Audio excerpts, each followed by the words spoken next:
Alright. It was closer to an hour and a half than an hour, but... Nah.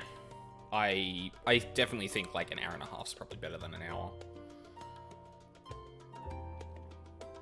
Although, granted, I wasn't just, like, sitting around that hour and a half, so it's probably why it felt like not a lot of time, to be honest. No, you pause. I want you playing. Moobot's still around, yeah, good. Oh, actually, I might want to reload that, just so I get, that back in there. Cool. Alright, so, where we left off, we were about to help, the Sharlayan gang, because we're done with the Thavnia side of things, so now we've got to figure out what the fuck is happening in Sharlayan. Hitting the books, Kryl is intent on uncovering the reason behind the Forum's inexplicable behavior. An unsettling change has come over Sharlayan, but together we will divine the underlying cause for the Forum's callousness. As I mentioned before, however, the questioning the councillors directly is a fruitless endeavour. They seem to have already come to a consensus as to what and how little they are willing to divulge, which is why I began scouring Sharlayan's archive of historical records for any hint of a connection to the final days. Suffice it to say that progress has been slow. There are only so many dusty pages one can skim in a day, but now that I have this band of willing reinforcements, the search should proceed all the swifter. Let us reconvene outside Nomenon, shall we? Exit the annex to the right, and you'll find the archives on the western edge of the woods.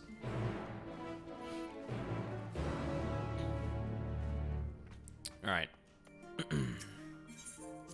So, I did have to shift worlds. When I came back to log in, Tonberry, it looked like my characters on Tonberry were having the unable to retrieve character data again, so I just moved to a different world server. Which is lucky I have that option, because otherwise I feel like that would have been a lot more painful. Or this whole thing would have been a lot more painful. The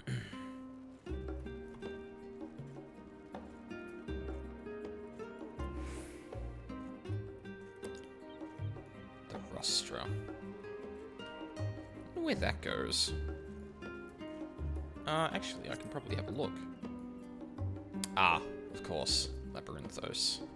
Sharlayan Hamlet. Aporia.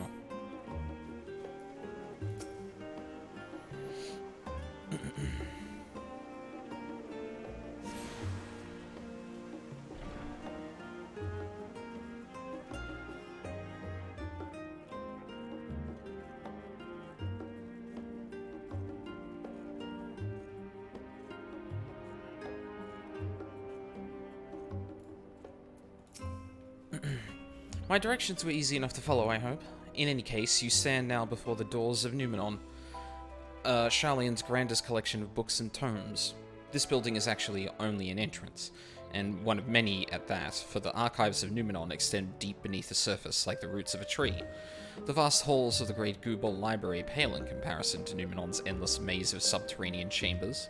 Any citizen of Sharlayan is free to enter and peruse its shelves. Well, most of its shelves. Only Archons are afforded access to certain restricted vaults. I've dispatched Y'shtola and Raha to investigate those. Meanwhile, Alize and Alphino will help me continue my search through the stacks open to the general public. Your status presents more of a problem. As a non-citizen, you are only permitted to browse the first floor here at the entrance. Even so, there should be a number of books which touch upon Sharlayan history or forum policy. Your task will be to find and study the relevant publications.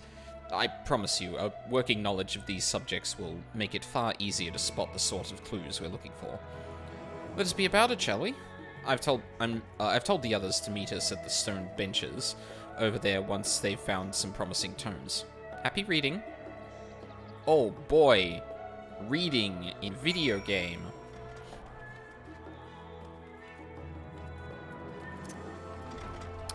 I'm thinking one of the things I might do is actually move this into the center of the buttons here.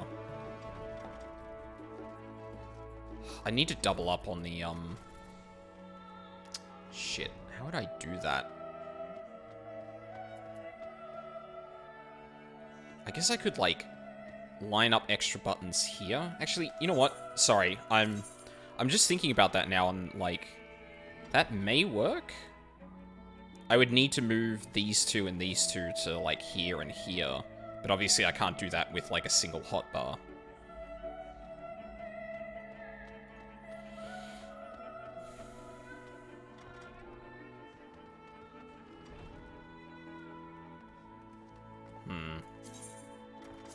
Yeah, move it back for now.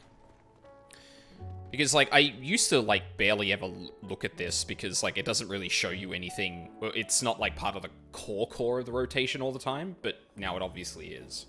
And the thing is, I don't know how this is going to affect, like, my Black Mage setup. I probably just have to reassign the buttons a little bit, but I want to, like... Because, like, all of them are in the center here. Oh, right. I forgot about that. It's just gone. Bye-bye sleep, bye-bye notion. Oh, yeah, Blizzard 2. Bit the dust too, didn't it? But you can see that, like, the bits I'm trying to move out are, like, explicitly in here, so, like... Yeah. I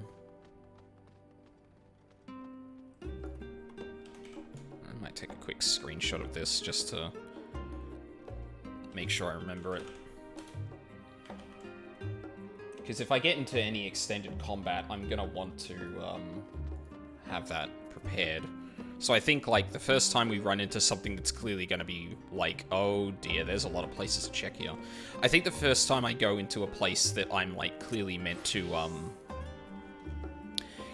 be doing extended combat, I'll fiddle around with the UI before I get into it.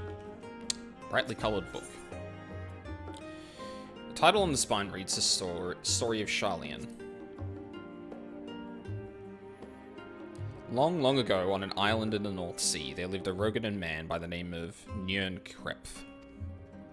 Njernkrepf was a student of astrology, and he divined that a flood of terrifying proportions would soon sweep over the lands of Eorzea.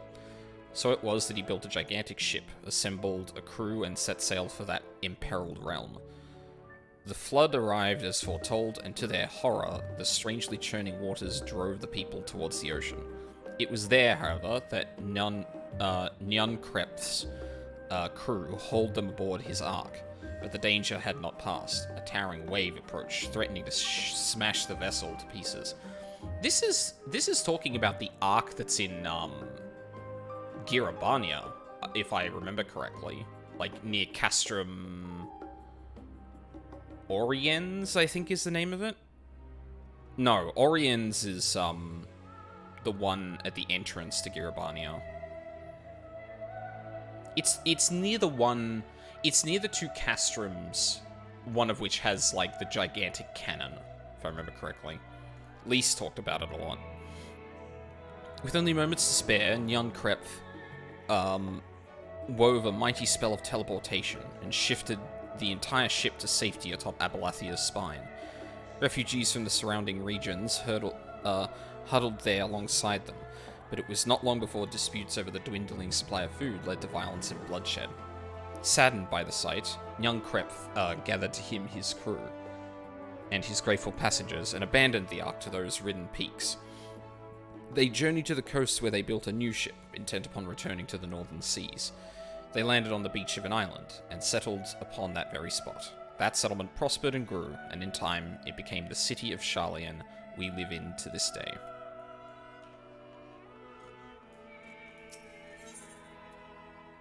Read books in Numenor on the relevant subjects. Roads of Old, the colony. Sure.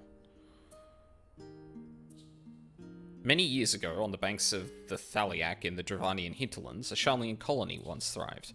The settlement was originally established as a mere outpost to study the ethereal sea in the year 1311 of the 6th Astral Era. Scholars dispatched to Eorzea found the facilities wanting, and their demands encouraged a gradual expansion in structures and services. As rumours spread of a growing community of academics, the area was further inundated with Eorzean students, hoping to share in the renowned wisdom of the Sharlayans. 50 years later, the Forum passed a motion to recognise what had become a flourishing town as an official Sharlayan colony.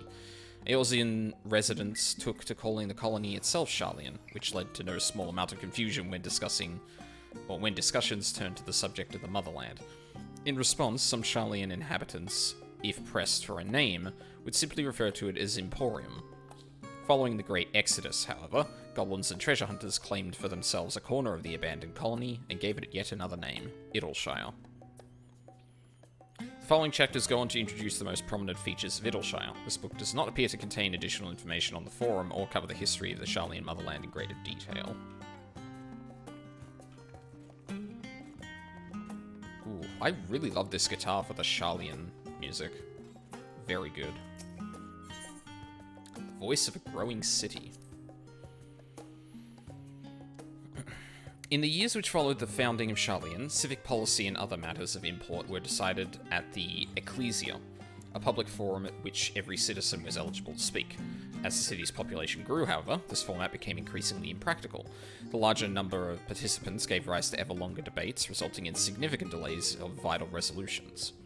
Various measures were introduced in an attempt to curtail protracted discussions, but in the year 201 of the 6th Astral Era, it was ultimately decreed that Sharlayan would transition to a new form of governance. The nation would now be led by a body of 99 members, citizens chosen from amongst their peers by means of a nationwide vote. Thus was the Forum as we know it today conceived and created. Alright, that's number 2. Huh? Oh. Still rifling through materials, are you? Unfortunately, I'm struggling to find just the right term. Ugh. In this fucking library? Yeah, I no doubt. An introduction to the heavens. Have you ever gazed at the skies above and contemplated the mysteries contained therein? I speak not of shifting cloud patterns, but of the vastness beyond, of the sun and the twinkling tapestry of the night. Some think the dome above us to be a finite space, yet amongst the leading thinkers of our age, one scholar's depiction of a boundless sea of stars has firmly taken root. Alas, this heavenly sea remains an unreachable, unknowable destination. There are few indeed who can explain in satisfactory detail why our own star is believed to revolve around the sun. It was the technologists of Alag who came closest to understanding the laws which govern that starry abyss. It was they who launched Dalamud and sought to expand beyond our earthbound existence. Having read of their ancient ambitions, I wonder, has your interest in this field of study waxed or waned? What if I were to tell you that the eternal constellations were arranged differently in the distant past, that their positions continue to shift almost imperceptibly, but measurably as we journey into the future? Would it shock you to learn that the stars drift further and further apart, and may indeed do so forever? Are you eager to learn more? The book is on the wrong subject. Search for words which contain details on the forum, or... yeah, okay, sure. Listen, if you hand me a bunch of... If you put me into a library in this game and let me just read things verbatim, I'm gonna do it. As is my wont. Forever 20 Summers.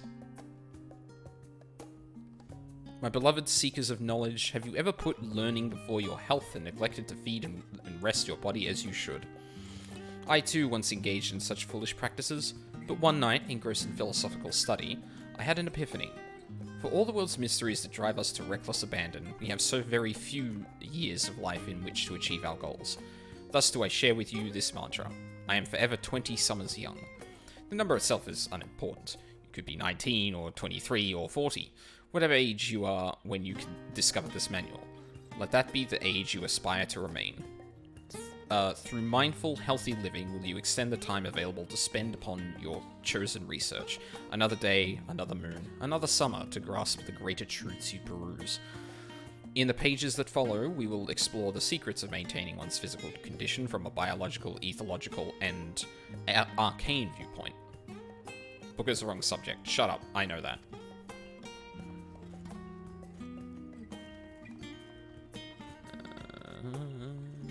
Time-worn tome. Stewards of Wisdom. This might be a one. During the chaos of the Sixth Umbral Calamity, Archon Nunkrepth,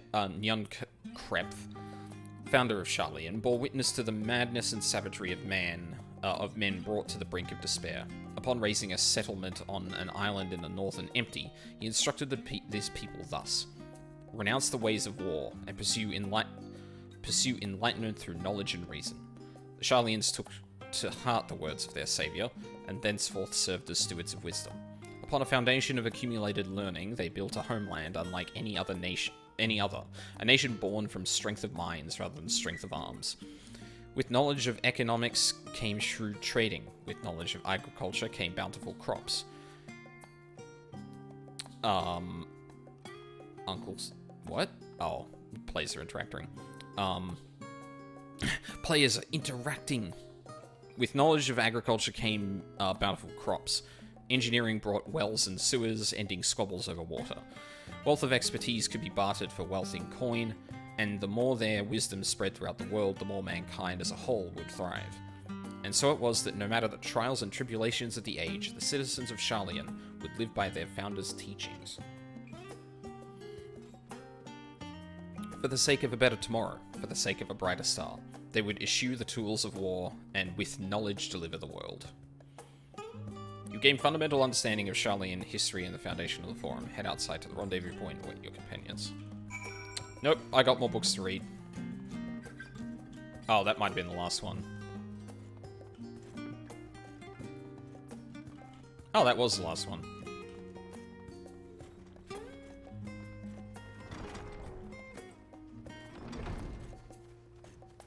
Oh, of course, where everyone is.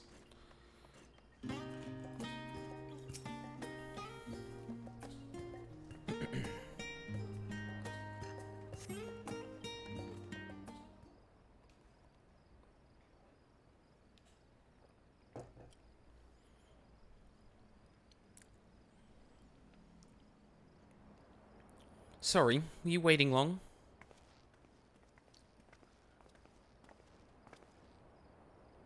I wanted to make sure I'd borrow at least a few promising volumes. Alphino and Kryl should also be along shortly. I was delayed in similar fashion. As far as I could see, no titles in the Archon stacks mentioned the final day specifically, so we have no choice but to start with the tangentially relevant tomes, if they are even that. At present, the plan is to skim through as quickly as we dare and share our discoveries as we make them. Oh my god, we're literally going to create a study group. This is great. Would have been nice to invite everyone to the estate. Plenty of comfortable places to read and a ready supply of hot tea. Oh, I was always quite fond of reading outside. But it's not about the little pleasures, is it? You miss your home. It's been difficult. After our arrival, we managed to speak with one of the family's servants and ask how things were. It seems our father has instructed the staff that even if Alphino and I were to return to Sharlayan, we are not allowed to cross the threshold.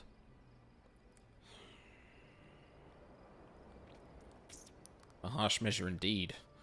I hope that our efforts to understand his position, that of the Forum, will perhaps lead to a reconciliation. We'll mend this rift one day, I'm certain of it. What of you, Graha? Have you been to visit your family? Or do they not live here in the city? Well, my situation is also somewhat complicated. I was raised in Sharlayan, yes, but I was born rather further away. In the southern reaches of Ilsabard, in fact. For generations, my people have dwelt in Korvos, the coastal region opposite the island of Thavnir. The Alagans founded a city in that fertile land, and by ship brought in the subjugated tribes of the Mikote to serve as laborers. Of course, the massive earthquakes of the Fourth Umbral Calamity brought an end to the Empire's reign, and when the Fifth Calamity froze the seas solid, many of the tribes still living in Korvos braved the journey back to Eorzea. Oh, God, don't play this song here. My ancestors, however, chose to remain, that they might prevent the remnants of Alagan technology from being misused. Isn't Korvos under Garlean rule? For the past 50 years, yes.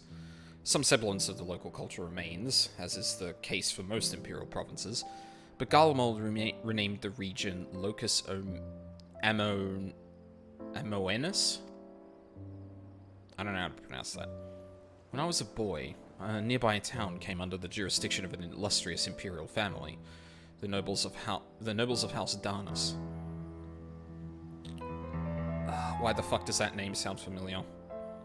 House Darnus demonstrated a singular interest in Allagan civilization, and so my tribe was forced to consider a plan of action. For some time already, voices had been raised in favor of abandoning our ancient customs.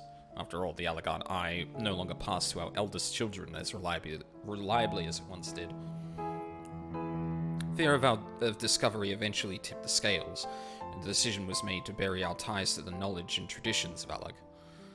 As the last child born with the Allagan Eye, I was given over to the custody of friends in the students of Baldessian, who had me registered as a Sharlayan citizen. I never even considered... forgive me, it was an unkind question. Even Thancred was taken in by Archon Louisoix, was he not? Stories of adopted waifs and rescued orphans are more common among Sharlayans than you might think. Yet, regardless of our origins, we are all provided with an equal opportunity to learn, and with sufficient perspicacity, we outsiders can even earn the vaunted title of Archon. This is exactly why I have such love for this country, and why I wish it to remain a nation of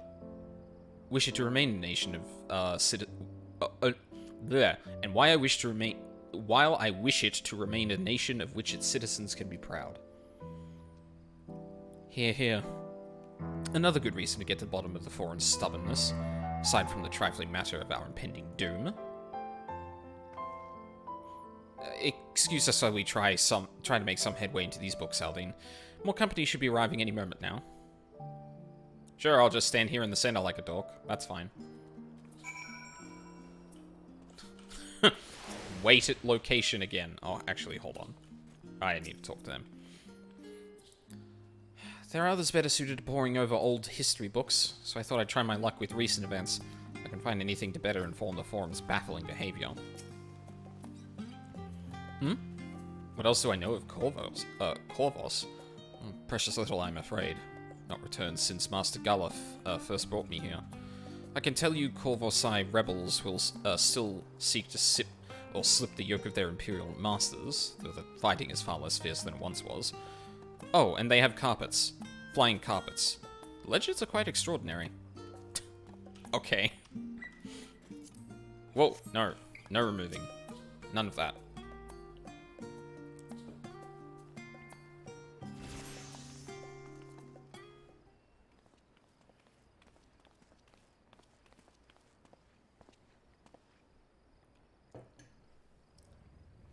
We've returned with our selections.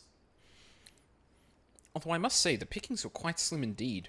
Mistress Kryal has already flicked through every history book devoted to disasters, and more than a few which barely made mention of them. As such, we will be looking into research papers on unbrought calamities, as well as articles written by prominent forum members. Perhaps their knowledge of the final days comes from an unexpected source. Speaking of which, might I ask you a few questions related to the final days? I'm the only one here who didn't witness the events of Amarot firsthand, and I fear I may be overlooking critical details. Alright, what do you want to know? Why, thanks.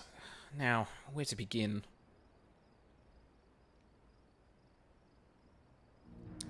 First things first, what kind of phenomena did the ancients encounter as the final days drew nigh?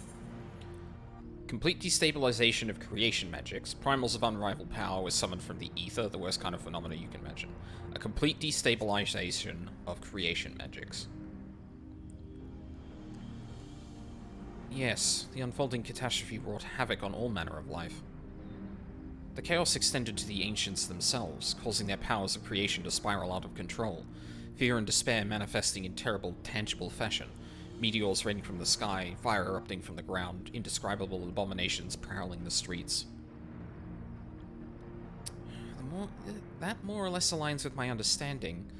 If only the arts of creation had survived until the present day, we might have had something substantial to analyze. To the best of our knowledge, however, those techniques were not preserved or passed on. Y'shtola surmises that the closest known magic is that of the summoning rituals promulgated by the Asians. Was there aught else of note which heralded the approach of the final days?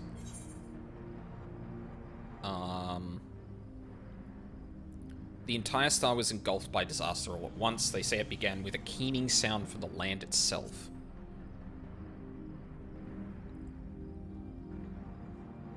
Ah yes, the Amarotians spoke of it, didn't they? We never did hear this sound ourselves, of course, thrust as we were into the midst of madness. But it seems that each and every one of the catastrophes was preceded by this ominous noise. Eventually it resounded all across the star, and not even Amarot was spared. So the ground was crying out, you say? It could be considered the harbinger of doom. It must have been quite distinctive, and probably quite loud. I'll have to speak with one of Numenon's mammoths and ask after any books which make mention of such a sound. Last but not least, what would you describe how the ancients sought to quell this unprecedented calamity? What definitive action did they take? They summoned Zodiac. They knocked Dalamud from the sky.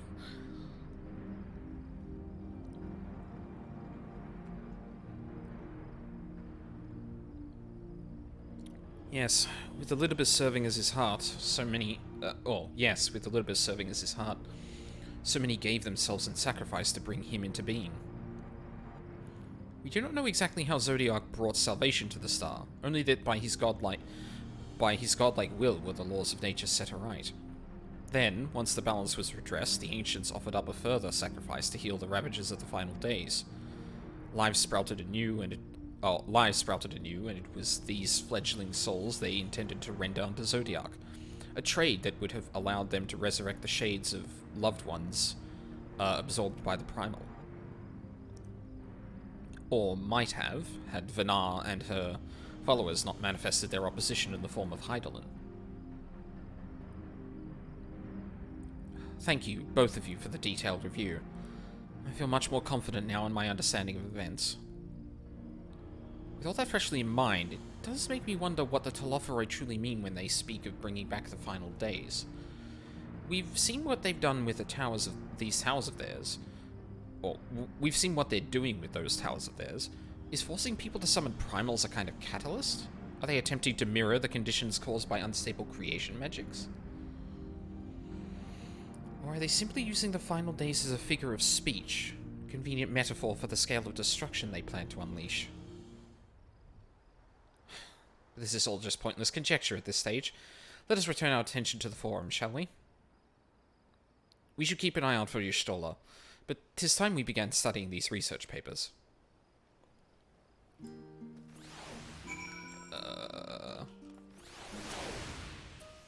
Many forum members are also researchers or professors.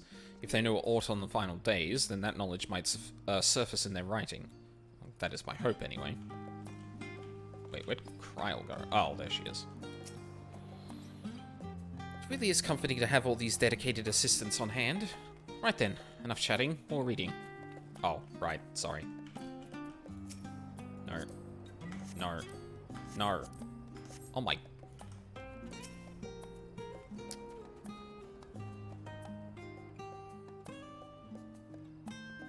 Y'shtola?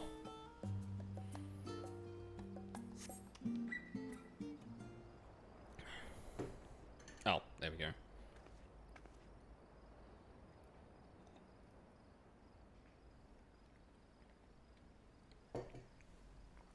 I'm the last, am I? Well, my extended search of the Archon stacks produced one of two possibly useful books. But I wouldn't get your hopes up. If you recall, Urianger learned of the Source's reflections from the Guru and the Oracles. For its potential to cause panic and confusion, that tome was deemed apocrypha and sealed away in the Great Google Library. It is even less likely that the knowledge of the unsundered world, not to mention the horrors of the final days, would be left sitting on a shelf for any curious scholar to find. It stands to reason, then, that my colleagues, be they Archons or Councillors, should perforce be largely ignorant of the subject.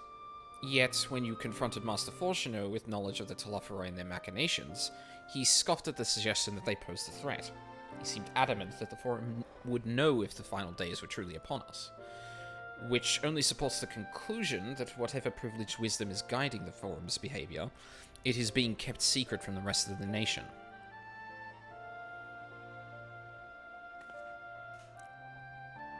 Not that I mean to excuse myself from reading duty. Whether they contain mention of the final days or no, these books could yet hold something of value. You weren't thinking of leaving, were you? There's plenty of work for everyone. But I wasn't allowed in the... Oh, okay. Rope me into it, I guess. That's fine. Crumbs. Oh boy, oh boy. You labor for what feels like an age as your Stola's research assistant.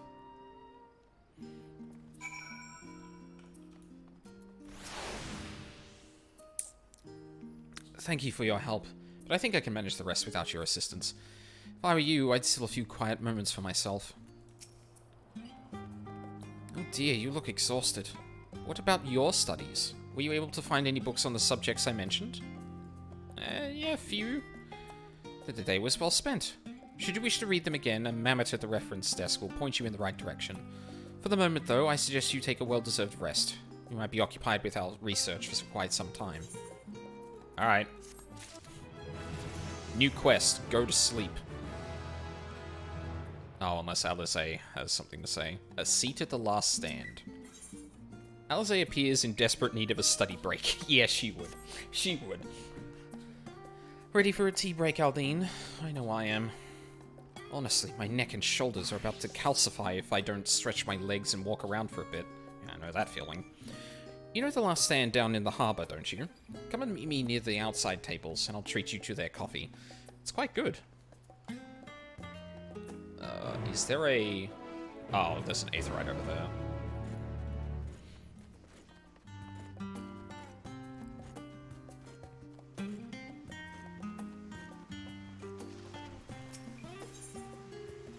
Oh, God, I love this addition to the fucking Aetherite. So good.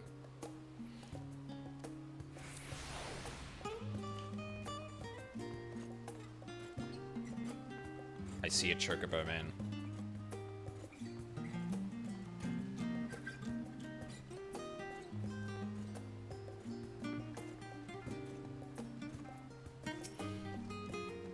As busy as ever, I see. How very Sharlayan that no other gourmet cafe has sprung up to compete for customers. Yeah, that is actually really strange. Although, I guess, knowing what we know. Yeah, of course. Actually, this crowd gives me an idea. Before we place an order, why don't we ask a few questions and gauge the mood of the city? I'm interested to hear what the average citizen has to say about the Telophoroi. You might even learn something new. Worth a try, don't you think? Alize is now accompanying you. Keep your at your side and proceed with objectives. Yeah. Sure, we can do that. Piondier. What is it? Can a man not enjoy a moment of private respite? If you're looking to share a table, then I respectfully request that you look elsewhere. You misunderstand, sir. We were simply wondering if you knew of the Telophoroi. These enemies of peace have promised an end to all we hold dear, and... Wait, you're that House Levier girl, aren't you? And this man with you is obviously a foreigner. I'd heard you were disowned for helping outsiders indulge their barbaric whims, and here you are giving truth to the rumor. I'll thank you to leave me be. I've naught to say to the likes of you. Well, I must apologize. It was foolish of me to expect an ounce of civility from one so enlightened. Come, Aldine. I'm glad Alize has the same distaste for these people that I do. Stuck-up motherfuckers. Hildoise. Yes, I don't believe I've had the pleasure. Pray excuse the interruption. Alize, you're a little far away. But we were hoping you might share your thoughts on the Telophoroi and their unconscionable plans. goodness, if it isn't the young Miss Levier. My apologies, but I work in the offices of the Forum, and if word reached Master Falchino that I was helping you... I see. We're sorry to have bothered you. Maybe I can not bring, Alizé with me for the next questioning. Or not.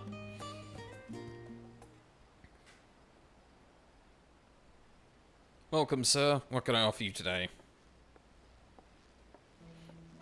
Wait, is that Mistress Alizé I see there?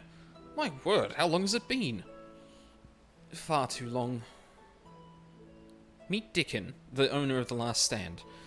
I used to frequent his cafe on occasion, in between lessons at the studium. Seems like an age ago now. I remember hearing that you and Master Alphino had set sail for Eorzea, but then you never came back. Lately there's been gossip about your father disowning the pair of you. Everything alright at home? It's... complicated. I hadn't expected complete strangers to be so familiar with our situation quite so quickly. Everyone has an opinion, it seems. Well, is House Leveilleur. No matter how discreet Master Falchino may have been, news of your family's doings never stays secret for long. Things being what they are, what brings you back to the city now of all times? We have questions, and only Sharlayan has the answers. Tell me, Master Dickon, have you heard anything about an apocalypse called the Final Days? What? Like, the end of the world? Nothing like that, I'm afraid. And that's what you're here to find? Information on this apocalypse? Yes, whatever we can learn. Unfortunately, your patrons appear to be unwilling to speak with me. Wish there was more I could do to help.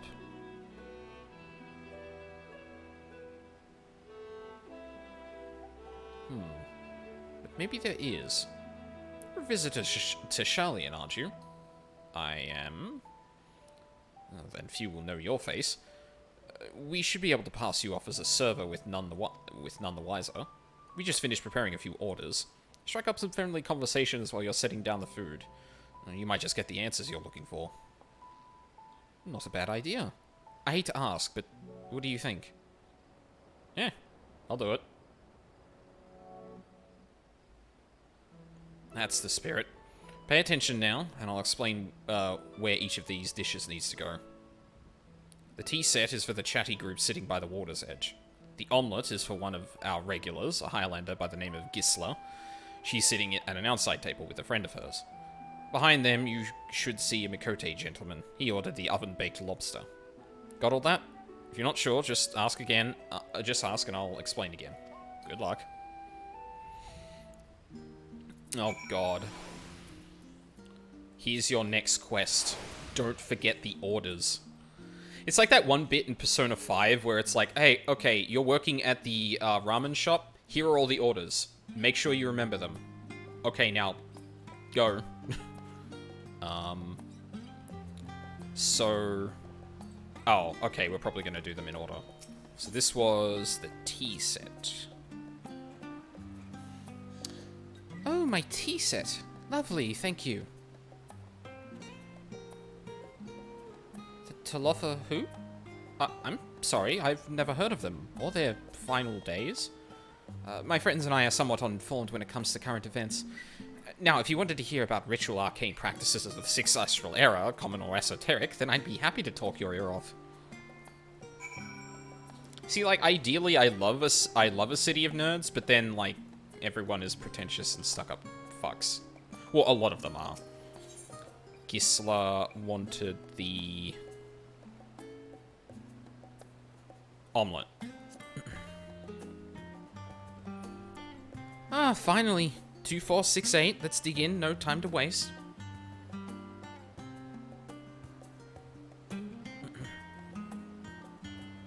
What? The Talofaroi? Oh yes, I remember seeing the name in the latest Gazette. That and some grand claim about the end of days. Some odd senseless warmongering. When will these fools grow tired of spilling each other's blood? Best to stay out of it, I say.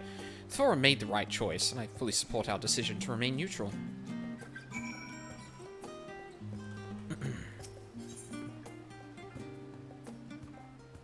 Urbane banter with a smile. No, the lobster. My god, man. At last, the oven-baked lobster is mine. Oh, you have no idea how long I've scrimped and saved and suffered to afford this heavenly dish. That is an entire lobster, my man. I hope it was worth it. Samitu Tia. Final days? This is the first I've heard of it. Although that would explain why my friend has been rushed off his feet. Must be a busy time to be a gleaner. A what? Hmm? You don't know what a gleaner is? They're collectors of a sort. Travel the world procuring things that we haven't got here in Sharlayan. Priceless books, unusual life specimens, and so forth. So named for those folk who trail after the reapers in the fields, picking up every grain which was missed. What did they call them? Gleaner. Aye, by all accounts, gleaning is a most meticulous and demanding profession. If these Holophoroi make good on their audacious threats, then many uncatalogued rarities could be lost forever. Why else would the gleaners be buzzing about in such a frenzy? Watch the harbour and you'll see what I mean. They're carting loads in from the docks all day. It's never been this hectic before. Not like this. Interesting. Oh, yeah. I was gonna say that man looked suspiciously like Fortuner, but...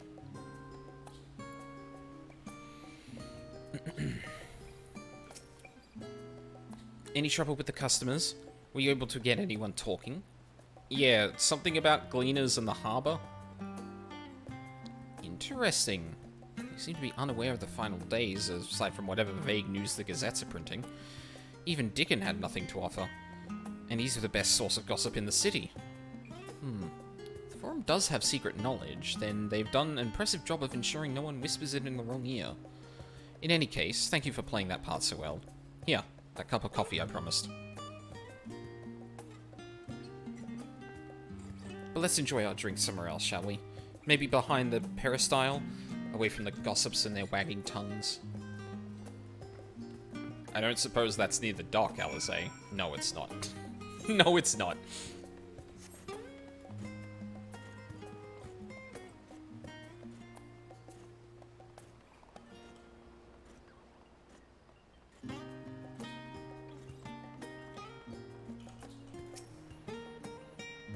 Yes, this should do nicely. Out of the wind and out of sight.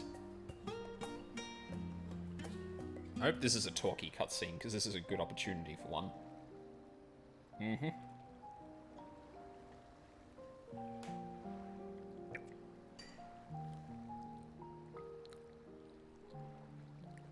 When our father disowned us, I couldn't believe what I was hearing.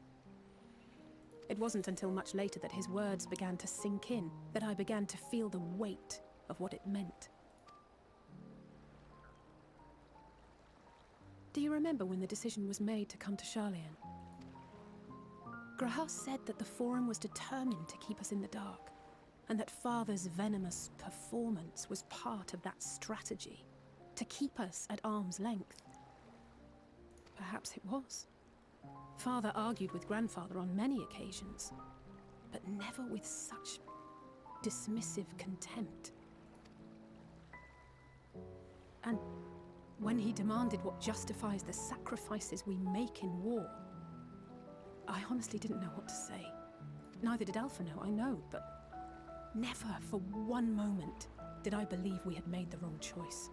So all I could do was fume silently. It was only afterwards that I realized how childish I had been. How being stubborn and self-righteous must run in the family. Yeah.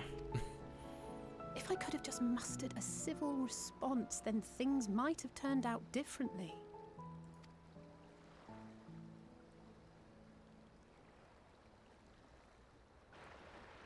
Oh. Speaking of which...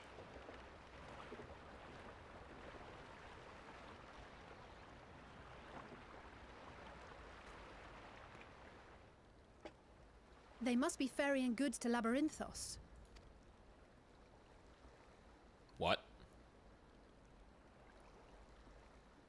vast complex beneath the island. There Sharlayan it is is. famous for archiving knowledge from around the world. Well, that knowledge is not preserved exclusively in dusty tomes and desiccated samples. Our living library, comprised of all manner of flora and fauna, is housed and studied within that underground facility. Still, that did seem to be an unusually large shipment. When I lived here, it was rare to even see such cargo transported by boat.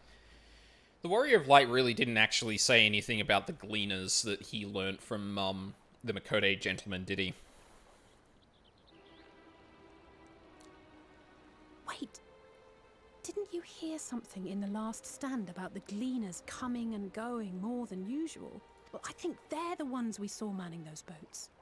And gleaners answer to the Forum. If the appearance of the Telophoroi prompted this sudden burst of activity, then Labyrinthos may hold a clue as to what the Forum is planning.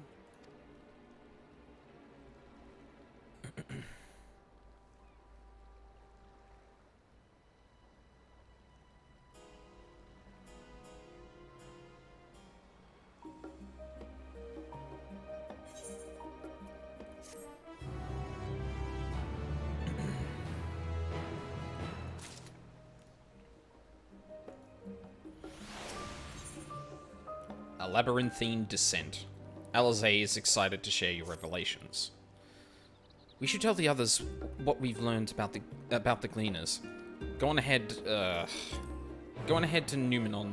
I'll join you in a moment. Master Dickon will want his cups back. Hunt for specimens.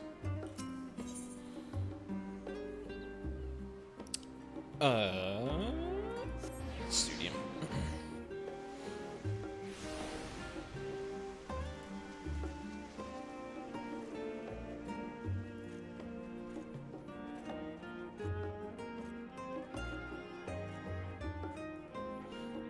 Hey all, I think we fuck me. I think we discovered something?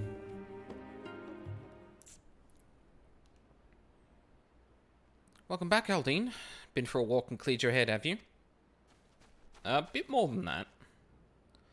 Not exactly. We did some impromptu investigating and turned up information on the Gleaners.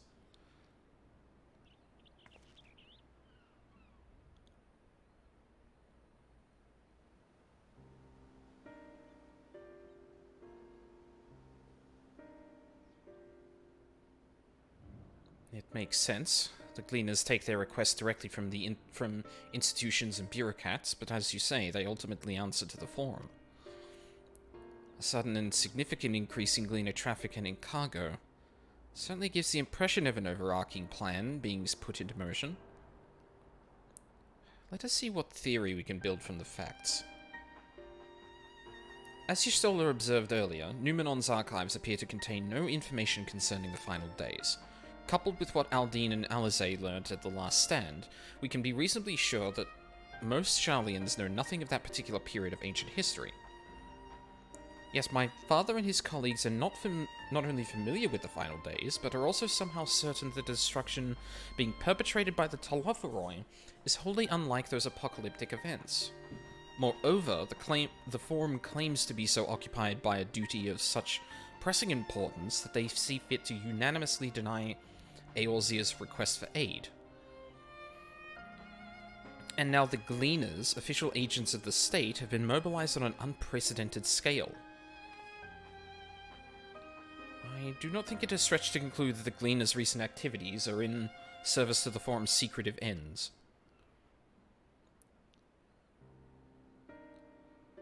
In which case, our next course of action seems obvious.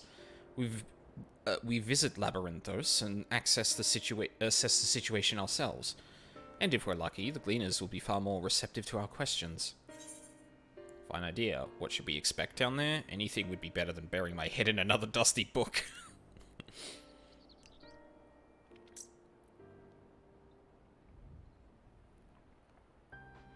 Oh, I would hate to spoil the surprise. Fuck.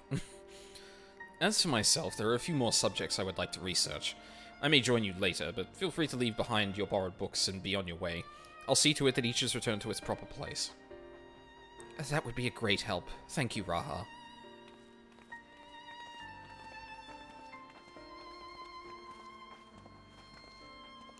Let's head down the stairs over there, and I'll show you where the entrance is.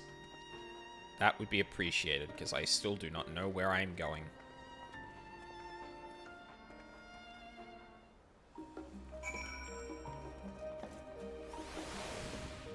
Or I can jump off this cliff. Huh.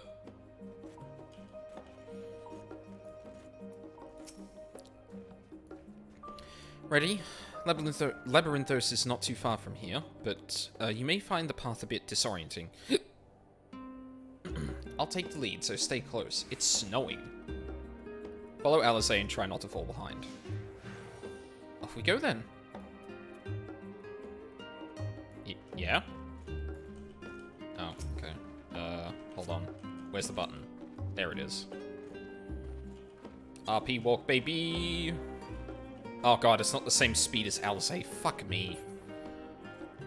It's pleasant here amongst the trees. But we really should move along. Yes, it would be great if we moved faster. Like 10% faster, LSA. Actually, more like 20 or 30. Now we run. Try to keep up. Oh, fuck. You little shit. Keep to the path, straight ahead.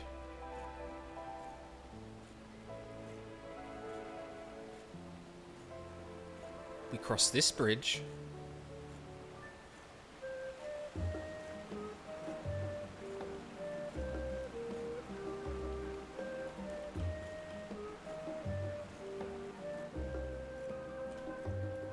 Up here. Yep.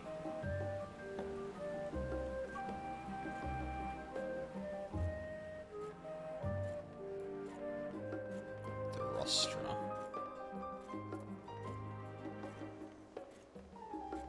The rostra. Not far now. I thought you said it was disorienting. You could have just said it's near the rostra.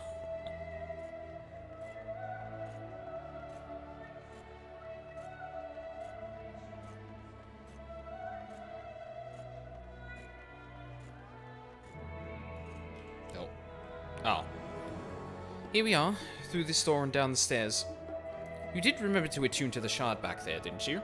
It will make your life much easier if you need to come back in a hurry. Otherwise, we should keep moving.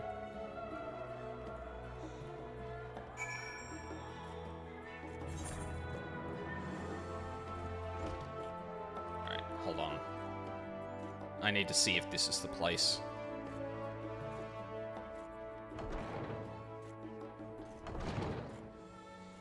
Yeah, it is.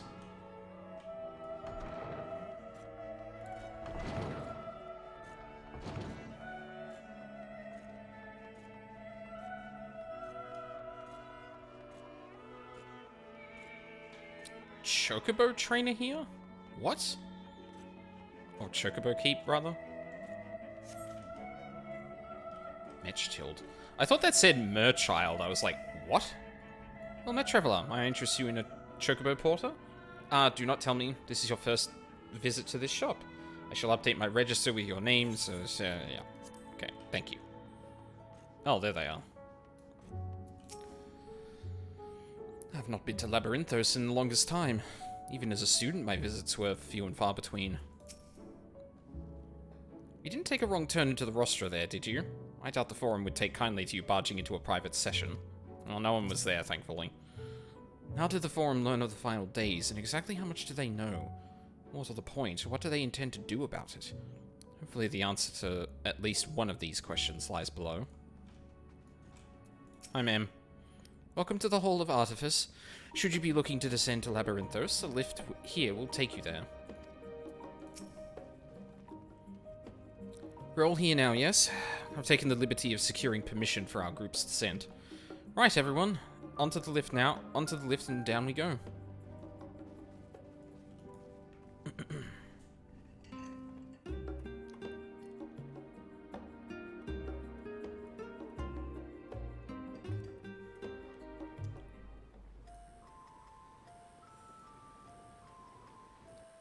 There's the Deep music. beneath the scholar's city shines a false sun within a fabricated sky. In any age exist those who consider the floor an extension of their bookshelves, and this vault's architects surely belonged to that special breed. If the stack grows too high, start a new one. If no room remains, then make more rooms. A simple solution at first, and then bit by bit, a profound transformation. Knowledge, buried beneath knowledge, a growing, creeping labyrinth from which there is no escape.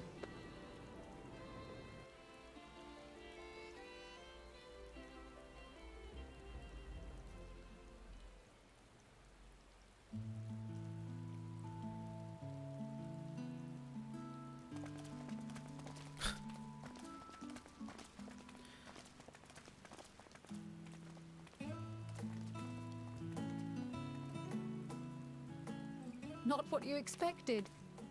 I must admit, the artifice is very convincing. But I assure you that we are beneath Sharlayan itself.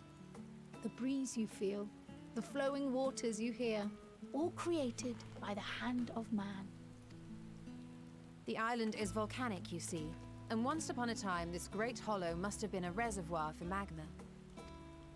It was discovered some 400 years ago, at which point it was repurposed as a storage facility for scrolls and samples and such.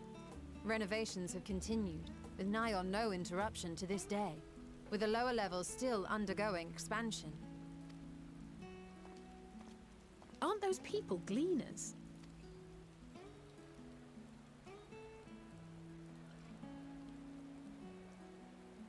Aye, judging by their dress. They are said to work alone as a rule, but 'twould seem that rule is being enthusiastically broken today. It may be as you suspected, that they are engaged in a task apart from the norm.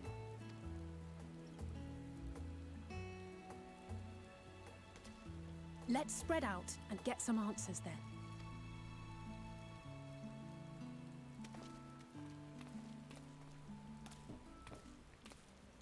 Cryle?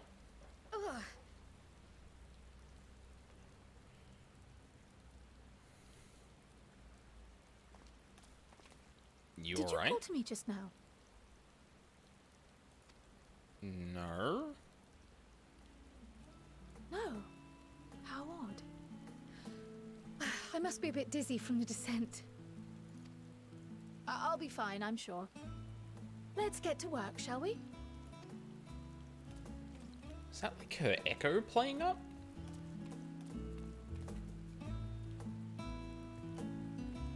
Also, someone made a joke in a Discord I'm in that, like, one of the songs, in, 14, I can't remember which one it is, but it was the one that was just playing, was literally, like, Home from Undertale.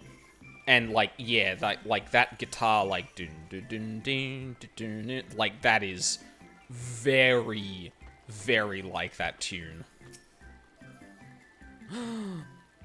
Bunny boy. You here to help or give me more headaches? Because you don't have the look of a gleaner, and I'm in no mood for idle chatter. One of my colleagues was so exhausted he took a tumble and crashed into a pile of crates.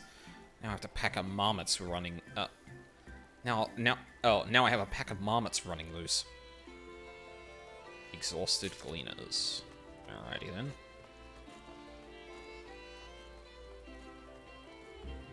Teeve. Let me think. The rare seed should be item 1058, cumin seeds, 1059, snowballberry 1060. Or were they 1061? Ugh, my head feels like it's stuffed with moko grass. Why more loads to take out than carry in? Why do all this at once and risk mixing it up? What if someone mistakes the Kurthan carrots for the Girabanian carrots? What then? Large shipments coming in and out of Labyrinthos. Wait, didn't it explicitly say not coming? Why more loads to take out than carry in? Oh, no. It is going out as well. Interesting. Most of those gathered here appear to be gleaners. Why don't you wander around and try making small talk?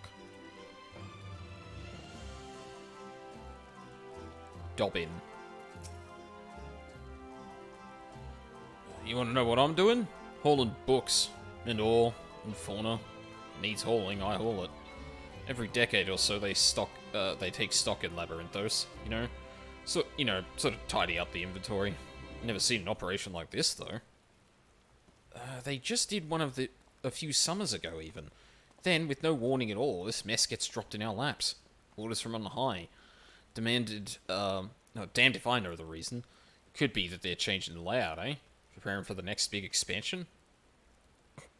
Dun. Your exchange with Dobbin has taught you taking stock.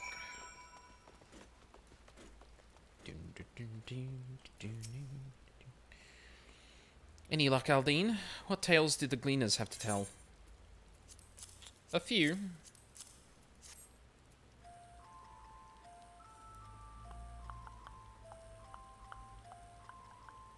So this grand operation began without warning. And for every item they bring in, they're sending more inventory somewhere else. That would explain the haggard faces I've been seeing. We were right. Thorm is definitely up to something, and they're turning Labyrinthos upside down in the process. I just realized I have a coffer I didn't open.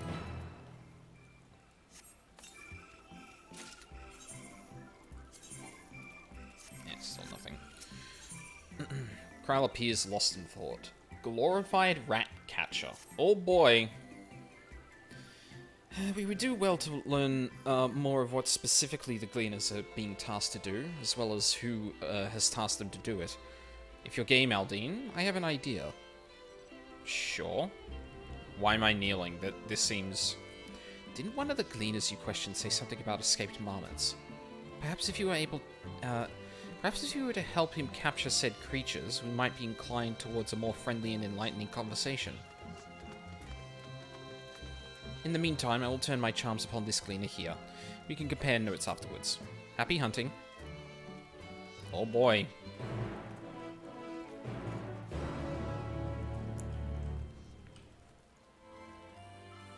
Whoa.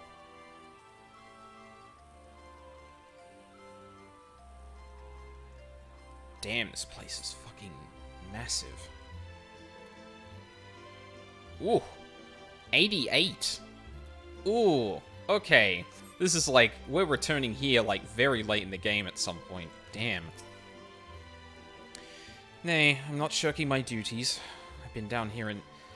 I've not been down here in an age and wish to get my bearings before I went bumbling around.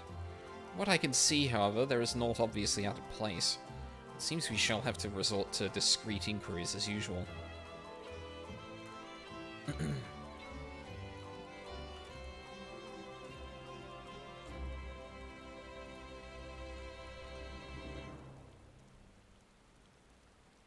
Oh, weird. Why did that...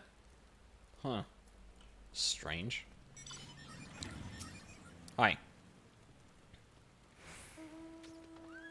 You wish to help me find the marmots? Well, nothing suitable to pay you for your services, but if you're offering out of the goodness of your heart, I'd welcome the assistance. Yeah, why the fuck not? The name is Ehrenvel, friend. Specialist in the collection of live specimens. That said, the capture of these Nangshan marmots is a trial of no desire to repeat. Grizzled mice, they call them. For a mercy, there are no other marmot species on this tier at present, so there should be no mistaking our little fugitives.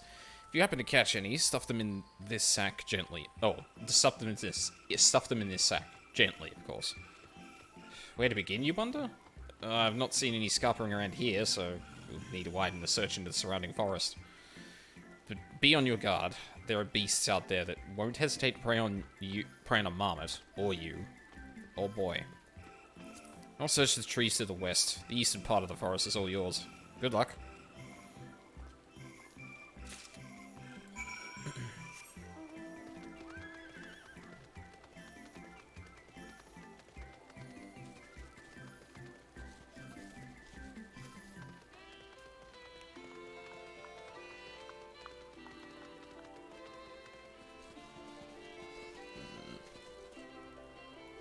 that's not a thing I can click.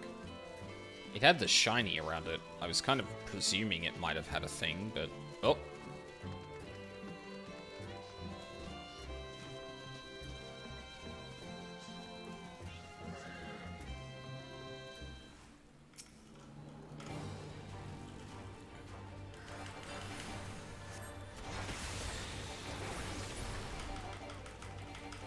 Oh. Wow. Oh, okay. God damn it. Wait, why? Why can't I use it? Huh? What? What's going on? Oh, I don't have my carbuncles summoned. Fuck me. That's why.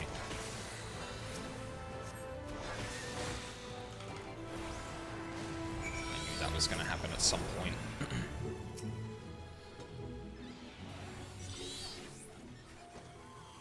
No, come back. Barely have you readied the sack when the grizzled mouse scampers off into the underbrush. Fug.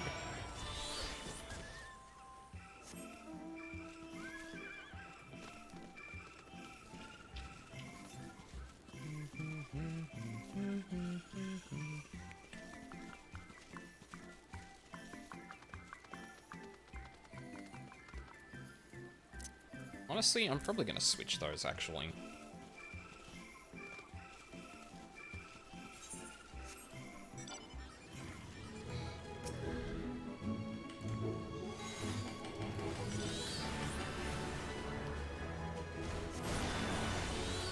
Ow.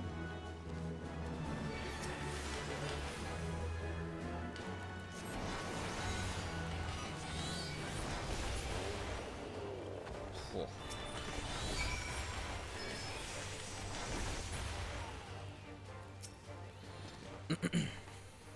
I got you this time. Rat sack. Aldine! The rodent nimbly evades your grasp before once more disappearing into the trees. Son of a...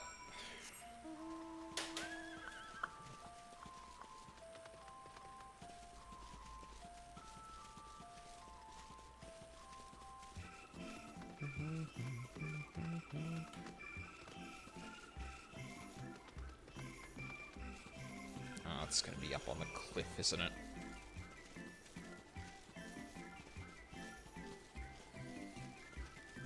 Oh, I should be fucking looking out for Aether Currents. East. I should be able to get that.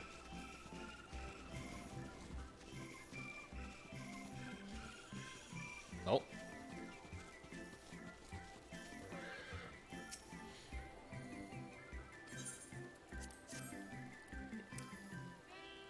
I'm gonna get you. Gotcha.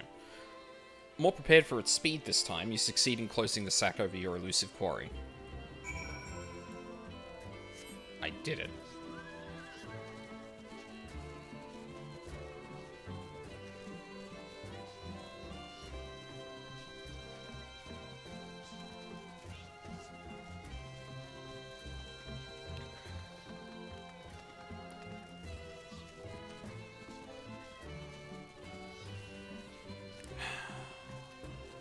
So I'm one of two minds about Kryle's little experience there. It's either Hydaelyn calling to her and she didn't realize it was Hydaelyn, or it was, like, some soul reaching out to her that she mistook for us. How did you fare? I tracked down three of the pack, which leaves one unaccounted for. Wait, what? Hold on. Pilfer from the stalls in Costa del Sol. Oh, right, that's a Hildebrand thing. The sack holds the plump, wriggling form of one greatly annoyed grizzled mouse. Ah, there's the old marmot out. Wait there a moment while I put our friends in a holding cage. Alright.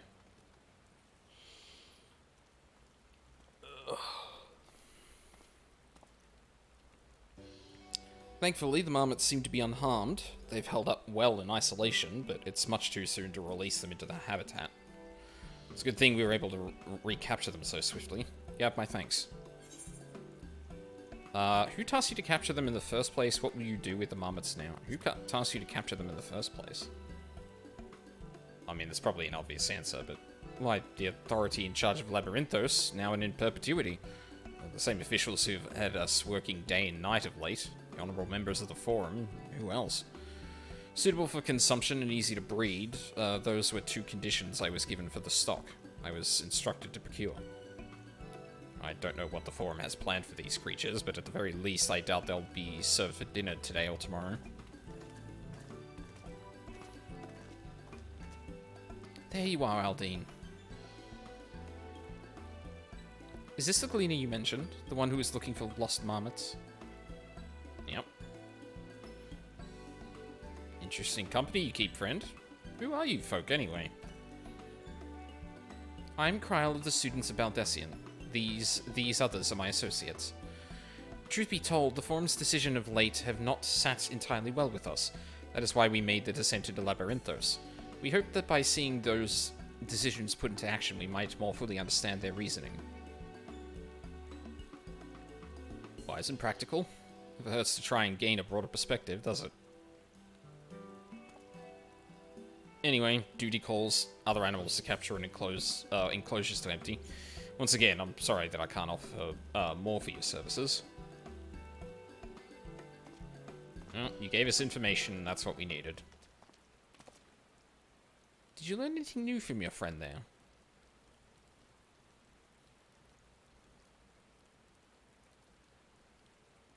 So we've confirmed that the order from for this ambitious operation did indeed come directly from the Forum. However, the Gleaners have not been informed of its purpose. I'd say that fits it with everything we've heard thus far. We also discovered when the operation was begun, the Forum contacted the Gleaners' guild ship, and put their people to this great work some 4 days after the Telophyri made their chilling declaration. As seasoned travellers, the Gleaners kept abreast of news from every corner of the world out of necessity.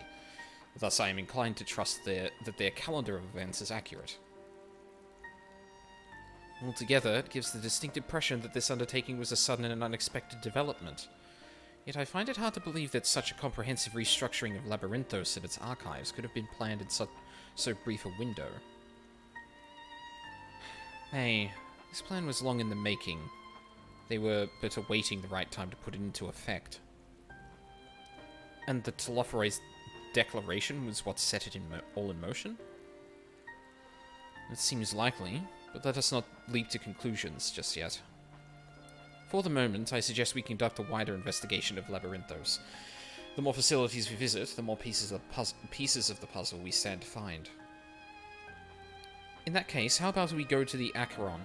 From there, we can reach the lower...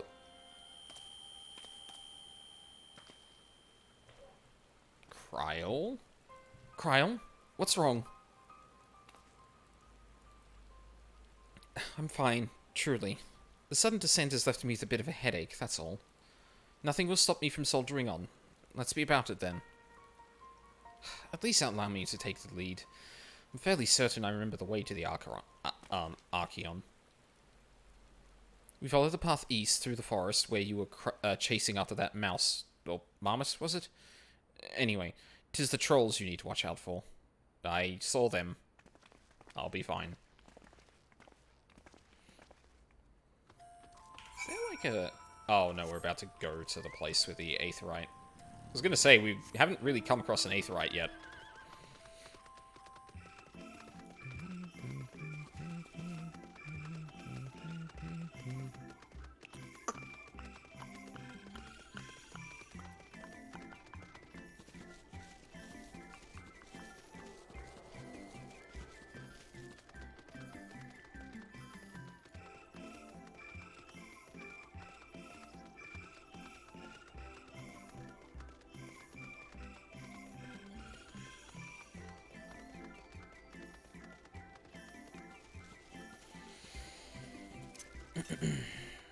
Oh god, I didn't get the, Aether Current while I was here, did I? Fuck. It's probably near this building, I would imagine. It's either that or it's on the tip of that ledge over there. Oh, it is. Fuck me. Because I saw people going in the direction of the trolls, I thought for a moment that maybe, the quest marker was over there, so I'd go there further, but I think I got distracted by the fact that I had to do a 180 and look to the cliffside to find the marmot.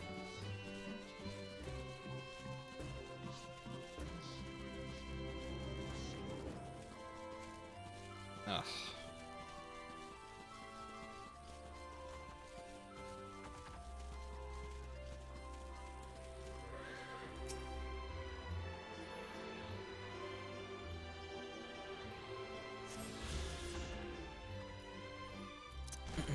Next one. 505 south.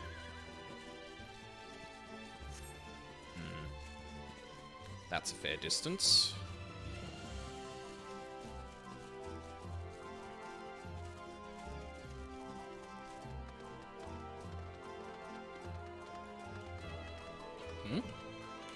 Oh, right. I'm wondering. I can't look at the guild thing, can I?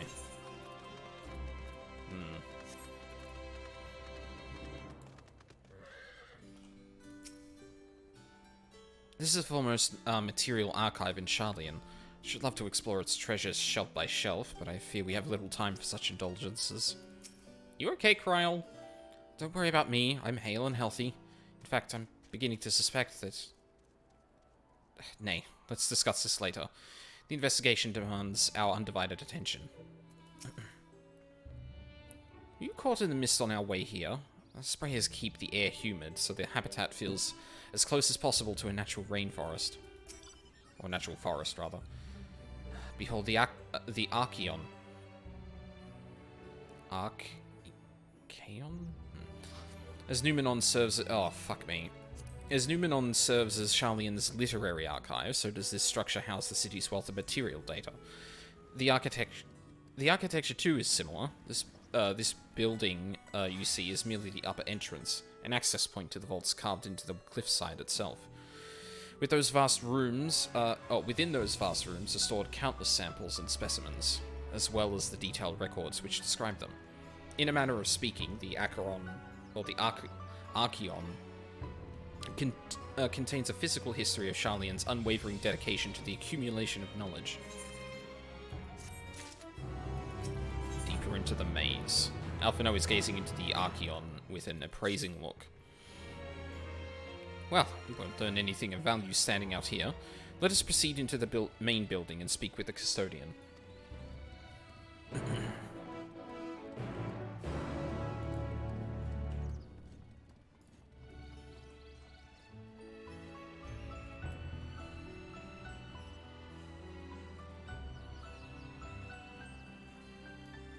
Phase Bros. In the market for something on the rarer side. Got a whole village's worth of surplus from the Archeon, some of which can be even yours for some bicolor gemstones. I have access to this region's gemstone exchange. Trade by... Yep.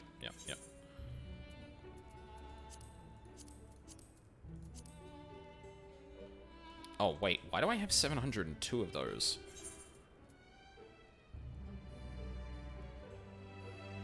Those are all crafting materials.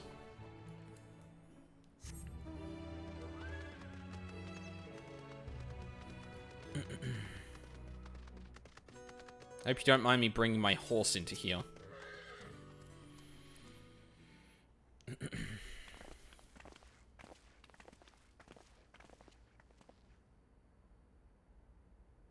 Greetings. We are here to peruse the Archeon's vaults. Peruse? You are clearly not gleaners, then. Might I ask your affiliation? We belong to the students of Baldessian, but is that relevant? I was given to believe the vaults, those open to the public at least, were open to the public. Ordinarily, yes, that would be the case. At present, however, access is restricted. Only persons directly involved in the reorganization efforts are permitted to enter. Huh. Not us, then. I suppose we'd better move along to another facility. This building has a lift which connects to the middle tier, yes? Might we at least make use of that? That service has also been suspended, I'm afraid. For the time being, priority has been given over to the conveyance of inventory. What? So this is as far as we can go? I apologize for the inconvenience. Please come again with after our restructuring operation is concluded. By that time, it would be too late. We were getting so close to getting answers. We need to rethink our approach. Let us step outside for the moment, shall we?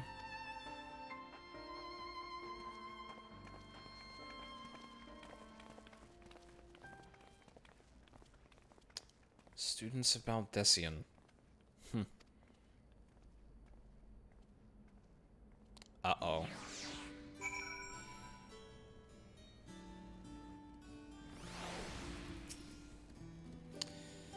We are at an impasse. As we have no other leads, I should like to pursue this one further. But I doubt that our stone-faced custodians will be swayed by heartfelt pleas. We must seek another means to access the lower levels. Oh, for fuck's sake, this person.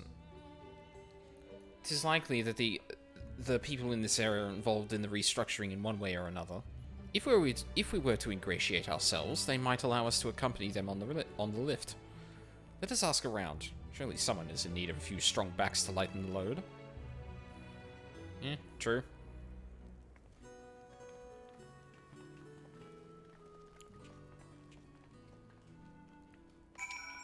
Speak to people outside the Acheron. Oh, right, I should attune.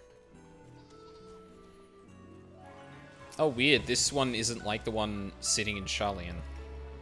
I kind of expected it to be, honestly. Who are we talking to? Person over there. Early researcher, bemused student.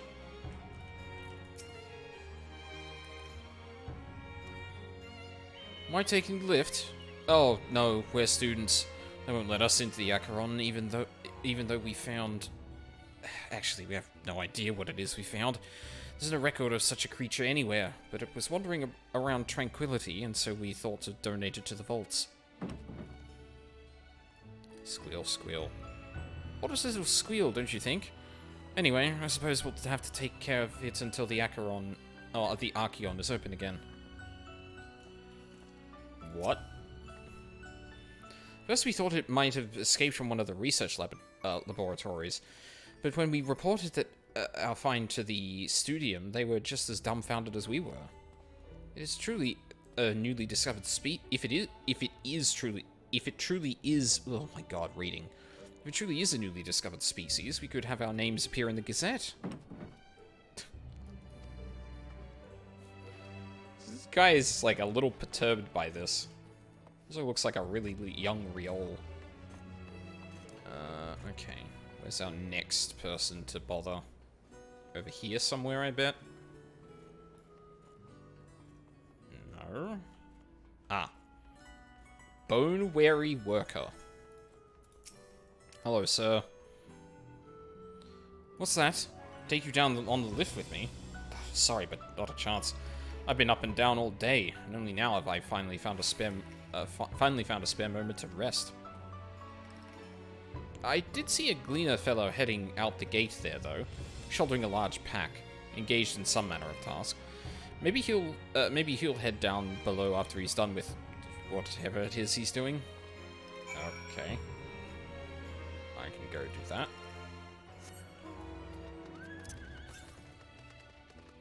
173 south, which sounds like too far away for me.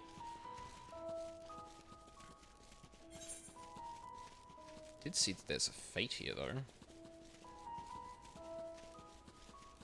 It's out in the river. I wonder if people are actually fighting it, or... No, that looks like people are actually fighting it. Alright, fuck it. Let's go.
god.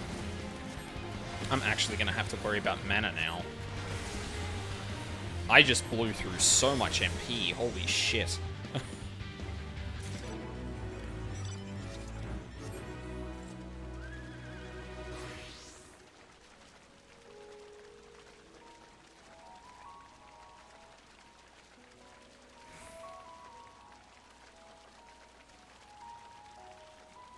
This should be an easier jump, I think. Yep. Erinville. Quiet! You'll frighten it away. What are you... Oh, it's you again. I didn't mean to be rude, but I'm in the middle of another task. Cloudkin I need to capture is is close. Very close. Do you need help with that? You wish to help me with this too? Spend your time in unusual ways, my friend. Still, 2 huntless are generally better than 1. Very well. The canal here is a common gathering spot for birds of all kinds, but the one I'm after today is the hornbill. Its feathers are green, and its cry a distinctive call. Single it out and shoot it with this sleeping dart. Hell yeah. Another shooting game. The effects are short-lived, so I'll lie in wait down by the riverbank to claim our quarry. Be sure to hit the right one.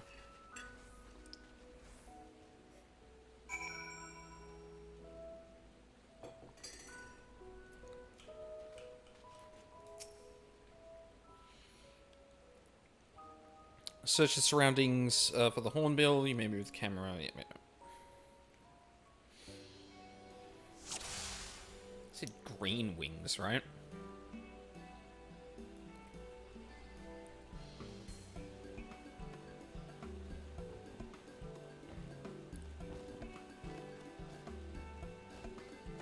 You.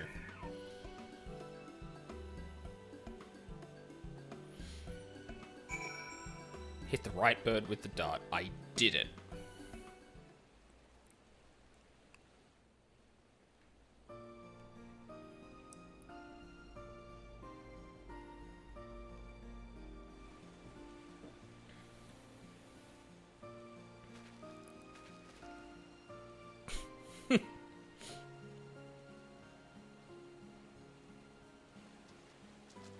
Oh, there he is. I was about to say.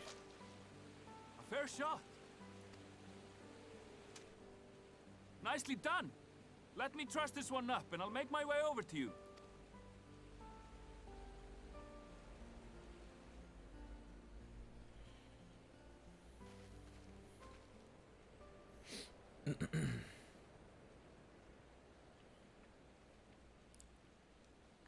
Oh, hey everyone.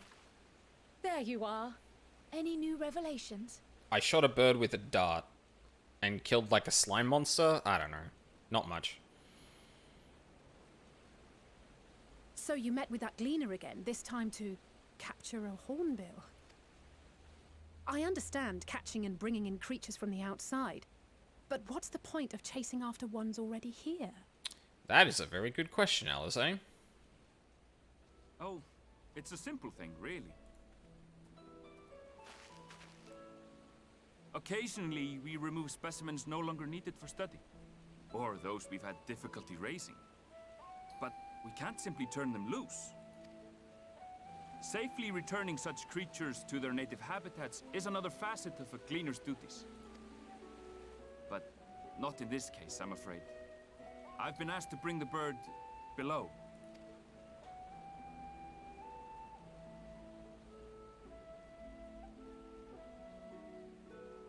The restricted section in the lower levels of Labyrinthos.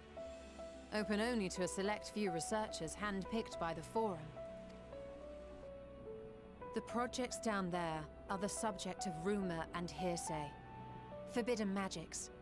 Advanced technologies that can never be allowed to fall into outside hands.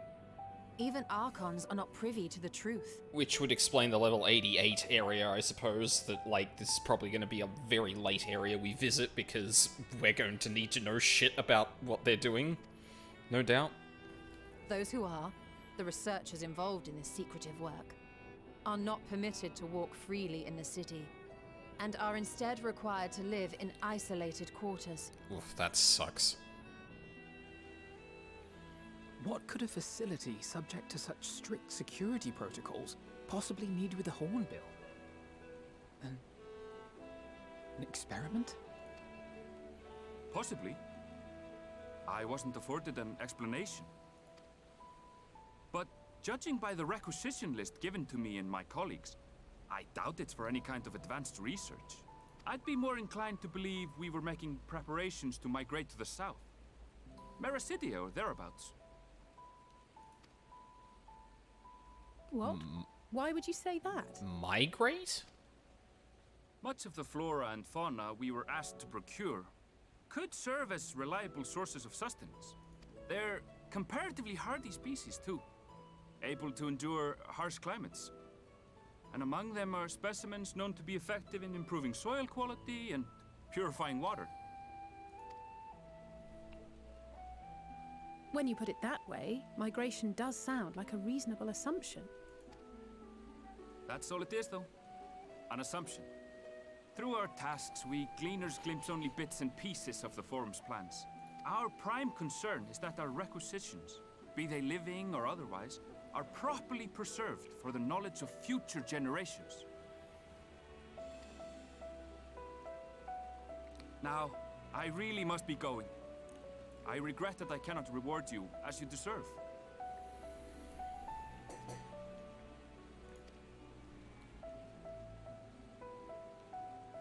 Perhaps you might reward us after a fashion then. It is imperative that we reach the lower levels. And seeing as you are already set to descend with your assigned cargo, mayhap we could accompany you as your assistants. Ooh, we're about to get in trouble. I'm afraid that won't be possible. Once the animals have been prepared for transport, we send them down separately via the lift. I will of course follow after to make my report, but I can hardly pass you off as porters when there's nothing left to carry. Indeed. Pray forget I said anything.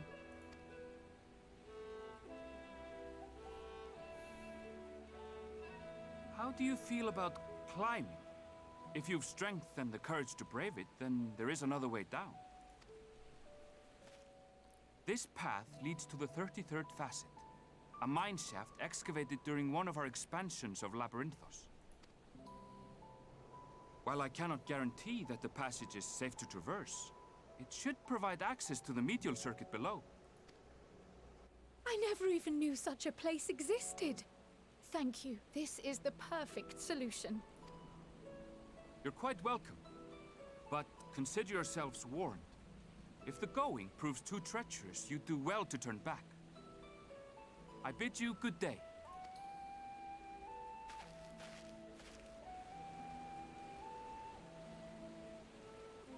Well, turning back is hardly an option, not when we've come this far.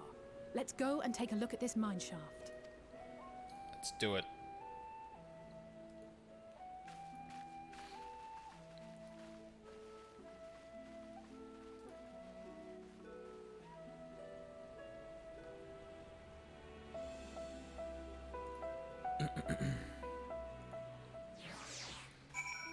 I think I might take a quick break here. Just to get some,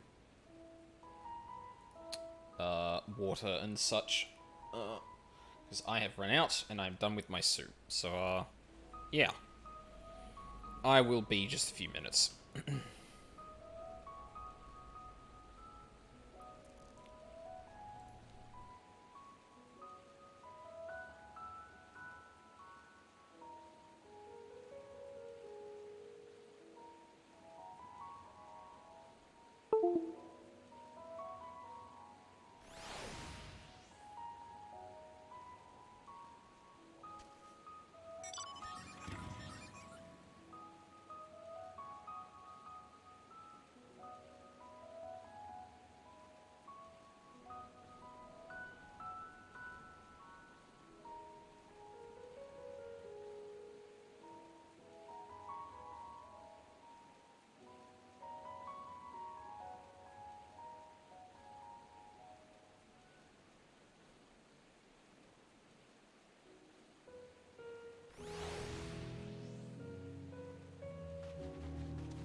Alright, I'm back.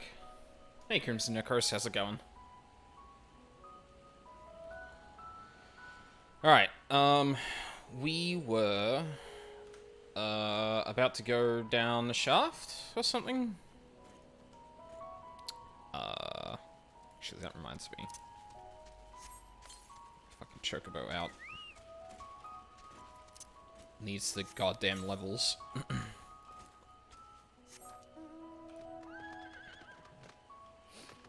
Good, finished up with the first duty for Endwalker. Oh, nice. Yeah, still haven't run into that yet, but I imagine it's probably going to be like immediately after we complete the Sharlayan stuff. I've already set up the Tower of Zot, and I'm pretty sure that was the first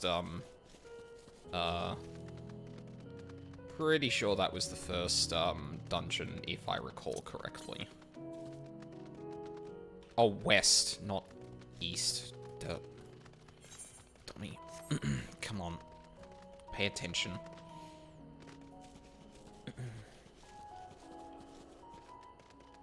What are you playing, first, Necros? Mind if I tell you how close you are? That's alright. You don't need to tell me that. Oh, fuck me. Gunbreaker. How was the, did you queue up, or did you use, Trust for the first duty? I'm curious how, good/bad the tank queues are. It sounds like the healer queues are absolutely horrid, from what I hear, but... The medial circuit, which Erenville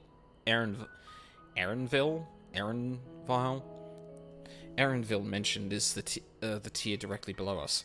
Unlike the lowest layer of Labyrinthos, with its rigid security, one can usually roam the middle layer quite freely. Let us see what we might find.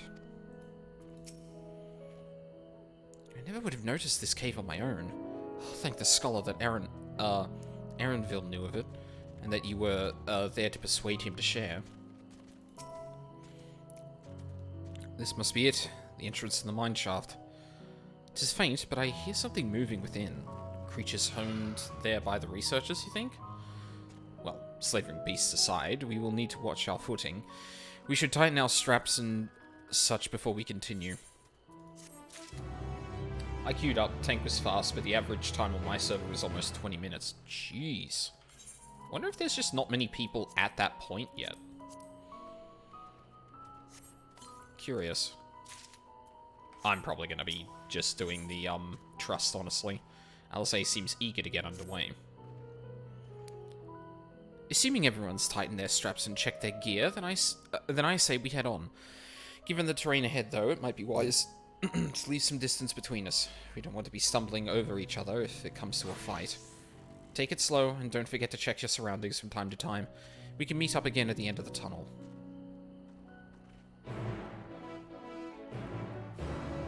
What I found hilarious is I didn't have a Sage or Reaper in my party. Wow, that's interesting. Wouldn't have picked that. Oh, wow. It's like pretty big caverns. I should definitely be... No. 176 south.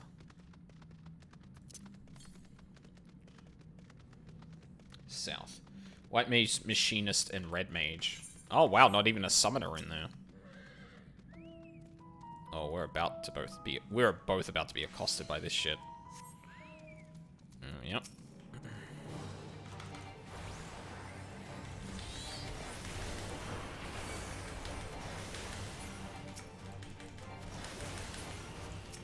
Oh my god. Let me cast Arkmorn. Thank you. Christ.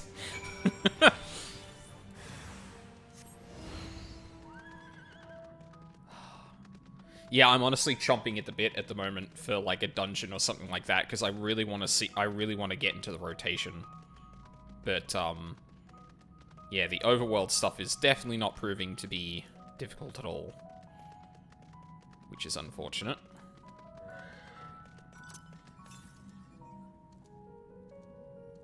Northwest. Oh, it must be in the other chamber. Fuck.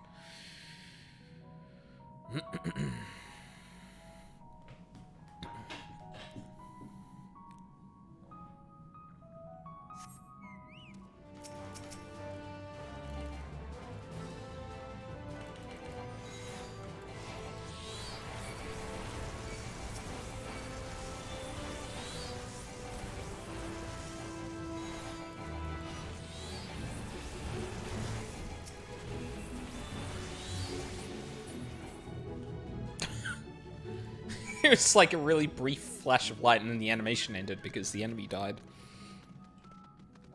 Dang it.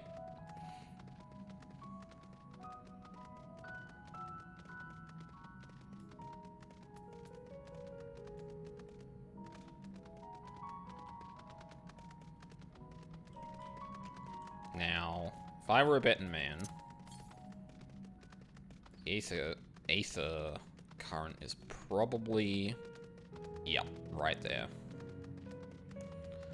Just close enough to the other tunnel that it looks like you can get it from there, but if you're paying attention, it's right here.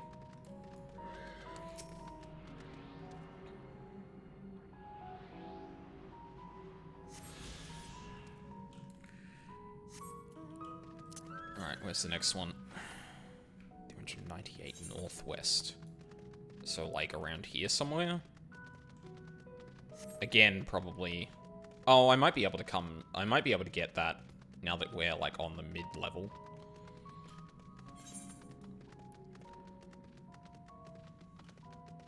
Indecent... Oh, incident files, rather. Not gonna be able to make that one, unfortunately. Everyone seems to have made it through without incident. Nothing of consequence, at least. And as promised, the tunnel has delivered us onto the medial circuit. As I recall, this tier is where they keep a wide variety of samples for agricultural production. If Erenville's assumption holds true, that specimens are being collected in preparation for a great migration, then we should see evidence of such plans in the area's research projects. Let's follow the path of the nearest to the nearest farming facility and see what we see. Mineshaft was infested with mithril caps. Some sort of research project, I wonder? I suppose they are a most unusual creature. Why did they develop such long limbs when all they do is shuffle about narrow tunnels? That is a very good question, Y'shtola. Aldine, did you know Kryl almost took a tumble back there? She can't possibly still be dizzy from the lift. Kryl? I was being careful, I swear. The slope was steeper than I thought, and I lost my footing for a moment, that's all. Not injured, if you don't count my pride. If I could give a video game character a dad stare, I definitely would right now. 450 north. Oh, so it's more like might be like tucked away in the corner, just next to the lift or something.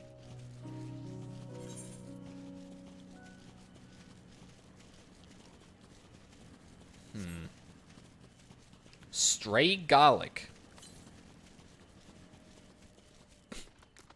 Alright. Oh, actually, that might be just up here. 254 north.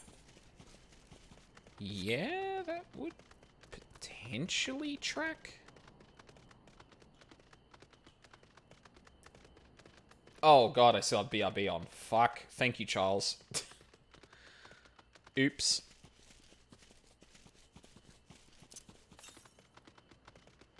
$108 northwest. Alright, that's... might be out of reach for now, I think. Oh no, it's right here. Nice.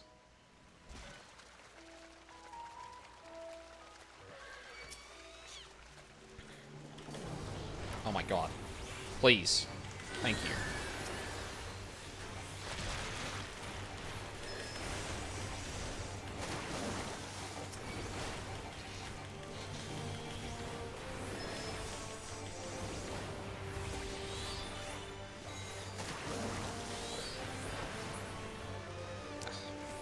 Shouldn't have gone into Ifrit, that was dumb.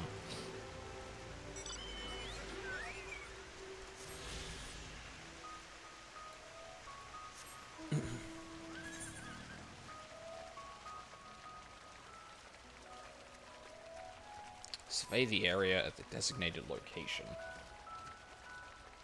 Did I restart? Yeah, I stopped the stream for like an hour and a half and then came back. It's kind of my plan going forward is to go away. Thank you. That's pretty much my plan for the next few days, is to have, like, big streams, but have, like, a decent chunk of a break in between. So, yeah. No.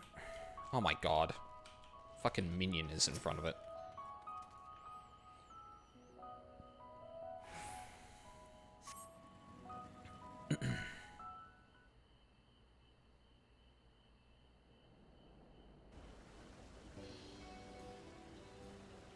Oh no, it's wine port all over again. Uh-huh.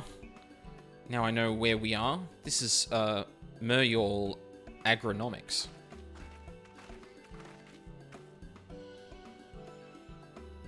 Labyrinthos is host to a wide variety of vegetation, which allows us to conduct studies on cultivation methods utilized in foreign lands.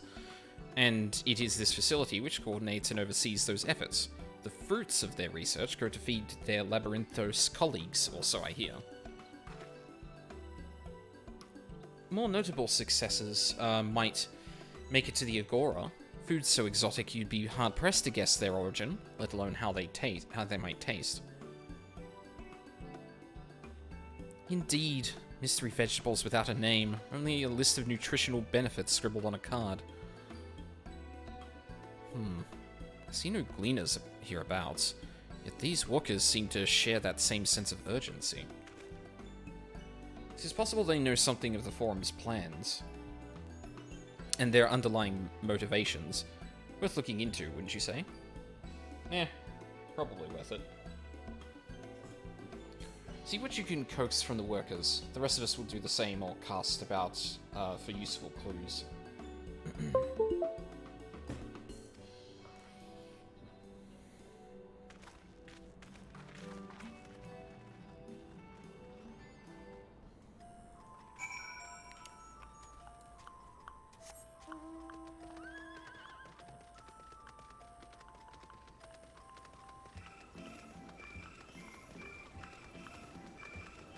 Huh? Oh, right. Should also check here. Oh, okay. Ages away. Overwhelmed laborer. Do I have aught to be taken below? More than I can carry, and then some. Most of our stock is sent off via the cargo lift, but some has been earmarked for aerial transport. Hence the stack of crates atop that hill over there. God, hauling the lot up that slope was a job and a half. Huh. Interesting. Actually, something I haven't looked at in a while is you. No, right, I'm still, like, behind-ish. One here.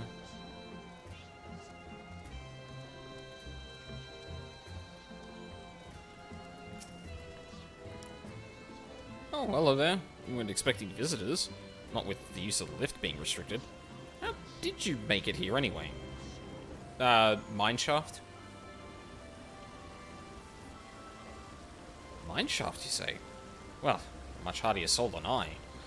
Under normal circumstances, I'd reward such tenacity with a guided tour of the fields, but I'm afraid the Forum has us filling order lists a mile long. Massive yet detailed requests. Literal wagon loads of crop samples and hardly any time to put them together. When I first heard of this grand reorganizing, I assumed we would be shuffling around old stock to make room for the new. Then came the orders for ridiculous quantities of seeds we've already thoroughly researched. Passing strange, eh? The press for an explanation was met with vague assurances that all would be revealed in due course. Not the most satisfying answer. No. Migratory effort. Did they foresee something happening to, like, the Northern Empty or something? Oh, okay. Can't go through there. Or can't go in there, rather. Oh, here we go. Harried Harvester. What crops are we raising? Well, as you can see, this one is a variety of grape. Only needs a good source of sunlight to grow, and the conditions here are nothing short of perfect. Hardly surprising, given that it's native to a particular locale in the very place, upon which Labyrinthos was modelled, a region in the south of Ilspard. It boasts remarkable habitat diversity, allowing for myriad flora and fauna to thrive. Chilly peaks in the north give way to swaths of temperate plains, which in turn transition into a hot, humid coastline. Such bountiful territory is ever contested, as you might expect. Used to be called Corvos, before the Imperials renamed it to Locus Amoenus. Amoenus? Amoenus. Amoenus sounds too much like a, you know. Thorum saw it as not as a prize, however, but as a researcher's ideal environment, one whose climates we strove to recreate within the confines of Labyrinthos. It's since provided a rich foundation for countless experiments in cultivation. Investigate stacked boxes.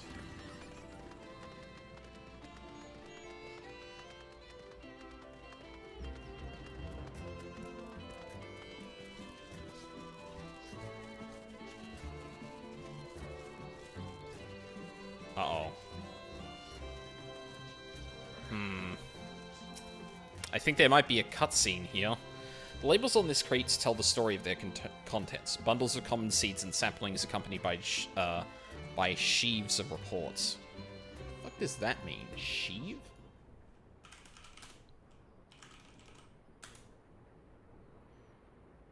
Oh, like reams.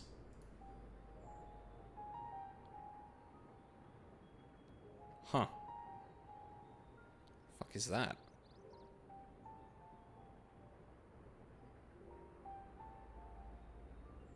Hard to look away, isn't it? Huh?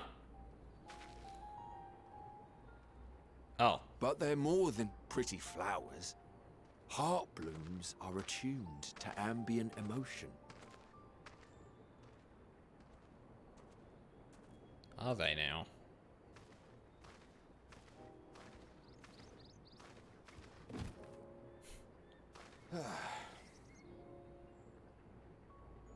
You don't seem convinced, but believe me, it's true. This ashen grey, for instance, it mirrors the anxiety and urgency of those working nearby as they rush to fulfill sudden orders.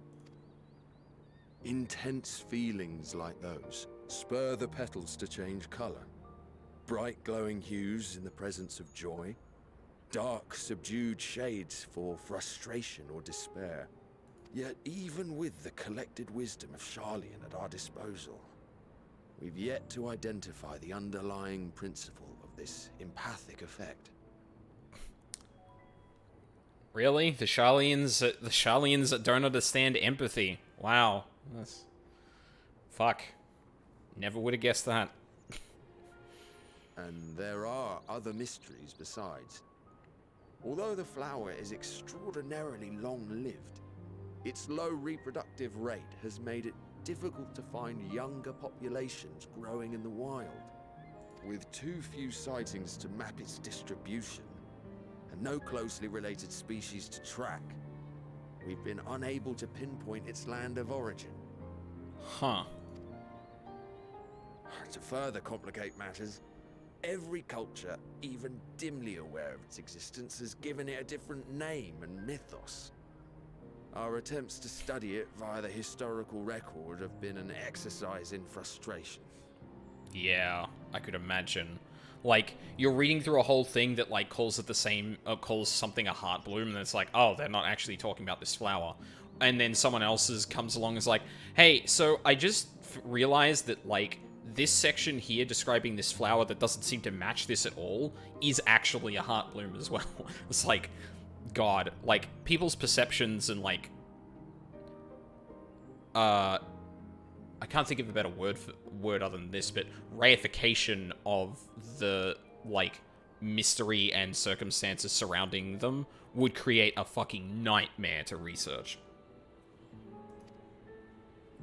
As an avid botanist myself, I should one day like to unravel the Heartbloom's secrets. But I'm afraid other duties must take precedence. I will leave you to your thoughts. Thanks, man. I appreciate the botany lesson.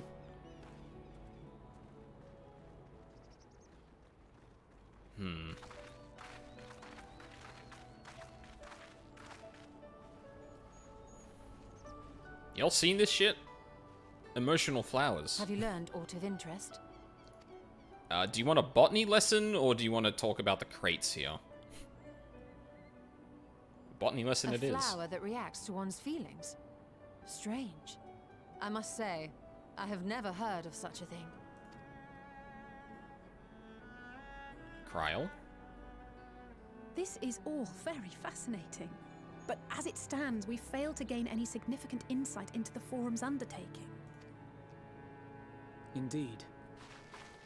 While there is certainly enough activity to support Erenville's supposition that a priority has been placed on improving food production, unfortunately for our investigation, these workers were never informed as to how their duties serve the master plan. If only we could interrogate the Forum members directly.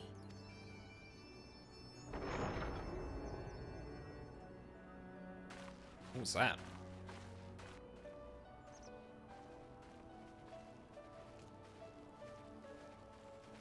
Isn't that the entrance to the Archaeon? Archaeon. Oh. It's Erenville. Look, there. I think that's Erenville. Didn't? A little difficult to tell from here, but I think you're right. He did say he was coming down to make his report. Erenville receives his orders from the Forum. Would it not follow, then, that the superior to whom he reports is a Forum member?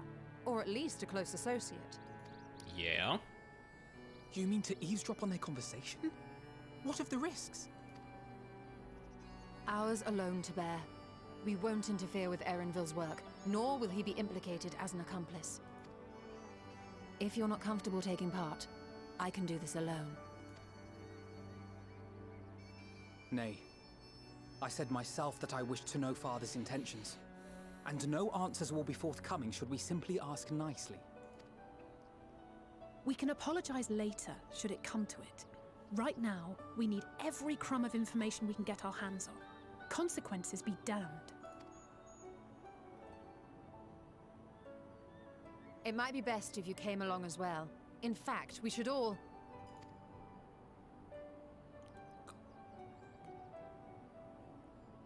Kryl?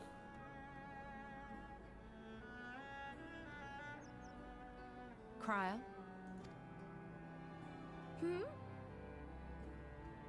Oh, yes. That certainly sounds like a plan. Can you tell us what the plan is? I'm glad you agree.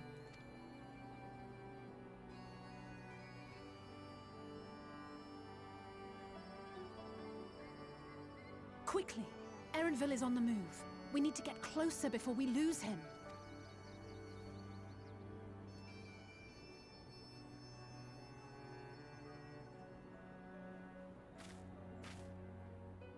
Almost. I can almost reach you.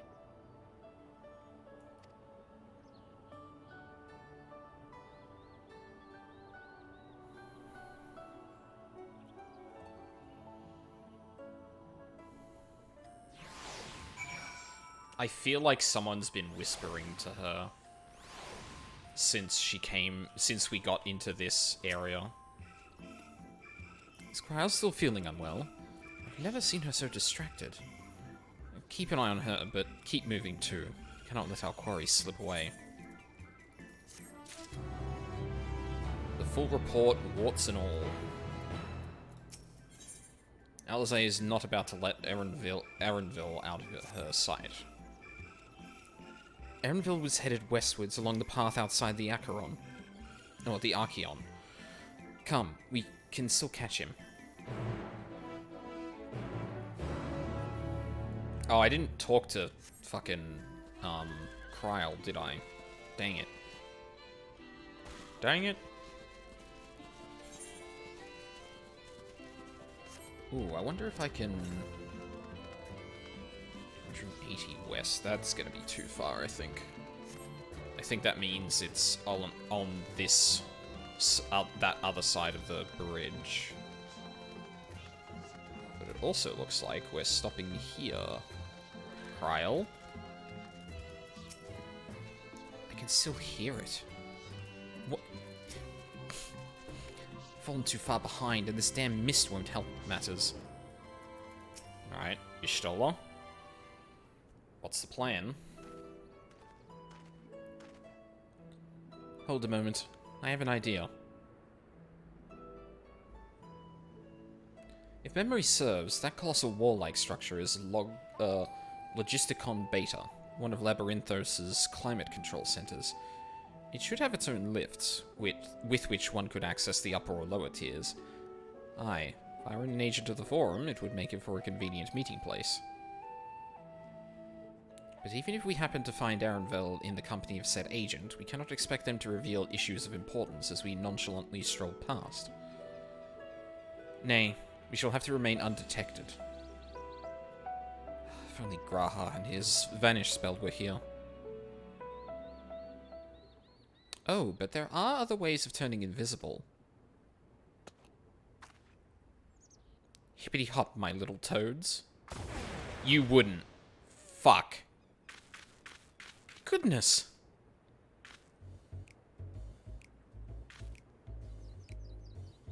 You wanna warn us before you do that next time? Unaccustomed to transfiguration? Worry not, it will wear off with the passage of time. I suggest you and your green companions hop along and catch up with... Oh, warts and all. Up with Erenville. Should you feel the magic's fading, return to me and I will refresh the enchantment. And what am I to do in the meantime? No, I don't think she will. No, probably not. Wait here with me. In your current state of mind, you be as likely to leap into the jaws of a predator as you would learn anything of note.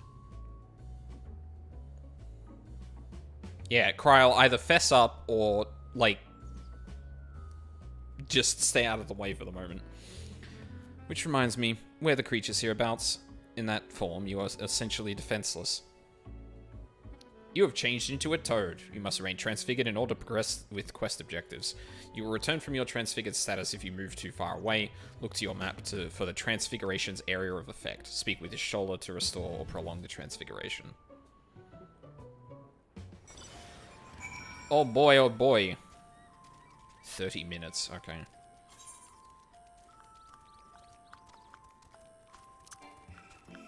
Dang it. Oh, wait, what? While transfigured, speak with Alphino. Fuck, I wish it told me that. I'm probably not going to need the 30-minute limit, but, like...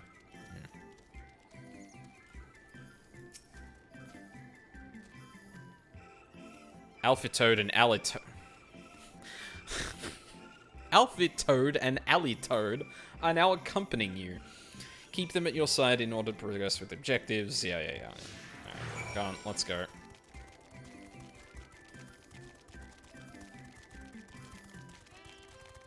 Oh boy, I love turning into Froge. Wow, I only half committed to saying Froge. And, like, went Froge. Like, frog. No, Froge. No. No. Hold up.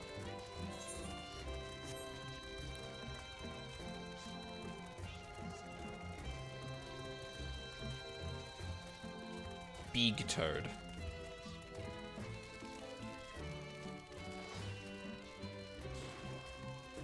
Oh, maybe we have to go over to that here.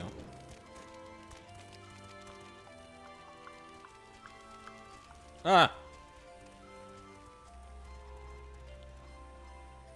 Oh, God, where the fuck did Alphino go? Oh, no, he's here. Okay. Probably should be keeping better mind about where I'm actually going. Discuss your surroundings. Alpha Toad attempts and fails to shake his head, but you nevertheless understand that he is telling you this is the wrong way. Oh. Okay, well... no, actually not. Let's go back this way.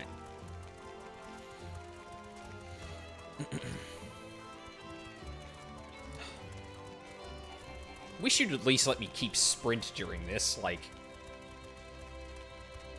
God.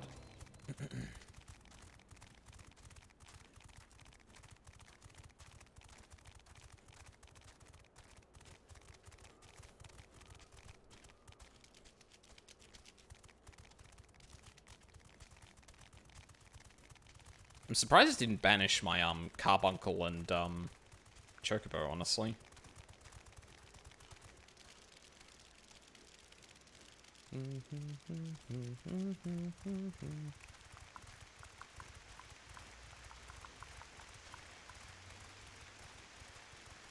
Cutscene.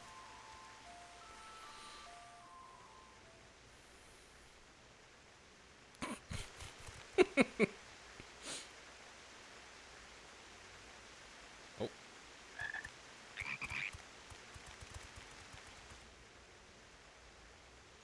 Don't go in the road, you dipshits. Okay, there we go. I trust you will find your compensation to be more than satisfactory. We wish to make clear that we are pleased with the efficiency and thoroughness of your work.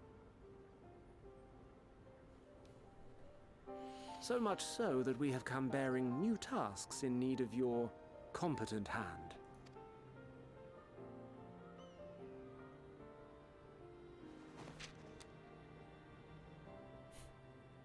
More work for you, my friend.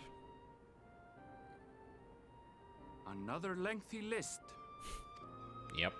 If I may speak frankly, the Gleaners have been pushed to the point of collapse by your unending demands. We are not familiars to be exploited.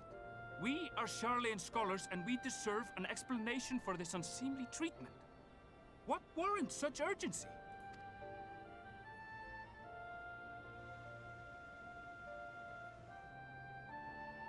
In an age long past, Sharlayan was charged with a momentous duty. And now that word of the final days hangs heavy in the air, the time has come for us to fulfill that charge. I can say no more, but I promise you this. All will be revealed in due course. And when it has, you will understand that your toil was in service to the greatest good.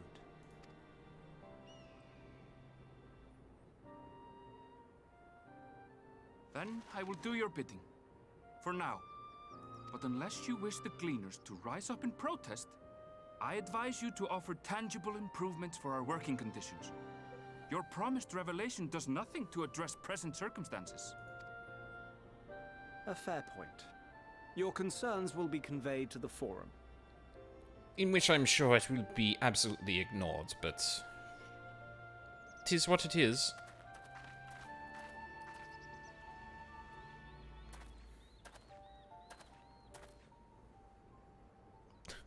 Hi.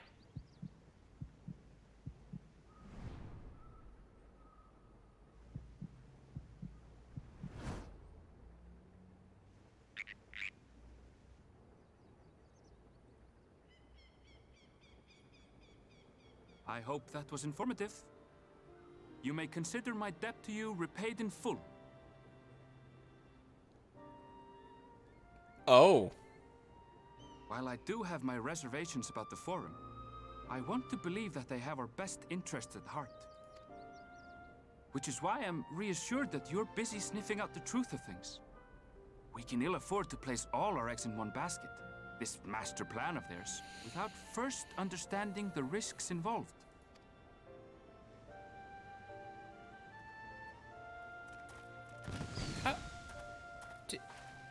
Wait! How did you know it was us? The frogs don't usually vote. The frogs don't usually gather in this section of the thing. They just don't live here. You stood out like a sore thumb. If you mean to impersonate a toad, try studying the real thing. And don't try to fool an expert. Never mind, that's better. It's like, those aren't toads. Come on. It's like, oh shit, okay. Well, I'm glad he was amicable to that. I suppose we should have known a gleaner who specializes in animal procurement would not be so easily deceived. Yet he seemed inclined to put his trust in us all the same. More importantly, perhaps we've discovered a new piece of the puzzle. This momentous duty the Forum agent mentioned. Sharlayan has been called to action, and the Tlaloferoi's declaration was the catalyst. Whatever charges it is they hope to fulfill, they deem it of sufficient import to disrupt all of Labyrinthos, not to mention ignore Eorzea's request for aid. A guide of sorts. Alisaie is staring off in the direction of Erenvel departed, a thoughtful look on her face. What duty could warrant the direct involvement of the Forum and the commitment of all its resources? Judging by what we just heard, none of the Gleaners were offered any kind of explanation. At this point, it seems abundantly clear that we'll learn nothing new by pressing them further. We should take back to Y'shtola and Kryl for the moment, see what they think of this.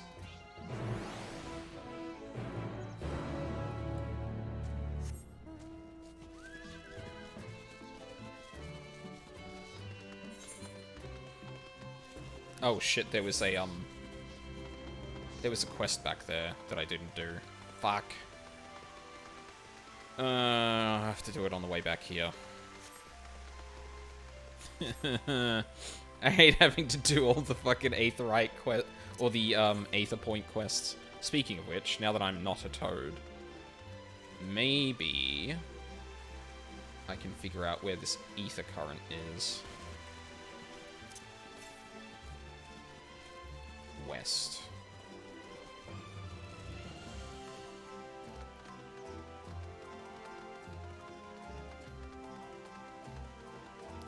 Yakao. That's a great fucking name. Part yak, part cow. Behind the buildings, maybe?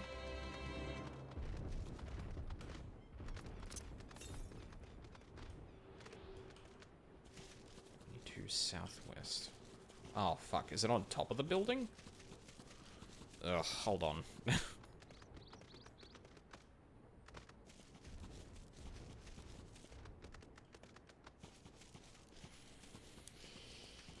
Well,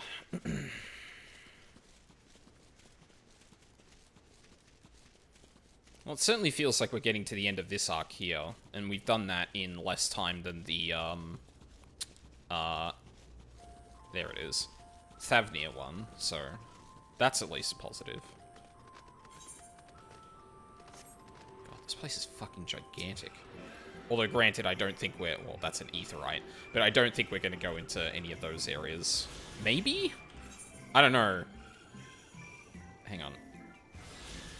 Oh, no, I suppose. Maybe. Like, maybe not up there, but, like, these areas are explorable, maybe. Like, there do seem to be paths there, so it looks like it was, like, placed there with the intent of level design, as opposed to just looking like good background stuff, you know? Alright, back to Y'shtola and Kryl. Hopefully Kryl hasn't, like, wandered off, looking for more flowers.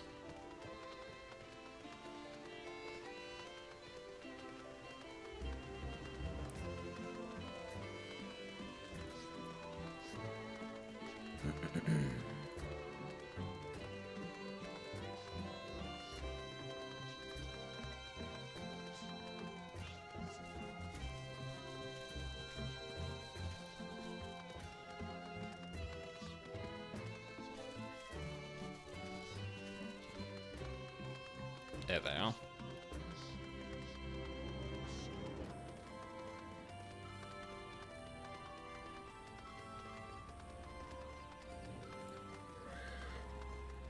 Wait, where's Kryl? Oh, for fuck's sake. Y'shtola? Welcome back. I trust you found Erenville then? Yeah, he recognized us. Interesting. I had a feeling you would learn something important, even if that something was simply a confirmation that no one knows much of anything. We should share this with Kryl, then discuss how we'd like to proceed. Assuming we find her back at the farm. She was still behaving oddly, so I bade her return and rest there. Perhaps not the best decision in hindsight. Would you mind checking near those flowers she was so entranced by? The rest of us can surely survey the more distant areas, just in case she decided to wander.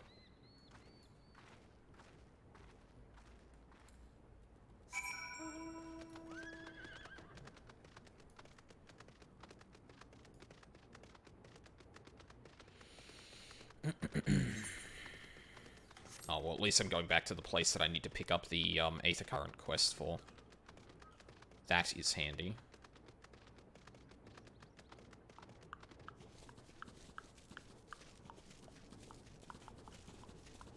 Actually, can I even get up? No, I can't. I have to head from the south. I confused the cliffs, and then I was like, wait a minute, I think you can't even get up there from the north, but, yeah, I was right. No. Go away, please.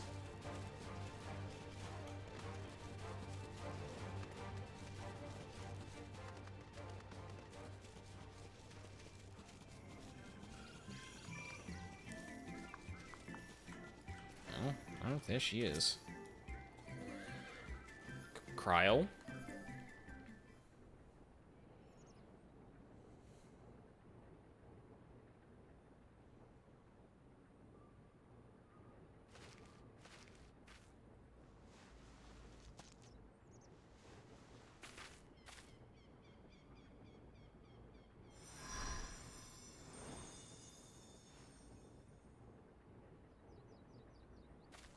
Hi.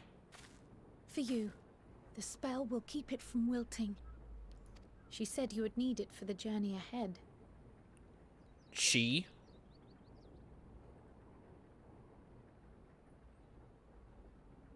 Will you speak with her now?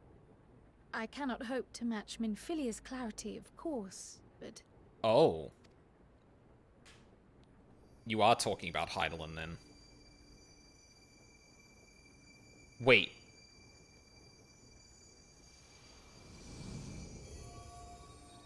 Thank you.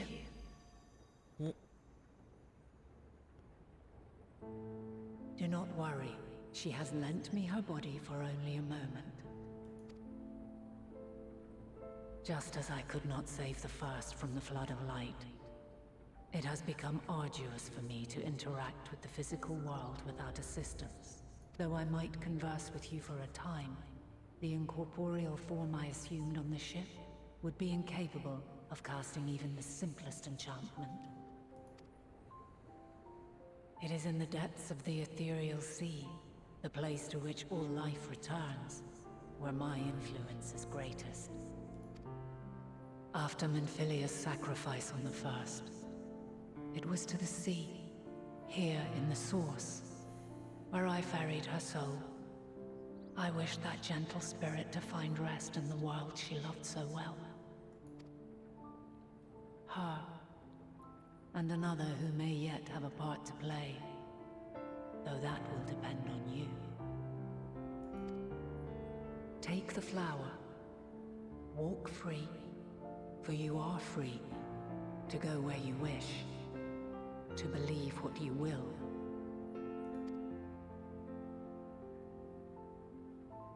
That bloom will be your guide, test and proof of your conviction. In darkness, seek joy. Surrender not to sadness, and see beyond despair. Walk free, and bear the light for others to follow. This is a rendition of, To All of My Children... I can't remember the name of the song. Together, raise it aloft and let it shine, till the end, blinding and radiant.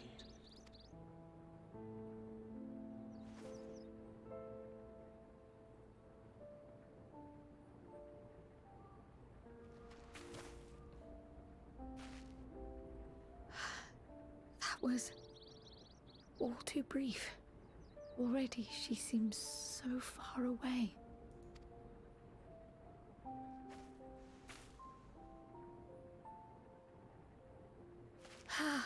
My apologies if I startled you. Ever since we began our descent into Labyrinthos, I had sensed another's will, straining to reach out. There it is. So much hate my head, not a Lalafell. PJ, you are way too judgmental.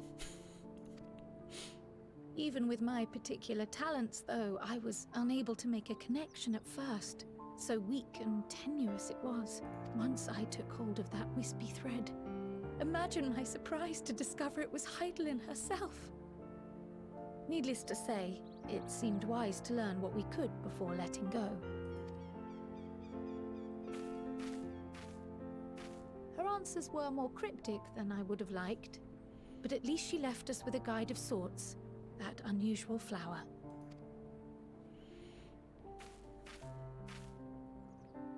Yes, we are definitely making progress.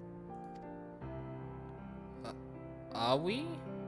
You can't be serious. We've done nothing wrong. Uh-oh.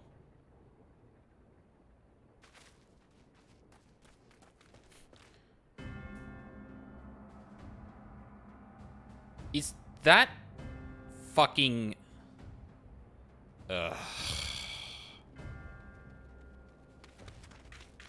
Master Fortuno, what business has the Forum with us? Obstruction and suppression, apparently. Mistress Baldessian, our records show you facilitated the Scions' entrance into Sharlayan by claiming them as assistants for your organization. I mean, they are. We are aware of your investigations. After alerting the major institutions to the presence of potential troublemakers, we received word from an Archean custodian. Archean. Yeah, the group operating under the auspices of the students, skulking about Labyrinthos and engaging in clandestine behavior. Clandestine? We may not have entered Sharlayan as Scions, but we did naught to conceal our identities. Yeah. Our only purpose in this city is to seek the truth. I can think of no reason why our actions should warrant the Forum's intervention. 'Tis not our way to discourage the pursuit of knowledge, but the timing of such pursuits must be considered, not to mention their potential impact. With the world in chaos, we, the true caretakers of wisdom, have committed ourselves to an undertaking that demands the utmost discretion. I find it very funny that they're using the fucking Ascian music for this, by the way. Or a rendition of one of the Ascian music. Sorry, one of the Ascian themes. And we will not risk its success by turning a blind eye to disruptive foreign elements in our midst. What did we do, Fortuno?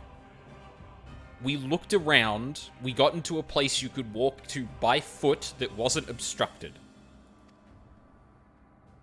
I'm sorry we walked around. What, then, is to be our fate? Will you put us on a ship back to Eorzea? I The doubt it. Forum will convene to examine your case.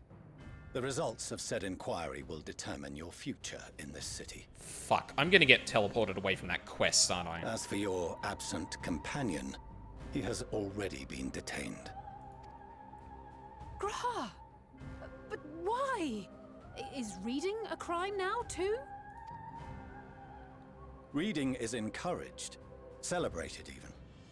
Not, however, of the volumes shelved in the restricted section of the library. Oh. Damn it, Graha, what the fuck? Refusing to comply will only make matters worse. Let us instead treat this as an opportunity to open a dialogue with the Forum.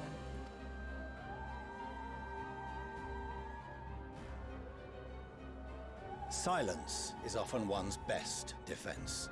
I would advise against prolonging the proceedings with frivolous discourse. But enough. This is not the place for debate. The rostra await.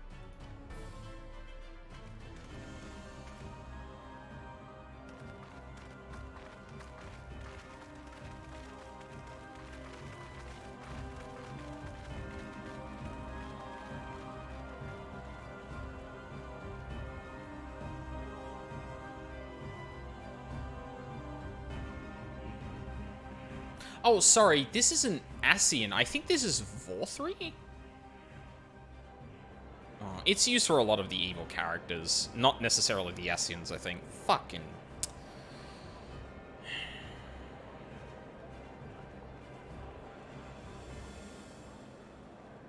Oh, Kryl has a hood off. No hoods in the fucking... Forgive me. I was careless. Evidently. We would have been detained regardless. This way, at least, we managed to stay together. Yeah, I suppose that's true. I trust your time within the Forbidden Archives was well spent.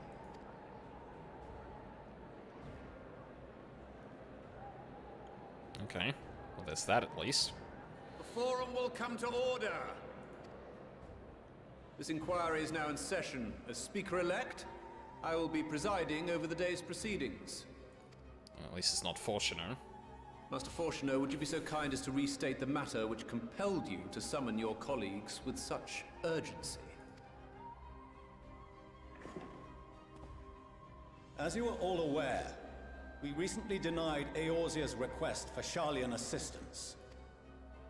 Since then, certain individuals dissatisfied with our decision have taken it upon themselves to interfere with our work. How did we interfere, Fortuno? They entered our nation masquerading as associates of the students of Baldessian. But these malcontents are better known as the Scions of the Seventh Dawn. These militants wield influence with both the Eorzean and Eastern alliances, and are inextricably involved with the crises presently afflicting the world at large. I like how he says masquerading as people of the... I don't like the look of this, smells like a trap. Nah, me neither. I like how he says, like, oh, masquerading as friends of the students of Baldessian. Both of those things can be true, you fuck. This is, like, also, militants, I'm sorry, we raised our weapons at someone once. Militants now, are we?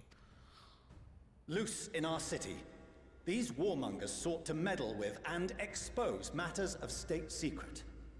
What are they, if not a dire threat to be expelled? We walked around the city in the places that were easily accessible and not guarded. Except for Graha. But that's not the point. What did we do?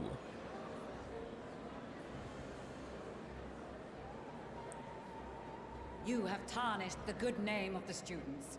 Galuf would be ashamed. Fuck you.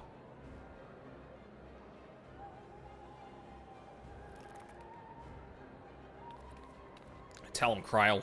Galuf Baldessian was never one to forsake his fellow man.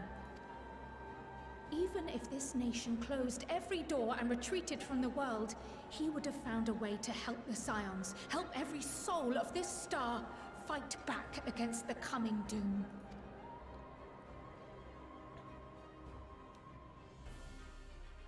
You tell him. Get her ass. A terrible enemy stands poised to lay waste to all we hold dear. In the face of such madness, Eorzea reached out to Sharlayan, a respected ally, in the hopes of forming a united front. Was your curt dismissal truly the best you could offer? Or are you so preoccupied with your momentous duty of an age long past that even the end of the world is unworthy of your attention?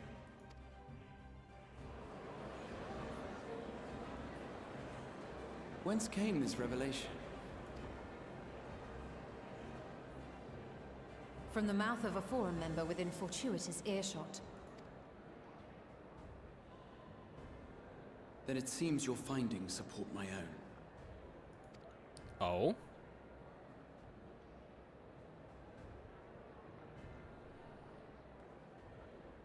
The reason I visited the restricted shelves was to study records of the Forum's policy-making process, to better understand the historical trends underlying their most major decisions.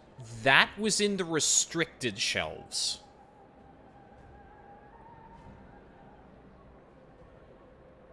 At first glance, the positions of neutrality in war and the accumulation of knowledge above all else appear constant and consistent, the unchanging pillars of Sharlayan society.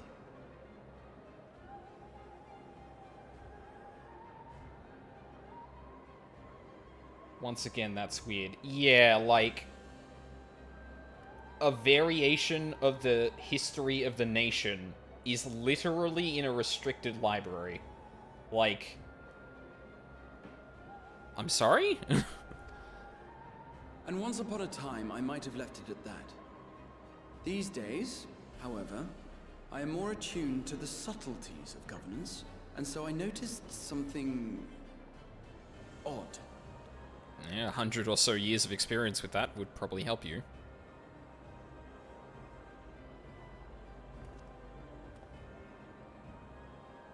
From a particular point in time, the purpose of these policies shifted. No longer was knowledge preserved for the benefit of society.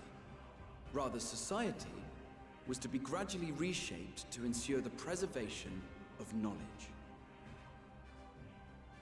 Right. Which would explain their new position.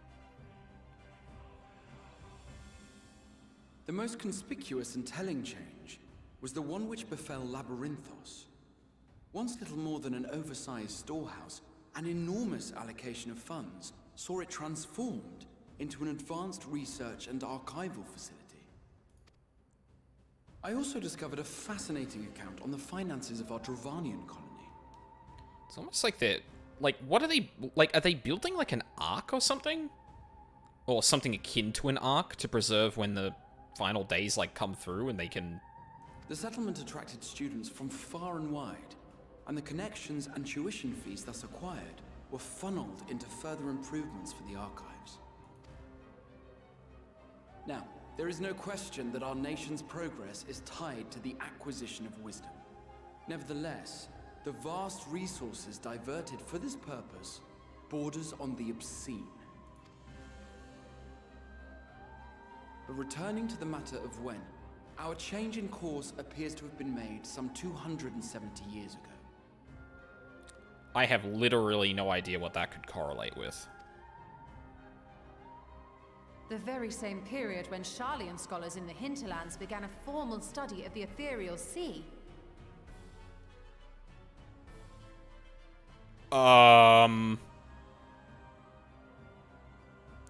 You found something, did you not? And whatever it was, gave rise to your oh-so-important duty.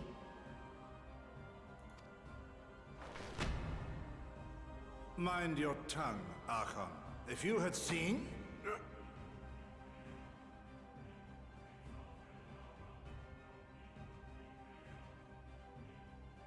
Yes. We are bound by a duty we cannot ignore. Knowing this, what would you have us do? Abandon our vital work and join you on the field of battle? Explain yourself. That is what I would have you do. We will never choose the way of the sword.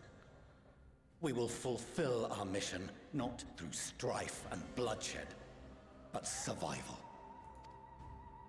Come what may, we shall live on. We must. Oh, he said the thing. Do as you must, then. But we Scions will fight until the heavens fall, until our last breath. She said the thing. Where's her staff?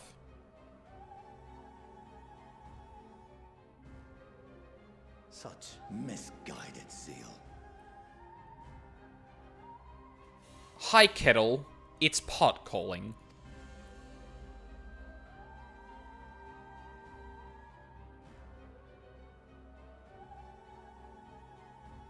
Father, Master Fortuner. What could they have found in the ethereal sea?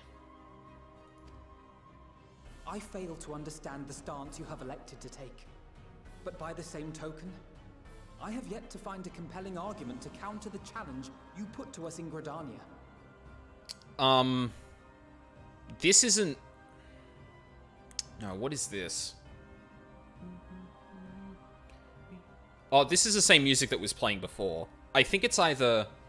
Because this got played during, like, the Sin Eater stuff and Vorthri. That's where it was. It's not Ascian. It's... Like, it's the song that plays when Tesleen turns. It's the song that plays when Vorthri is, like, being a reprehensible piece of shit. Like, it's Shadowbringers music. I mistook it for, yeah, Ascian, because some of the music does have, like, overlapped when it's played, but, but by the same token, I have yet to find a compelling argument to counter the challenge you put to us in Gridania. Still, in the midst of my uncertainty, I must trust in myself to do what is right, as others have chosen to trust in me.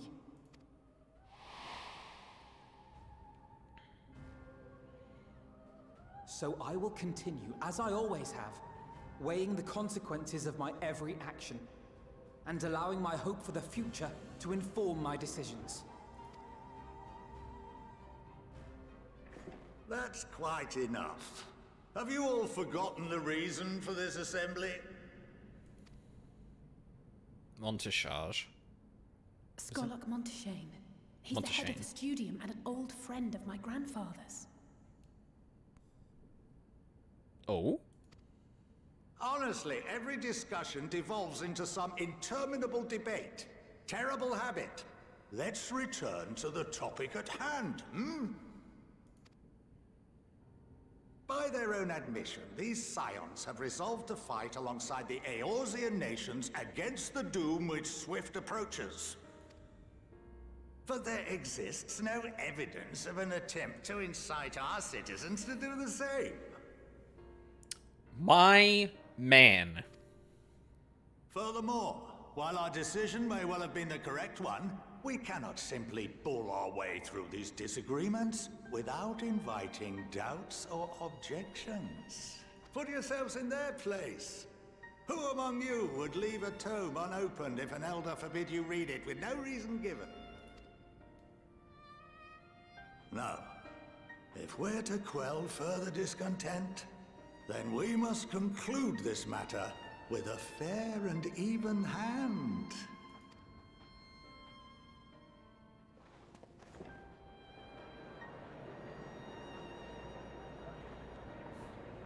You can tell he's important because he's both named and doesn't have a hat. Master Monteshane raises some valid points. Keeping such concerns in mind, I propose we enforce the following measures. Oh, here we go. Until further notice, the students of Baldessian are to cease any and all activities within the domain of Sharlayan. Uh-huh. You will also refrain from any further investigation into the Forum's decisions and duties. Failure to comply with these restrictions will result in the immediate expulsion of your Scion associates. Let us put this judgment to a vote. All in favor, raise your hand. Until what? Wait. I can't fucking... Seems pretty split.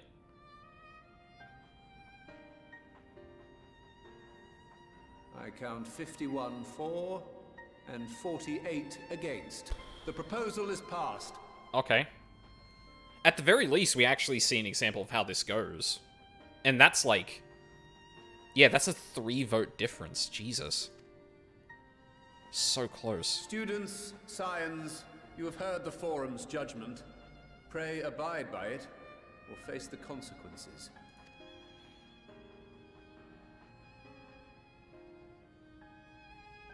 Honored members, I thank you for your time. This inquiry is concluded.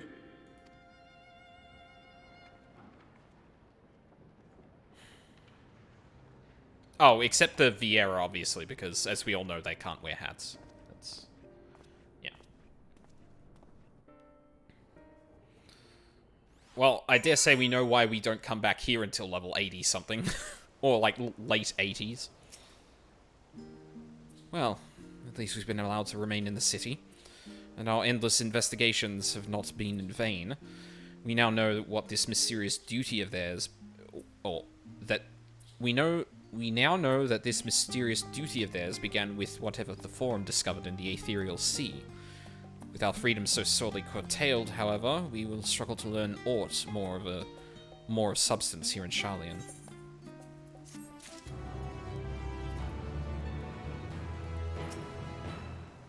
I apologize for the trouble I've caused you. I was pondering the significance of what I had just read as I left the restricted section, and knocked over the security mammoth on my way out. I promise to be more vigilant next time. Really? That's why you got caught? Oh, Graha. We shall have to think very carefully about how we are to proceed from here. You may encounter some raised eyebrows, but do continue to claim the students as your sponsor whensoever the need arises. I believe in the guiding principles of the Scions, and I know my grandfather would have as well. My father may be right, that I'm still groping in the dark for answers, but I need him to know that I would never stop searching. I owe that much to Arenvald, and myself. A state visitor. Alzay has a look of dissatisfaction. Don't we all? Your dad is a piece of shit. Yep. Yep. The overall picture has grown clearer, yes, but that's in spite of the Forum being so maddeningly vague about this duty of theirs. Why are they so reluctant to explain their actions in plain words? Survival come what may. Is father's work so vital that it takes precedence over his own family? Alfino? Alizé? It is you. I'm gonna guess that's... Oh no. Fuck. When I heard you'd been dragged before the Forum, I came as swiftly as I could. Oh, I'm so very glad they allowed you to stay. Mum? Mumther? Yep. Mother?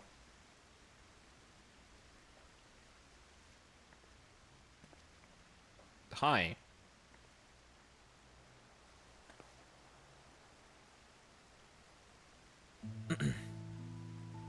Amélian Sleveilleur at your service. And of course they played this music. Sorry, I didn't realize we were speaking to Toriel. And you fine people must be the Scions of the Seventh Dawn. How lovely is it to finally meet you. God damn it, Charles. I mean, same, but... the second anyone appears... Is it on here or is it just me? Mother, please. We don't wish to make things difficult for you. If word reaches father that you were... Oh, bother that. I am to be chastised for speaking with my own children. I am well aware that you and Master Fortuno are not on the best of terms at the moment.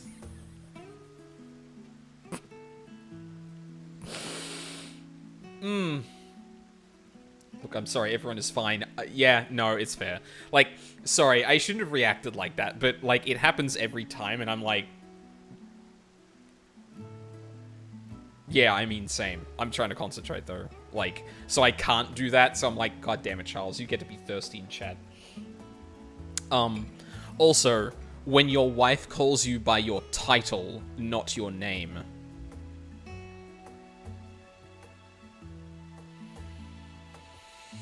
Ah, that's a yikes. But I've been absolutely desperate to see my darlings again. You will come by the house, won't you? I have gifts waiting. Costume change. The timing couldn't be better. As matters stand, we shan't be going anywhere until we discuss matters with Thancred's group and reconsider our options. Distracting my favorite thing to do. Yeah. Go visit your home. We will be back at the annex when you are ready to rejoin us. I'm not sure we... Aldine, what do you think? What?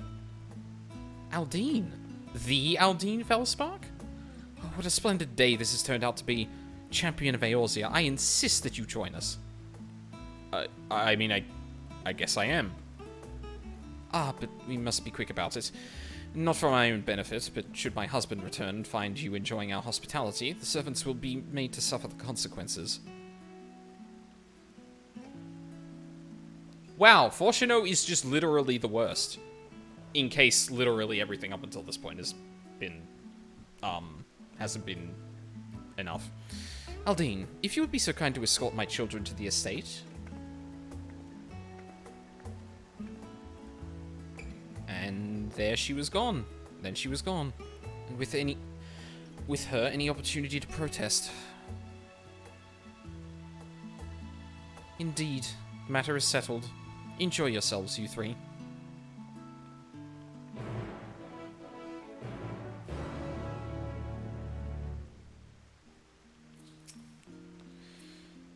I apologize. My mother is not one to take no for an answer.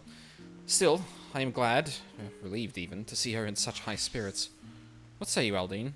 Though it seems we shall have little time to enjoy it, will you accompany us on our visit home? Yeah, of course. Fine. If we're going, then let's get it over with. But be sure to stay in the entrance hall. No peeking into our private chambers, thank you very much. I wouldn't do anything of the sort. Why ever not? Your room was always perfectly neat and tidy. Sharp as attack as always, Alphino. Everyone has things they'd rather keep to themselves, don't they? Cherished mementos you couldn't bring yourself to throw away, childhood toys. I mean, God, never mind. Levier Estate is that way, straight down the stairs. Come on. Alphino and Elsa, yeah.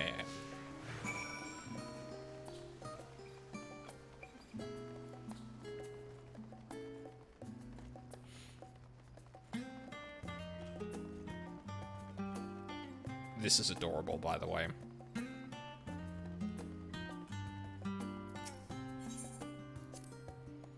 As children, Alphino and I would often wait here for our father to come home from work. Must have been a day when his meetings ran long, because I remember growing restless and leaning over the railing to watch the water rush by. Father, of course, arrived at that exact moment, came pounding down the path in panic, crying out my name. When Alize and I were little, this bridge was as far as we were permitted to wander alone. I say alone, but my mother or a servant was always somewhere nearby, keeping a watchful eye. And now look at us, traveling to different continents, different worlds even. Yeah, we've certainly come a long way, that's for sure.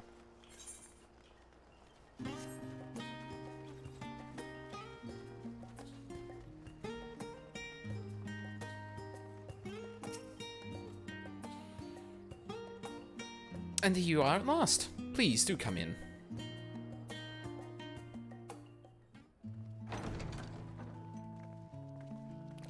I can't unhear home. I can't unhear it. Holy shit, Welcome Mr. home, X. my lady.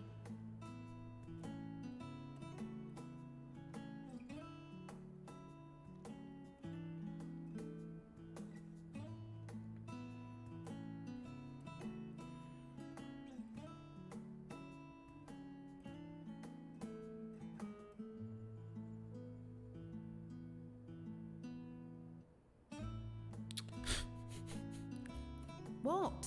What are you gawping at? This is why they made the tuxedos and the maid outfits gender neutral. Because they had to do this scene, and they couldn't have, like, they couldn't, or they didn't want the female attendants to be in the maid outfit. House Levier and all its grandeur, Scion headquarters must seem squalid indeed. Just admiring the craftsmanship.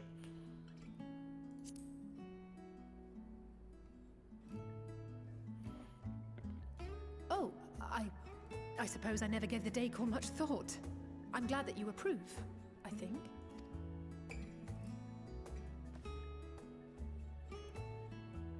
Lord Fortuneau is not to hear of this visit. And I should also like the children to have their gifts, ere my husband makes his return. As you wish, my lady. Very good, Mom.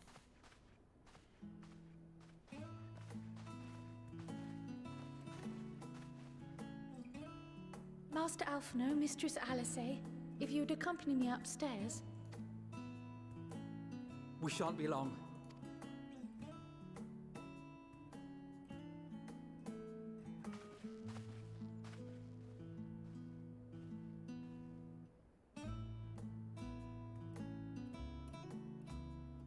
The twins have been sending letters home from time to time, recounting their latest adventures. There it is. I am sure they withhold certain details, of course, if only to keep me from worrying. Yet a mother worries all the same. In the early days especially, I tried to support them as best I could, sending the Scion's coin and other such donations. Fortunately, they have found the strength to overcome adversity time and time again. Their words grow more confident with every letter, their depictions more vivid. The triumphs and defeats, the joys and sorrows. It is clear that they have come to find value in every experience. But of those they treasure most, it would seem that meeting you might be the most impactful. Why, since that fateful day, I do believe there has not been a single missive in which you were not mentioned by name. So she's one of the benefactors? Evidently. Maybe not, like, officially or, like, through, like... Yeah, like, maybe not in, like, so direct or official a capacity, but evidently, yeah.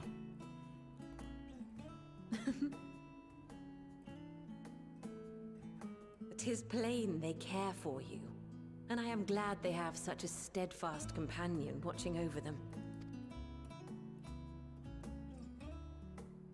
Under normal circumstances, I would offer you tea, but alas, these are anything but. In any event, why don't you keep me company whilst we await my children's return? Perhaps you might regale me with a tale or two of your exploits.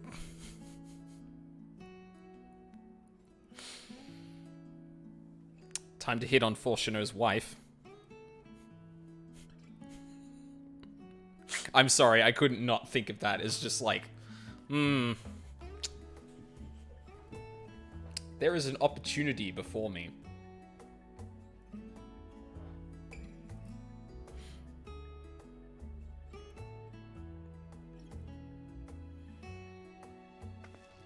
Hell yeah. When you mentioned gifts, I wasn't sure what to expect. Mother, Oh, look how well it fits you. And the style is to your liking?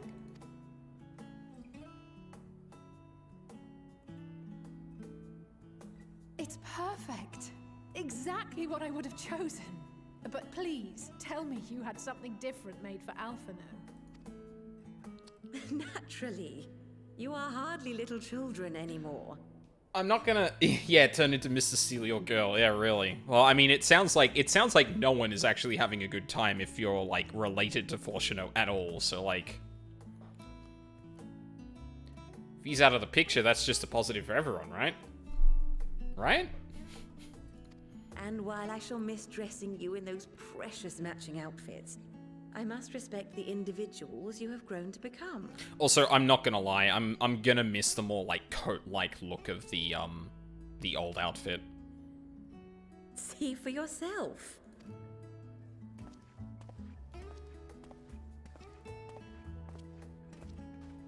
Thank you for the splendid clothes, Mother. Stylish, comfortable, and eminently practical. I am so glad you like them. They are, however, missing one final touch. The red really pops, though. Yeah, it does. I'm just not really a fan of the design, honestly. Like, especially in a game with, like, relatively complex outfits. Like, Alize's just there looks like a tad plain. Like, especially up here. Feels like it could use, like, an extra, like, partial layer or something. Oh, Scholar, baby, let's go! Oh, sorry, Sage, not Scholar, Jesus. Wait. Are these... A sage's tools of the trade. They belonged to your father.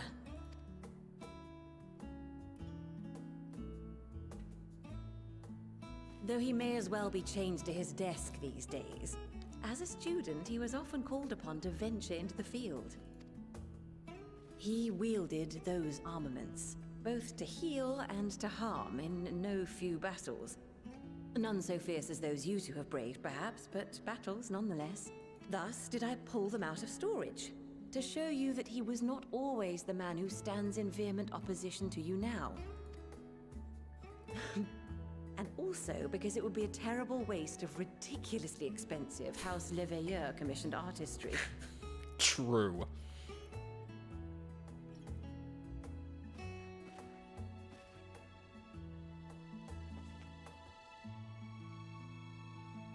Jobstone, I assume. Yep.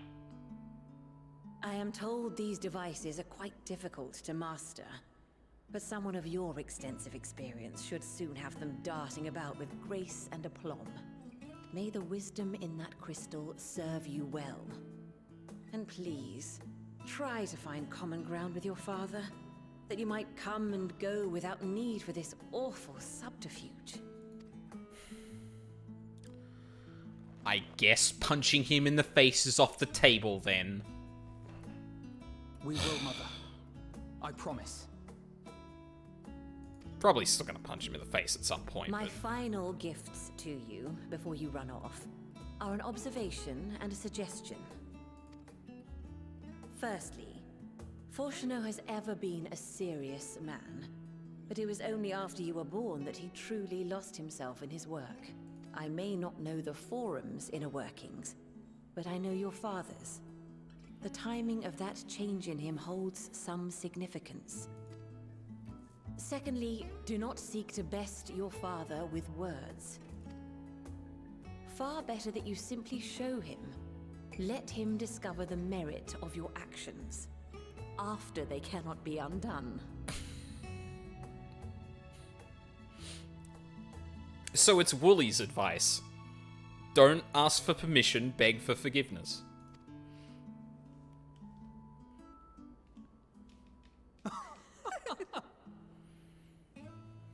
Oh, Mother. We shall take your wisdom to heart. Thank you again for these gifts, and farewell for now. Safe travels, my children. Eat well, stay warm, and keep your friends close.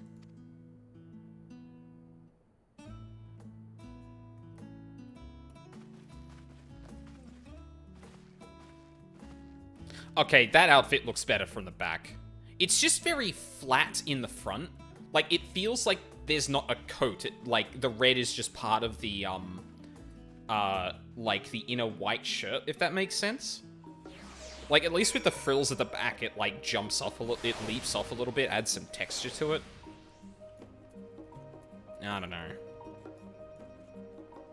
I feel like it looked better in artwork, but... Thank you for indulging Mother's request. I can see it meant a lot to her. And I, shall refrain from inquiring as to the content of your private conversation. Yeah, I wouldn't either.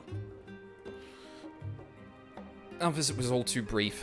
For now, however, it will have to suffice. Ours with these tokens of home that we carry with us. These gifts to help us remember, who we are and whence we came. But enough sentimentality. Let us return to the annex and rejoin our companions. Actually, that reminds me. Sorry, I just realized something.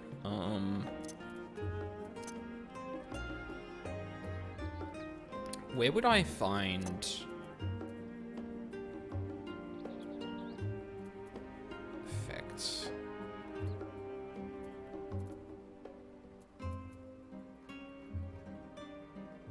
Where's the, hang on. Also, maybe it's a chest belt. Potentially, but... hold on.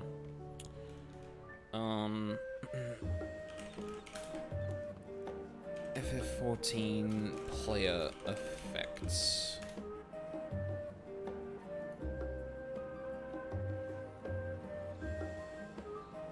Oh, it's in character. Character? Battle effects. No, I'm gonna just show all, honestly. I'm not doing T, so I will watch everyone's explosions. Because it's fun.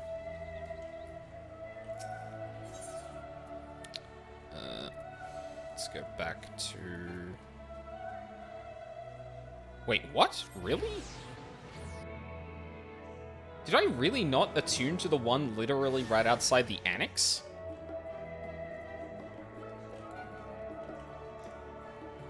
That was very dumb of me, if that's the case, which the game is telling me is the case, so I have no reason to think it's not the case, but... I'm probably going to take another break here. I haven't been drinking any of my water. Hold on a sec.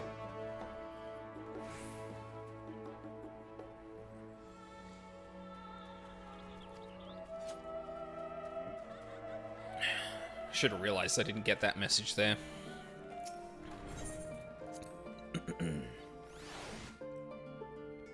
But yeah, I'm gonna take a break after I turn this quest in. I'll probably be going for another, like, hour, maybe like an hour and a half. But then I need to leave, because I'm catching up with some friends tonight. And that means no more streaming 14. So, yeah. Enjoy your time with the Leviers, I hope. I would ask how the twins fared, but their new outfits tell the tale. I only hope we can help them to reconcile with their father, that they might return home one day with their heads held high. In the meantime, we edge ever closer to the secret the Forum strives to hide, and the flower bequeathed to you by Heidelin is sure to guide us going forward. I'm confident that once we've heard your report from Thavnir, we'll be well equipped to plot out our next move.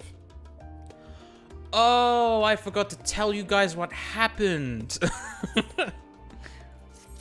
Whoops. In the dark of the tower. So we're probably going to actually do that. Cool. So, yeah, I will be back in just a few minutes, and then we will maybe do our first dungeon, which would be nice. Fair warning, that's probably going to involve me actually adjusting my UI, because I want the Bahamut bar, or the trance bar, to be, like, front and center. So, but yeah. Anyway, I will be right back.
Alright, I'm back.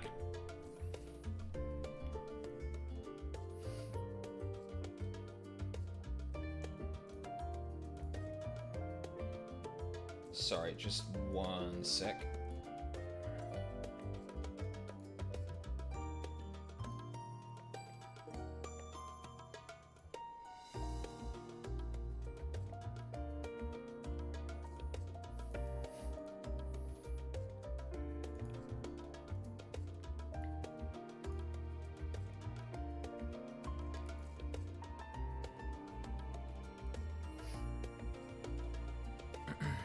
Alright.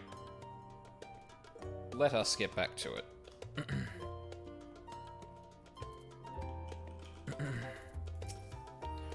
Don't think for a moment that I'm jealous of Alphino's new weapons. They're far more suited to him than me. We left Eorzea in matching outfits, but our styles, both fashion and fighting, have long since diverged. If anything, I'm proud of the differences between us. If I intend to master the Sage's armaments, that will mean learning to imbue them with the same ether that I poured into Moonstone and Obsidian. It is difficult to grasp the essence of such an entity.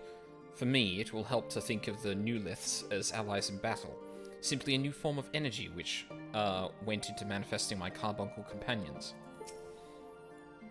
For us to feel responsible for the schism of House of the Veilleur would be pure hubris. After all, we're merely on the outskirts of what it is, essentially a family affair. Or what is essentially a family affair. And yet neither can be claimed the indifference of strangers. To hear their mother welcome them so warmly was a joy and a relief.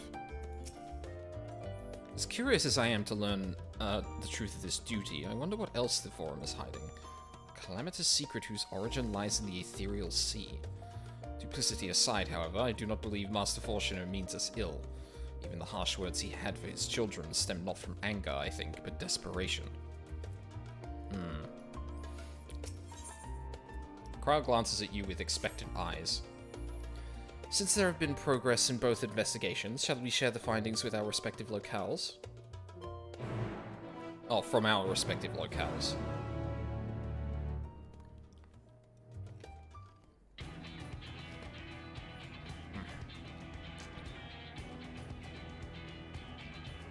Oh no, this is going to be a talkie.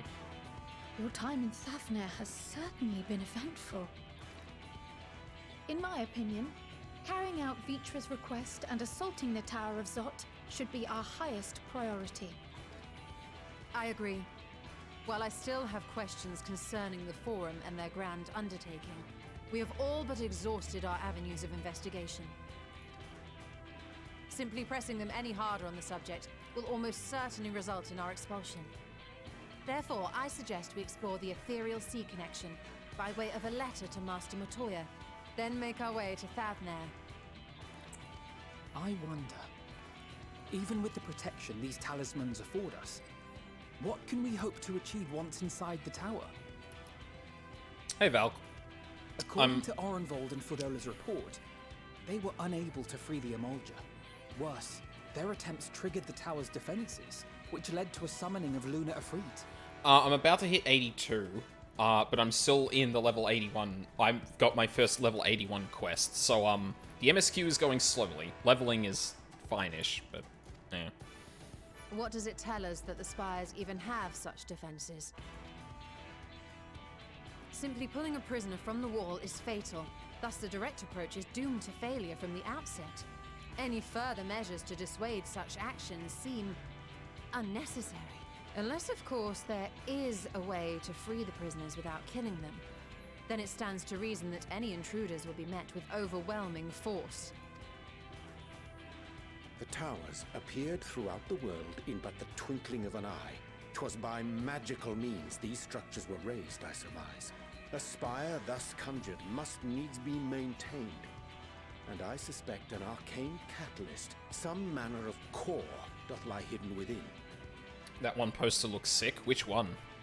There's a lot of them. Core and the tower ceaseth to be, thus liberating the captives without harm. So we can hope. And I would prefer to enter the tower with a working theory than with no plan at all. Oh, yeah. Fair enough. Assuming Ishtola's reasoning is correct, the chances of the defenses remaining dormant are small to none. Any primals will have to be dealt with, and defeating one will likely only lead to the summoning of another. Our every victory will only compound the prisoner's suffering. May we not then divide our forces? Those proficient in healing will focus on sustaining the captives. That duty can be covered by Urianger, Kryl, Yostola, and myself. The remaining scions will proceed with the search for the core. Admittedly, this strategy puts both parties at greater risk, but it should bolster our chances of saving the Arcosodra by a considerable margin.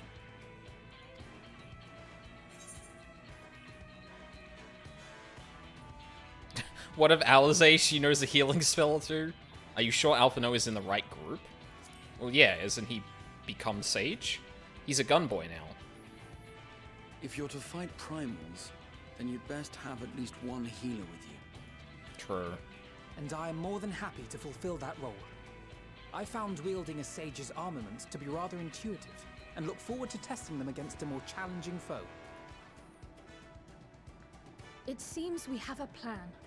All that remains is to carry it out. I will inform Rads at Han of our movements, so let us make our preparations and regroup near the tower. The military post in what's left of the Hamsa hatchery should serve as a convenient staging point.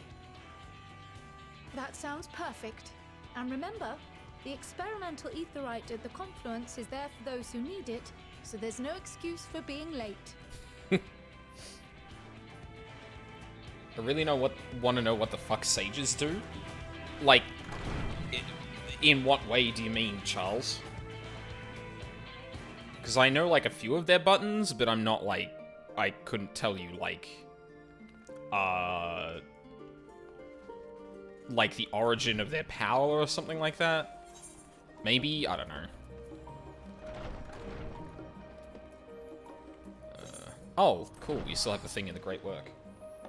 Oh, like buttons. Oh, so they have a lot of small shielding buttons. They have a fair array of DPS buttons. They have an ability that can modify certain heals and damage attacks to either do dots or shields with extra effects. When their shields break, they can gather resources to push a bigger button with bigger heals, and they can also charge up like a long beam. Yeah, like if I had more time to actually go over it, I'd just start one myself, but the job guide should have all their skills listed if you want to read it all. Yeah, that's true too. But before we move on, I need to actually make changes to my HUD, so you'll have to forgive me here, but I've got to figure out what the fuck I'm gonna do here. What size are you? You are 120, so I'm gonna make you 120 as well. Save. I am going to... No, hang on. No.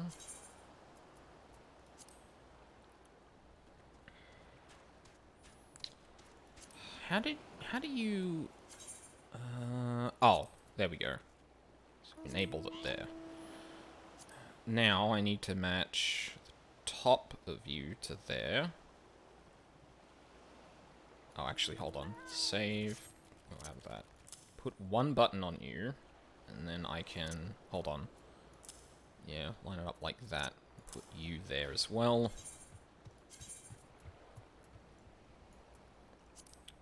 So, oh, for fuck's sake.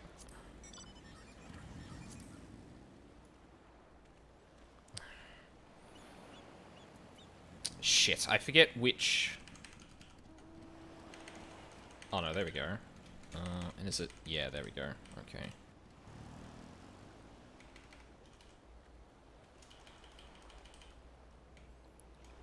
Okay, that's...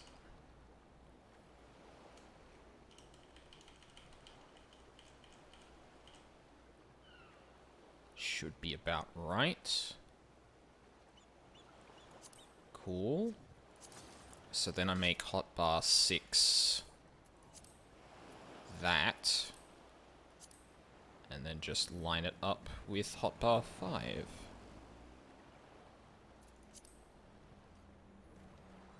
think that's right. Could stand to be a bit taller, or not taller, but higher.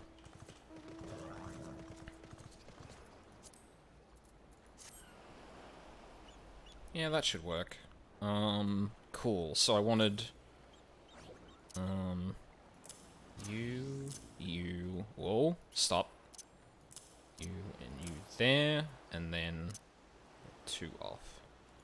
So then, here. For that. And then we move you directly in the center.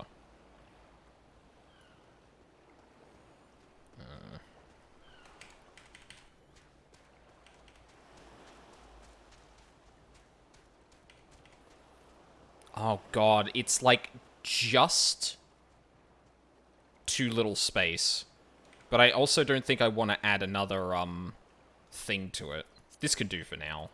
I'll adjust it if I really need to in the future. Because I can either I can do one of a couple of things. I can either make the buttons smaller, move them apart so that the... Oh, right, I can resize the element, can't I? What about that? Oh god, it's behind the thing now. Fuck me. I hate how that happens. Trance gauge. 90%.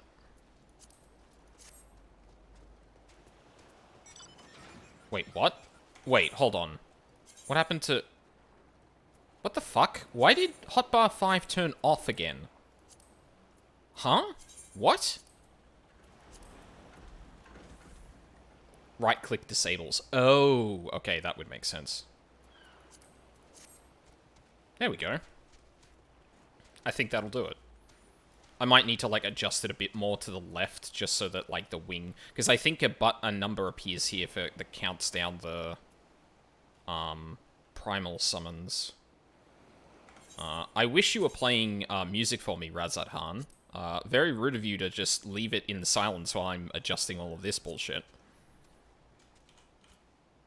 No, no, fucking...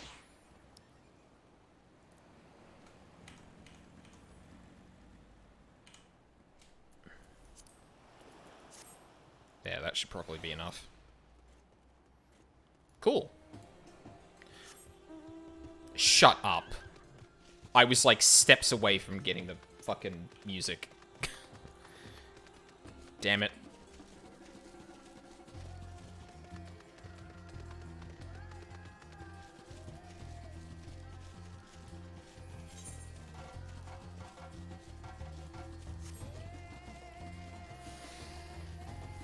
I think all the Aether Currents are like miles away.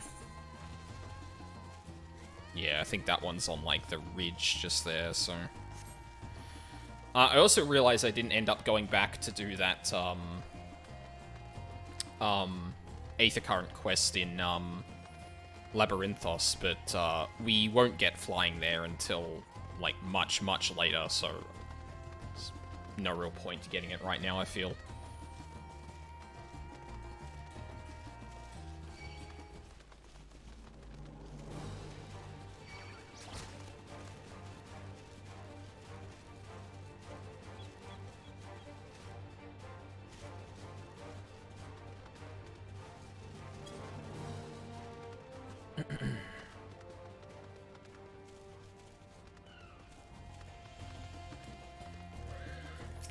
It's been a while since we've been here. Ah, our friend from Eorzea. We've been expecting you. You and yours will lead the mission into the tower, I'm told. The warding scales will be delivered soon. Till then, please stand by at the boat we have readied. when your fellows arrive, I will direct them to join you. We pray for your safety and success. Alright. Dungeon number 1, baby. Let's go. Oh god, we got the fog again? Fuck me. Like, the most beautiful area in the game, and, like, you can just not enjoy it because of weather. Fuck. Thank you. There we go.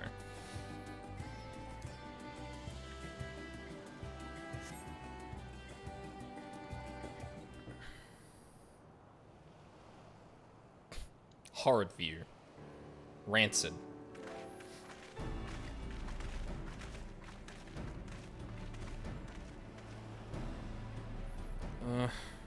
This is... If this is the future of Aetheryte travel, I think I'll stick to boats. No warning, however emphatic, could have prepared me for that. On account of which, we are a little late, but fighting fit. Mostly.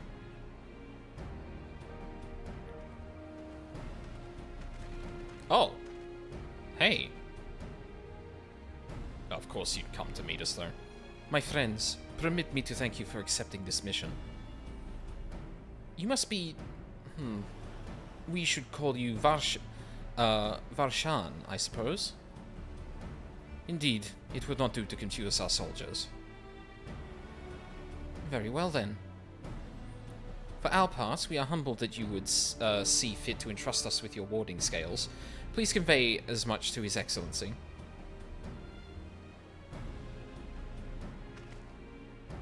One for each of you. Please accept them with my blessings. Damn, they actually made them pretty quickly. Ah, thanks. With these, we can go anywhere those with the blessings of light, the blessing of light can go. Not only for this operation either, but all the ones to come. You can finally break your monopoly on primals. Alright, Thancred. Alright, you... Alright, Thancred. You're not quite up there yet, mate. You're immune to the influence, but I mean, you still have to fight a fucking primal. I've been waiting for this day. I wouldn't mind carrying on as before, you know. In that case, they're all yours from now on. No, I've been waiting for this day. You all can finally catch up with me. So have we, my friend. So have we. If anyone is amenable to it, let us review the strategy for good measure. As previously agreed, we will divide into 2 groups. Aldine and his band will break through the tower's defenses and locate its core. Meanwhile, the rest of us will tend to the prisoners, who will doubtless want for healing due to the duress of repeated summonings.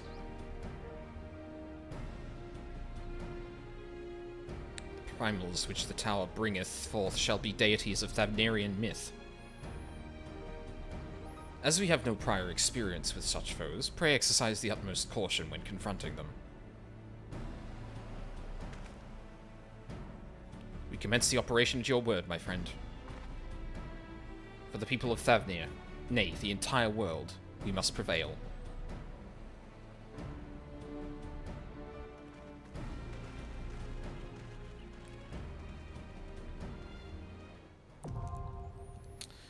Oh, baby. We got our first one.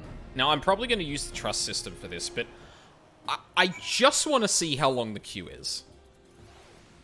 I just need to see how long the queue is.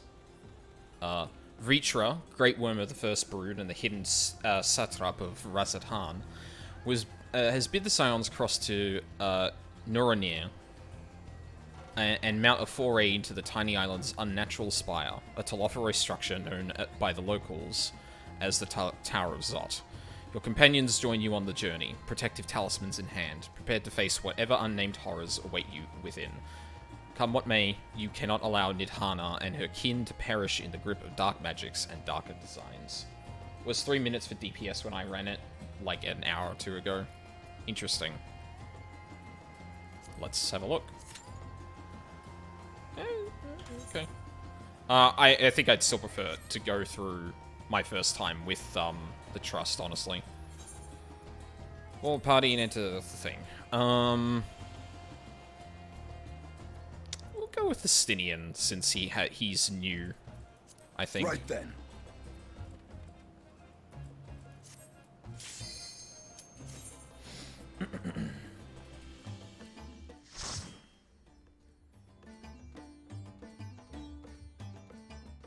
It just beats potentially sitting in the queue for a while.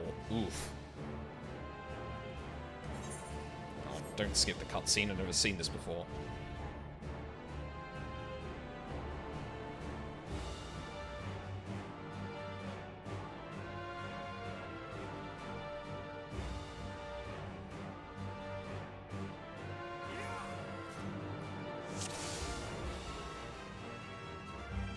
Foul place.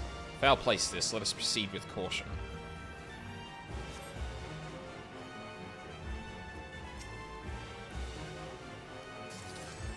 Thank you, Thancred.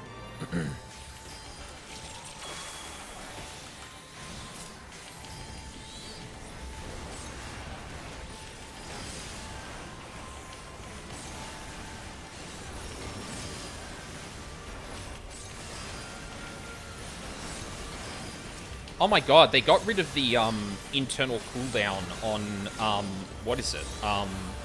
Festa. Holy shit, yes. Thank the Lord. You're mine!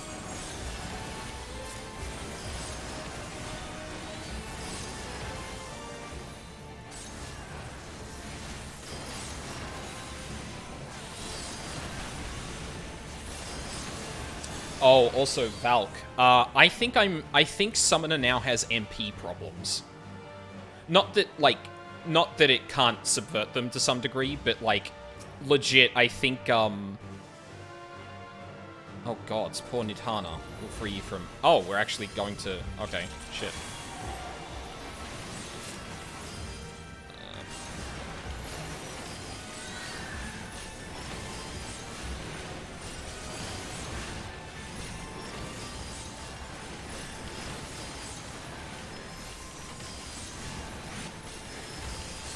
Like, especially during Garuda, it feels like you burn through MP pretty fucking fast. There! You're mine!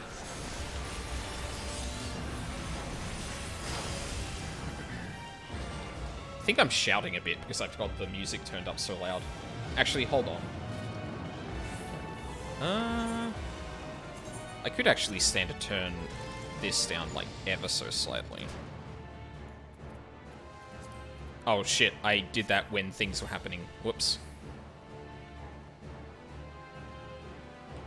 Actually, like, how is that compared to my voice? I feel like it was maybe a little too loud, but I'll put it back up to where it was. Just a sec. There we go.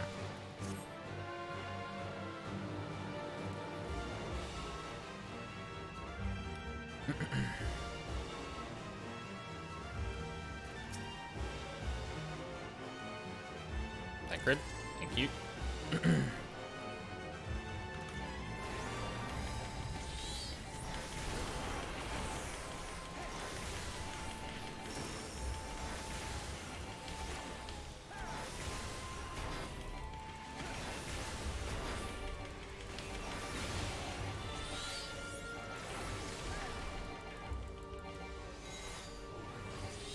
Not too sure I have your stream just high enough to hear you. Oh, fair enough.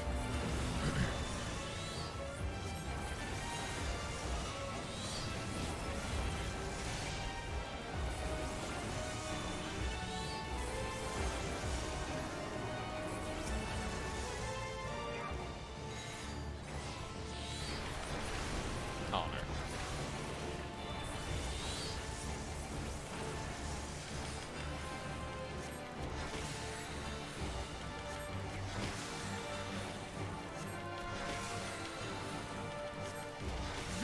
Oh, that would have been it.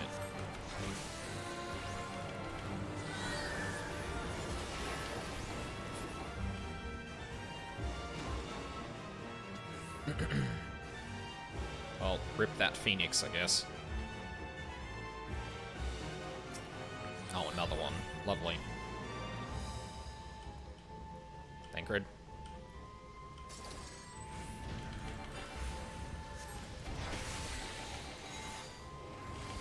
You're mine! Oh my god.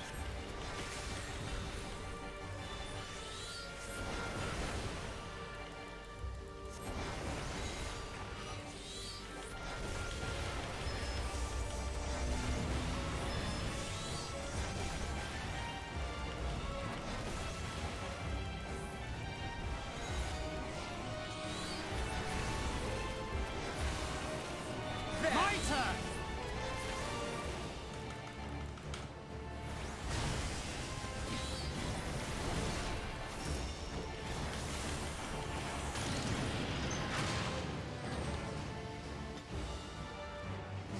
Oh.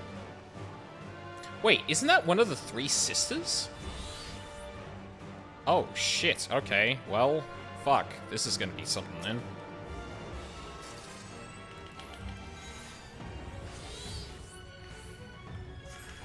Oh, I just fucked up. You're mine! There we go.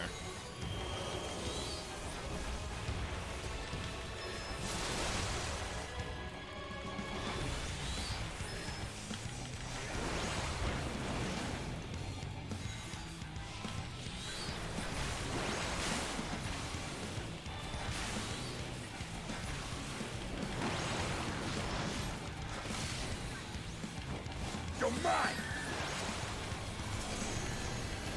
You're mine!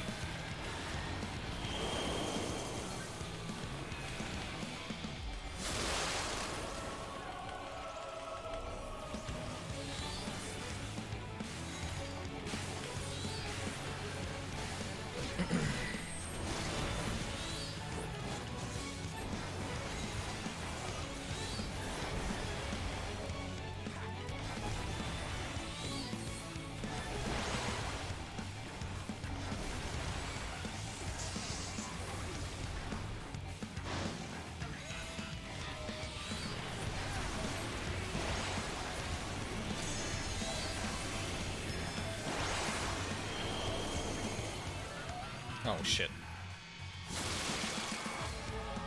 What do I... Oh, no, that's not what that was. Fuck. Oh, fuck. Great. All or nothing!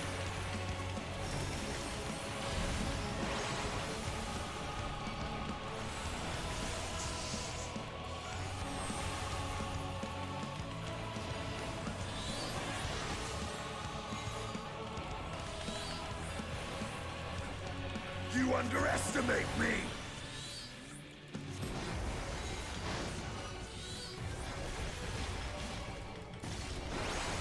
I feel like that attack keeps missing. I could be wrong, but...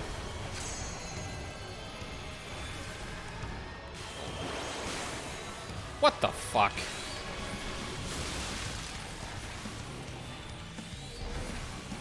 I just died, didn't I? Fuck me. Alright. Gotta stay a bit more awake.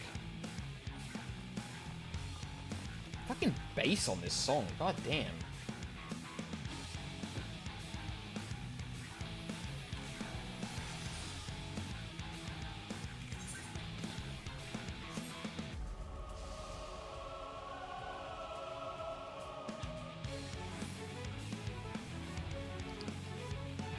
We did all the bosses here basically without a healer because he kept dying. Oh, fuck. Oh, those positionals, those things pointing to the ground must be where the boss is going to cast the mechanic from. That's what I wasn't getting there, I think. Oh, I should, there we go. Summon the carbuncle. That probably will help.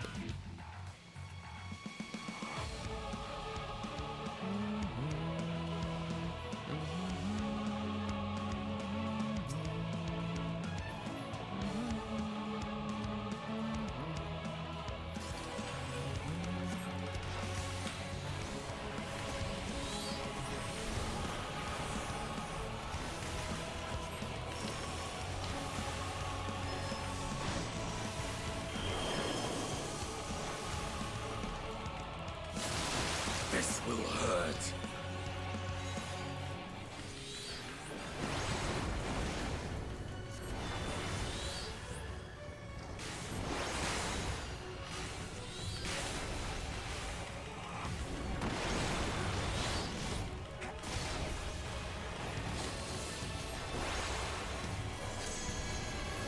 You're mine! Ow.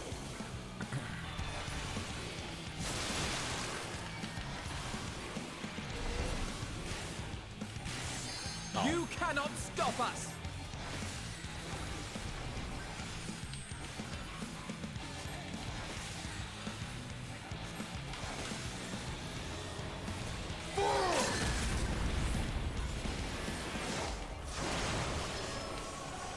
You underestimate me!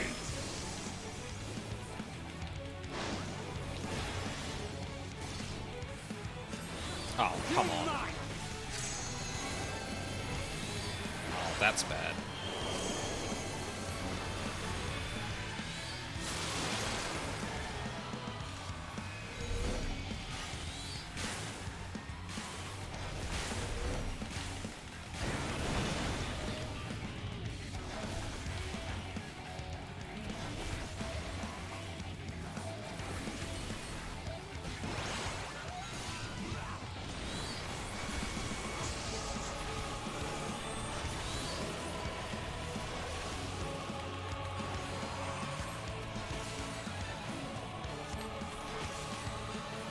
You're mine!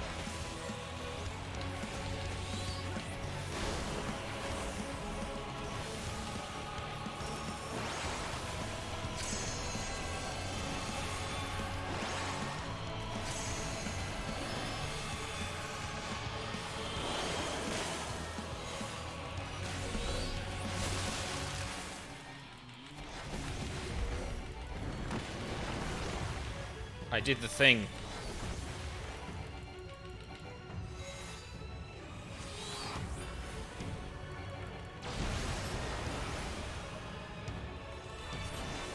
My turn!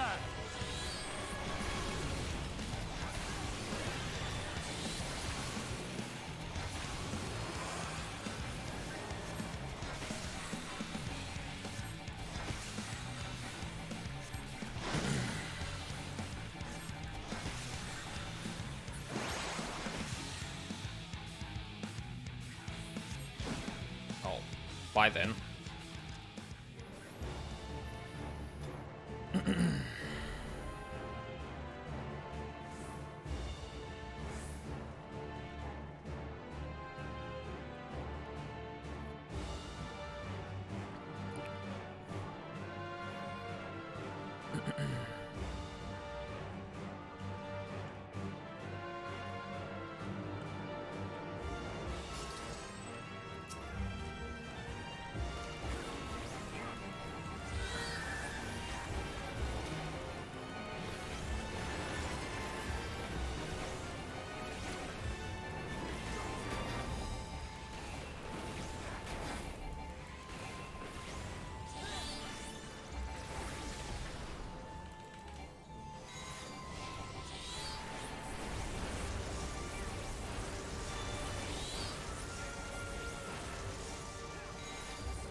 You cannot stop us! God, that tri-disaster animation is just mwah, beautiful.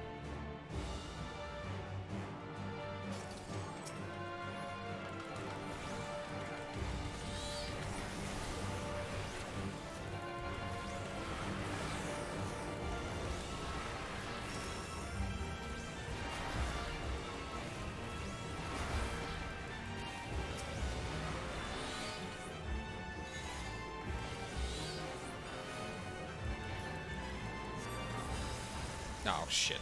Oh well. There!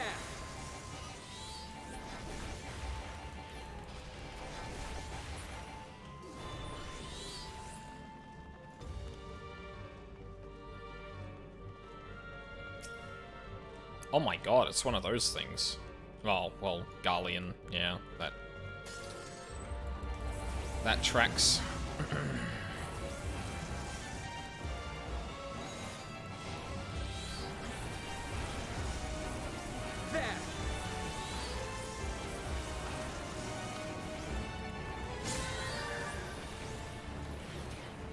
Oh, god damn it, I wasn't paying attention.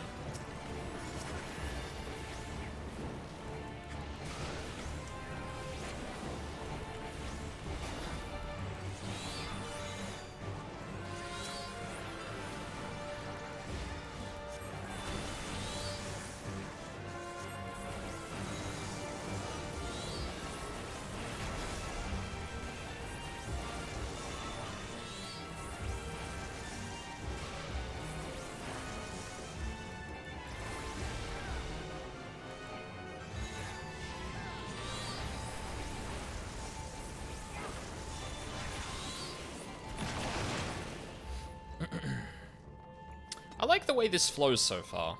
I'm actually having a really a lot of fun with it. Ring of Aiming. Great. Love that.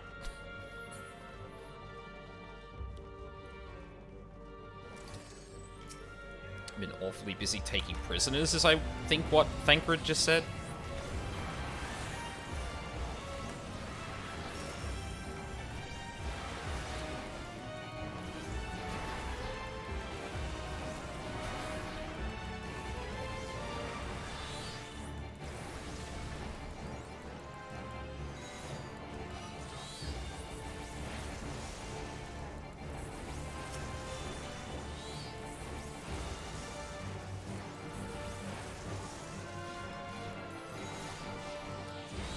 Loser Alfino? Why? What did you do?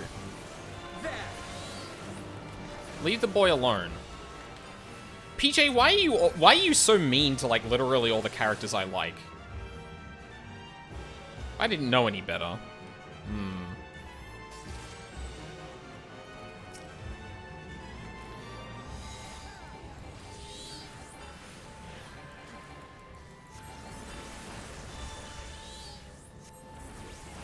Oh, no. He was doing it in a party. Like, he wouldn't have been, he wouldn't have been doing a trust like I am. Oh, god damn it.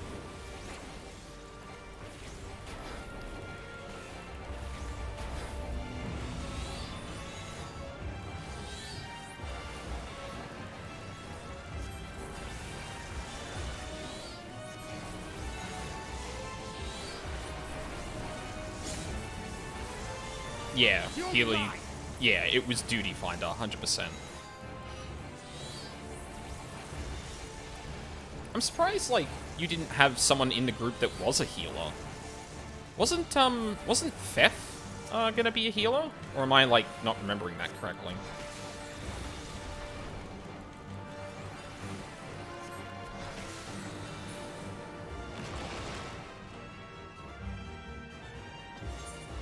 So this should be the next boss.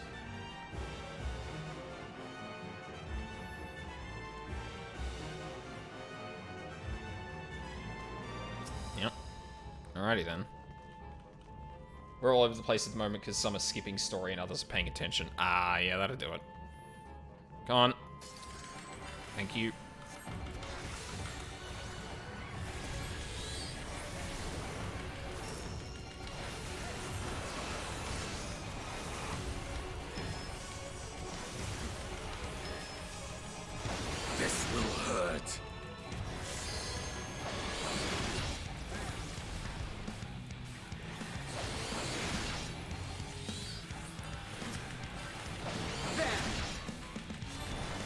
What? Why didn't that cast? Fuck you. Uh-oh.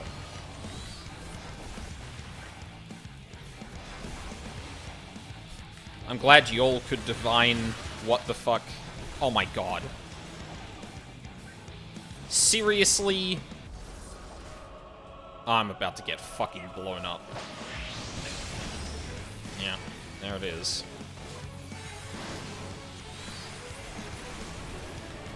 You underestimate me!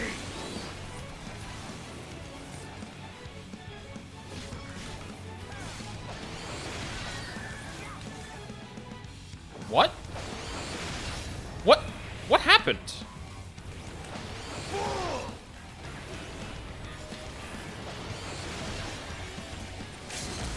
Oh my god.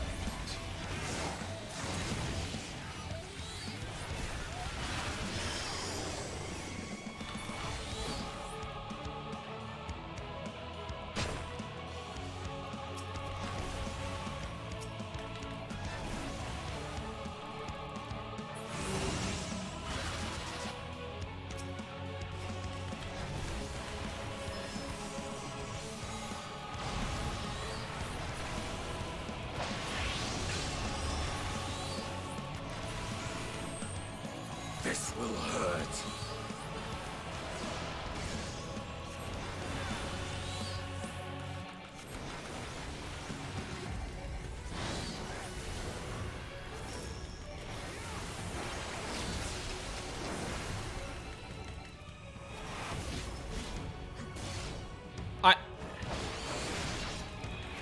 Am I supposed to be able to do something about that?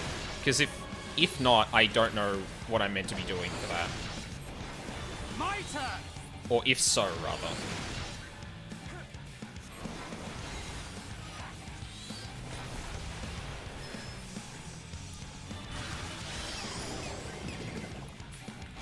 Why do they...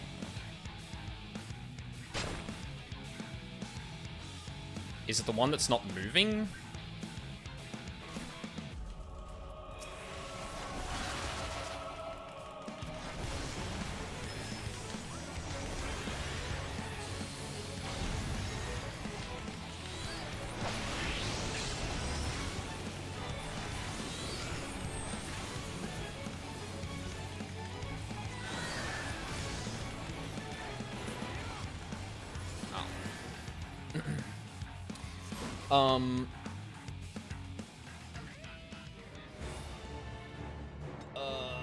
So I assume he was done... Nah, it was White Mage, but it was his highest level besides some mid-60s. So I assume he was done basically no non-story content. He had issues not getting hit and keeping the rest of us alive. And I assume he wasn't using his entire kit amongst other stuff. Boss cast Stop, which takes effect before it casts a line AoE. Just need to be spread out. Okay, right. Yeah, that didn't feel avoidable, but like I could have been misunderstanding something that was happening. So like, yeah.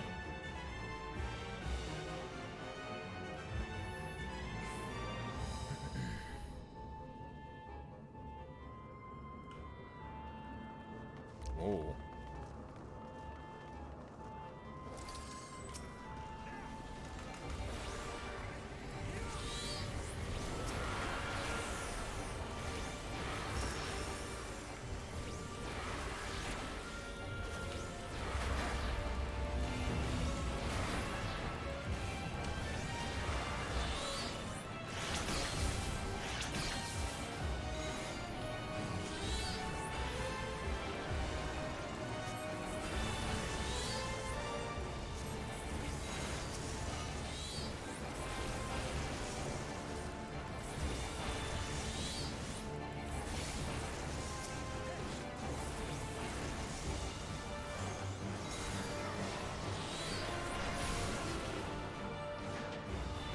Oi, you.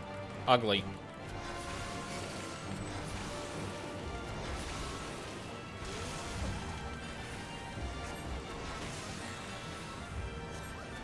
Thancred? Thancred, what are you doing? Why would you do this? Oh, that was the wrong person to use that on.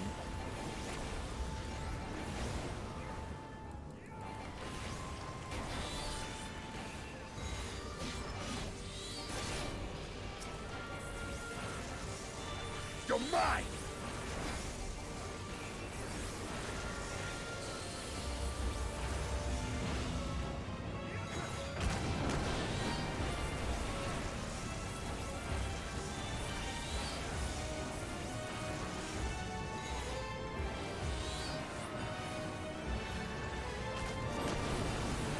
You underestimate me!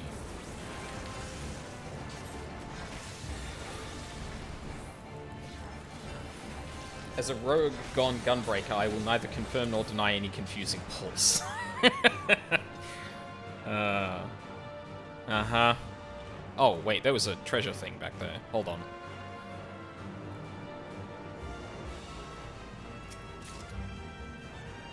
Oh. That might be a thing? No, still not.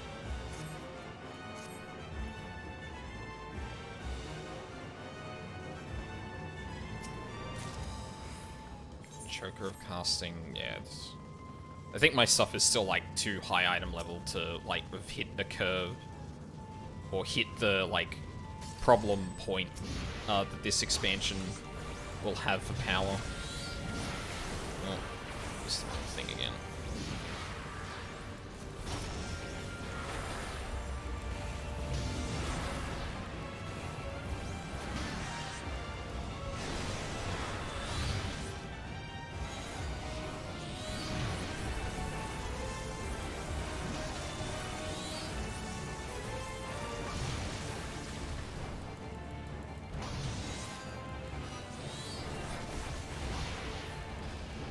You cannot stop us!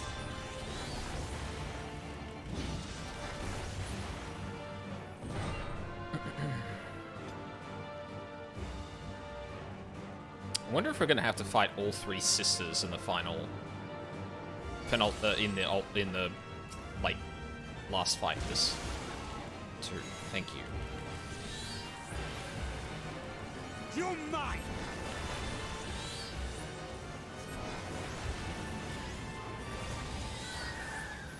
You're mine!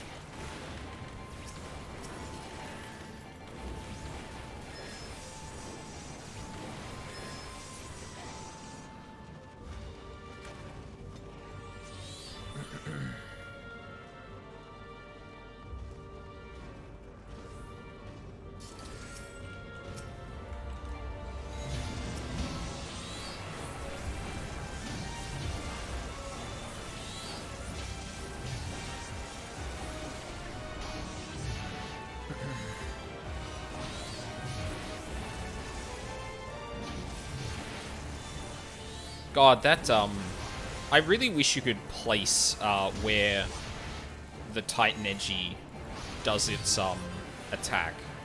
Because it just gets as close as it can, and then close as it gets it gets as close as it needs to the target it's going to attack. And then it just immediately casts.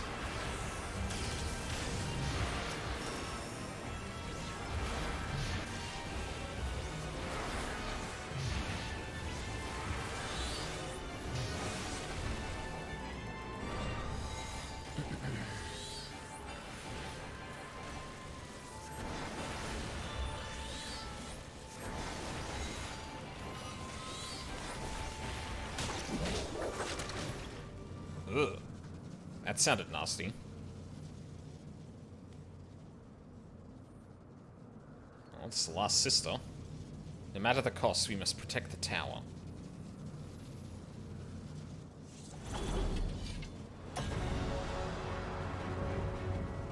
Harbingers elect, the Major Sisters.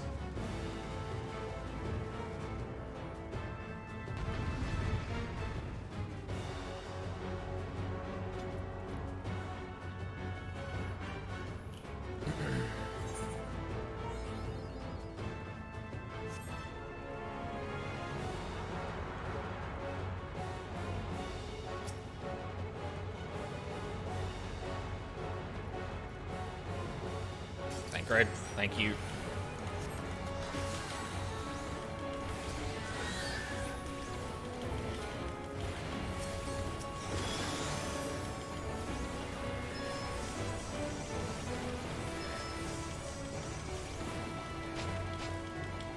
Oh, I fucking knew it.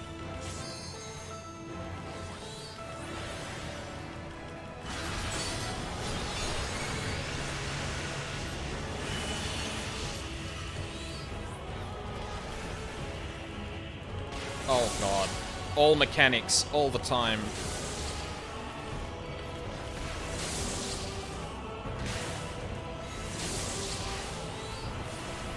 Huh? Oh, I already I already cast it. Shit.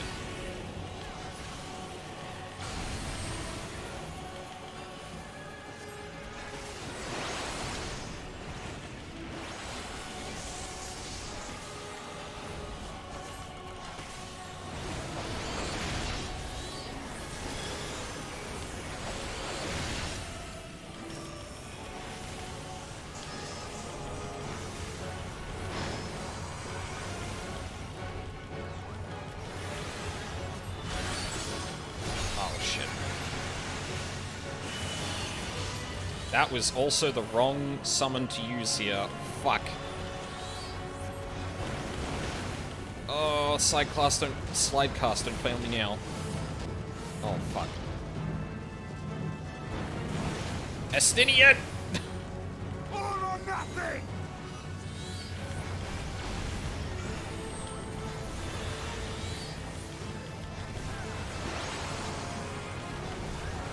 You underestimate me!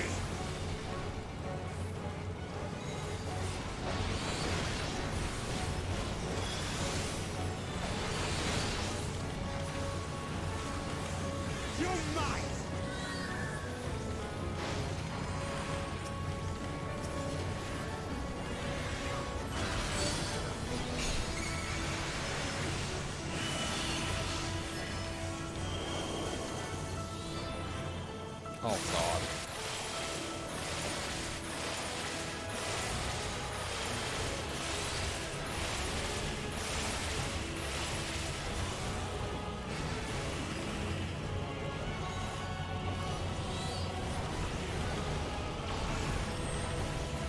Is there any reason to damage all of the sisters, I wonder? Oh, God damn it.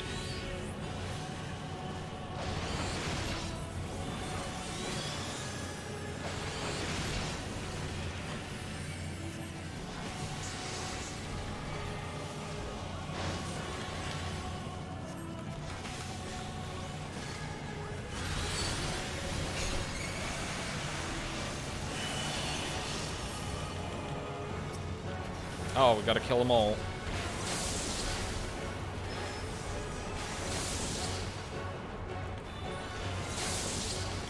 Oh shit, that's gonna be coming for me. Fuck, I'm not gonna get there in time.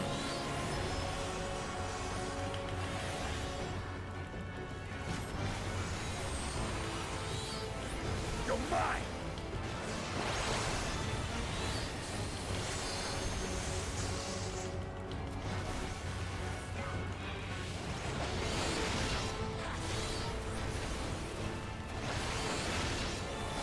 Mine! Time to end this!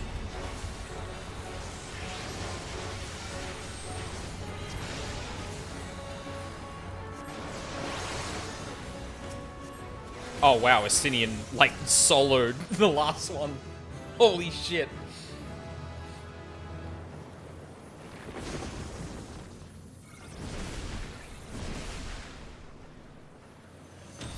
Oh, that was a fucking crazy fight. Holy shit.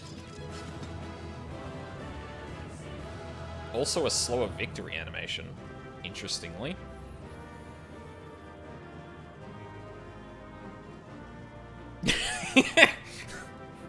Only Alizé runs in. Outburst Mastery. Oh, right, now I get better versions of the AoE. Yeah, Ruby, Topaz, and Emerald Catastrophes.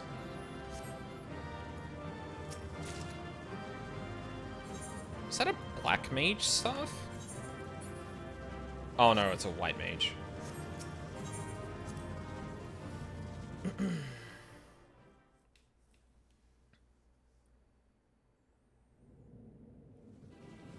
Alright, so I guess we blow up the tower, right? Or get rid of it? Is everyone all right? We fortified the captives with what magics we could. Have the defenses been disabled? All appears quiet for the moment.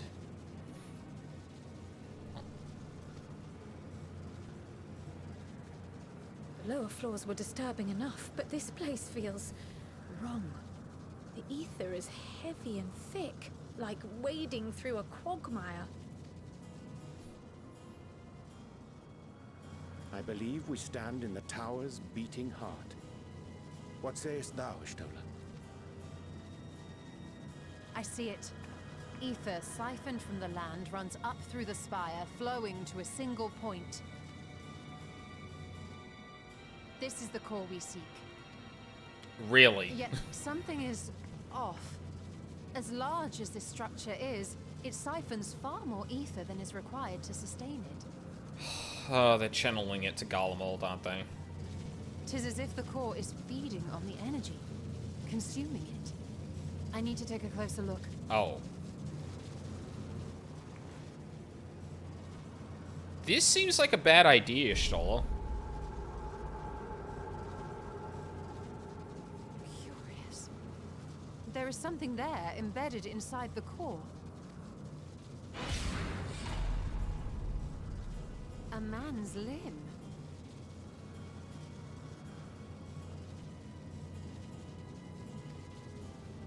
This is what we came to destroy? Wait, what? Yes, if you would be so kind. A man's limb? Wait, how big a man are we talking? Because the only thing I can think of off the top of my head that we know is in pieces would be fucking Zodiac. Right?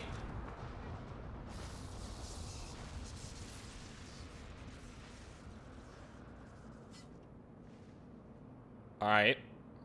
And that should be the end of it. Why'd you have to say that, Alphino? What now? My theory that the tower might come crashing down following the core's destruction doth appear to be correct. Bully for you! And how are we supposed to survive the fall? What about the people inside? Oh. What of the prisoners below? Yep. The floor beneath our very feet dissolves. Brace yourselves! I pray I'm not too late. I believe in you, Graha.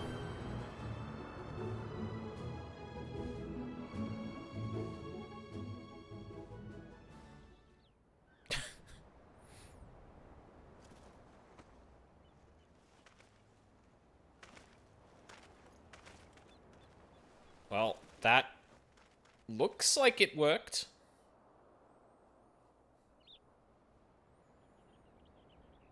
Oh, what happened? Where are we?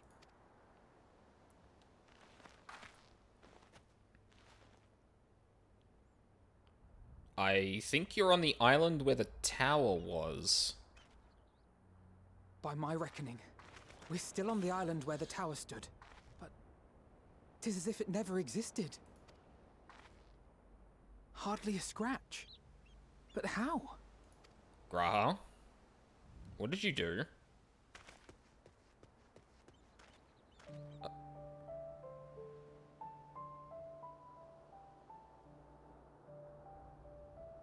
Graha wove a levitation spell at the last moment. Large enough to catch everyone, it would seem.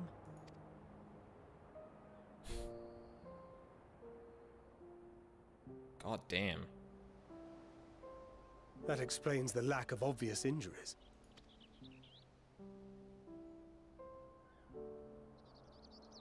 The expenditure of so much ether has taken its toll. He will need plenty of rest, but should otherwise be none the worse for wear. Playing that fucking music when he's passed out makes me sweat. Then the immediate problem is what to do with our new friends here. They'll be much changed for their time in the tower. Even if their bodies are intact, I doubt we could say the same for their minds.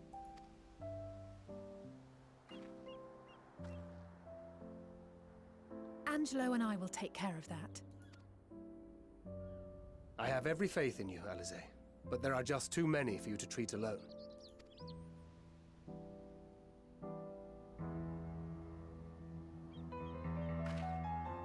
We'll send at once to Eorzea for more porksies, and call on the local mages to lend a hand. Hail, Scions!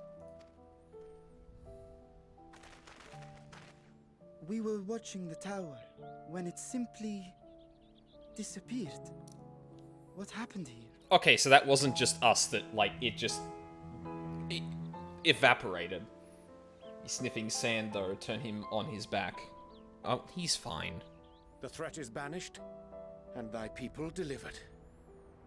They are, however, in need of treatment, and we of a secure locale and helping hands to assist us in its provision.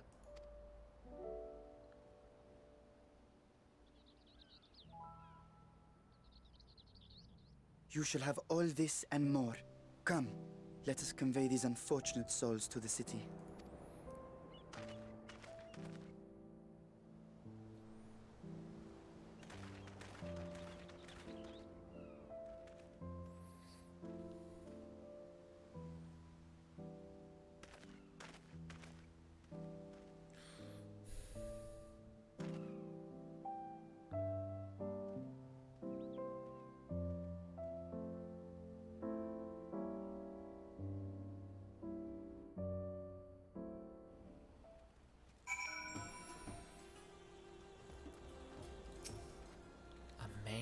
Limb.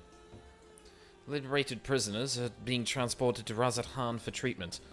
Aldazain Stola will oversee the administration of the tempering treatment, with support from those who know a healing spell or two. We'll go and join them in the city once you've had a moment to catch your breath. Sure.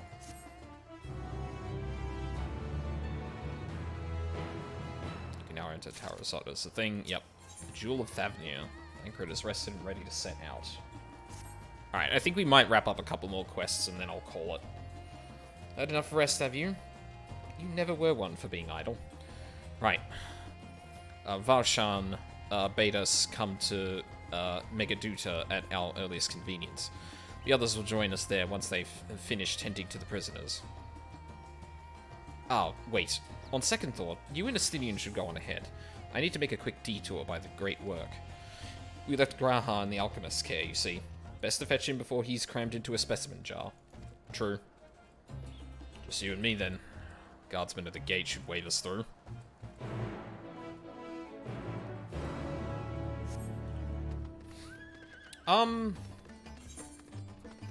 What other things do I get as I go through? Traits. Slight buff to just my regular spells. I get a big button to hit with Astral Flow for all of my buddies.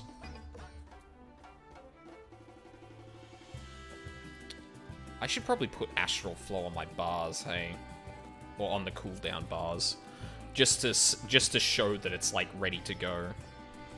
Where is it? There it is. I can keep those there because they're like kind of tied to the same thing. So yeah, I get an extra button to hit every time I go into that. Those are in the same order, cool. And then just bigger. Okay. I like the way that flows now. I can't tell if it's just me the way I'm handling the mechanics at the moment, but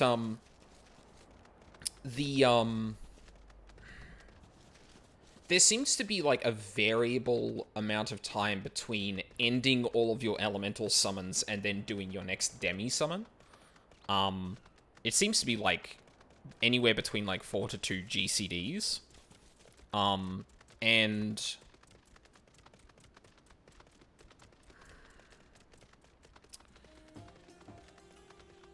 like, because I'm going to add an extra button to that, so it feels like it's going to be even tighter when there's one more guaranteed spell I need to cast.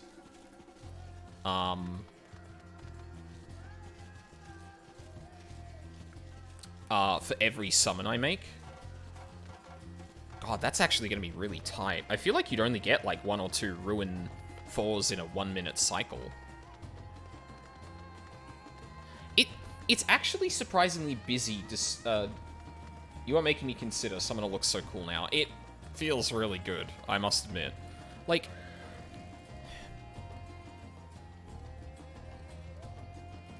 despite the fact that there's so little buttons now, it still feels very busy. Which I think is, like, the important thing, right? It's like, you're constantly thinking about which ones you should summon next. You're constantly thinking about the things you need to get done within the window.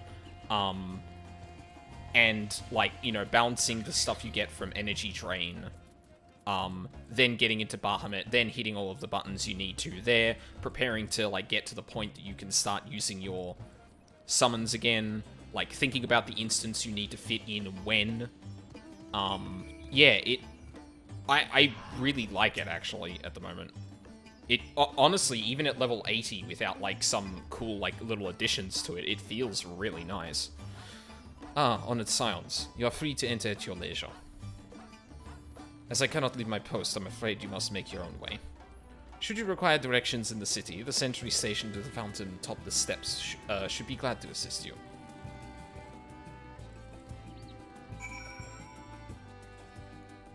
Oh, we're actually walking through the city now. Nice. Though I've been to Razathan before, this place is a veritable maze. Rather than risk getting lost, we had best ask for directions from this sentry at the fountain. Lead the way. Don't expect me to act as your tour guide like certain others. Cindy is now accompanying you, blah blah blah.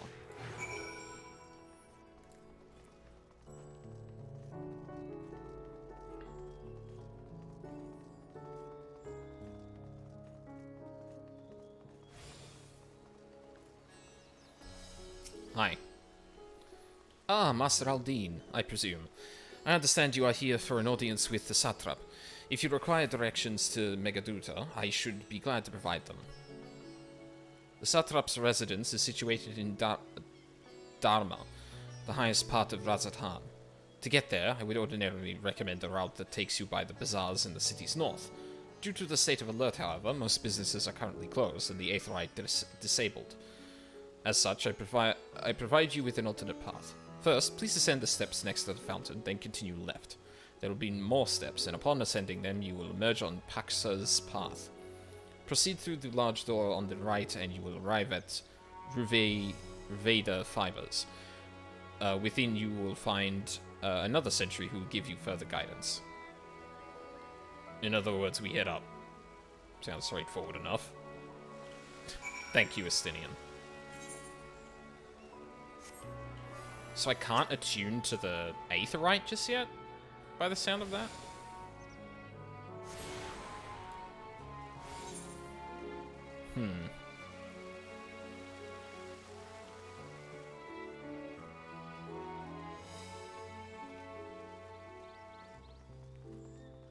Paxa's path. And then another sentry.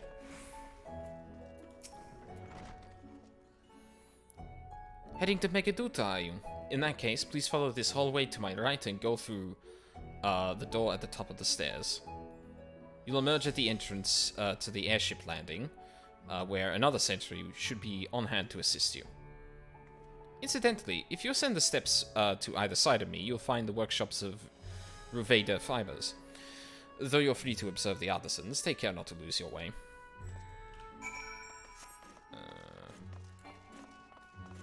Is it up the stairs here, was it? Yeah. To her right. Oh, Aetherite. Or Aethernet.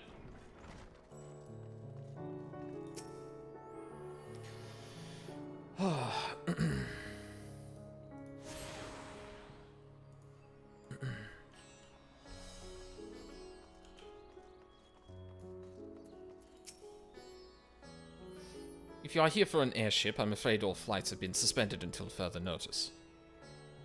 The state of alert is in effect. Perhaps it's for the best. That aside, we're not here for an airship. We have business at Megaduta. Oh, in that case, permit me to direct you.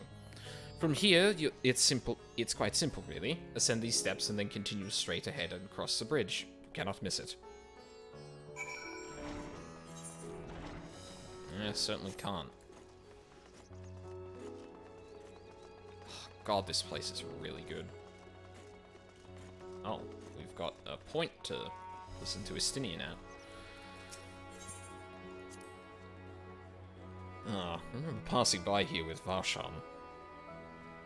The situation being as it was, he regretted not being able to show us the sights. Life is yet to return to normal here, but when it does, you ought to pay another visit. Though the city is confusing, the food is quite good. I'm partial to Hamsa myself. The meat's surprisingly tender and flavorful.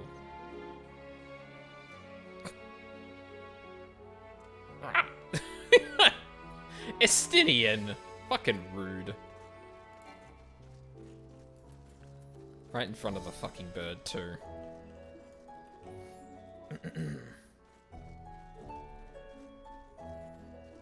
Oh wow, this is actually kind of perfect timing for when I wanted to finish up today, too. Oh god, I've got a lot of videos to highlight before tomorrow. Hopefully I don't get home too late tonight and I can actually do it. That's not necessarily a guarantee.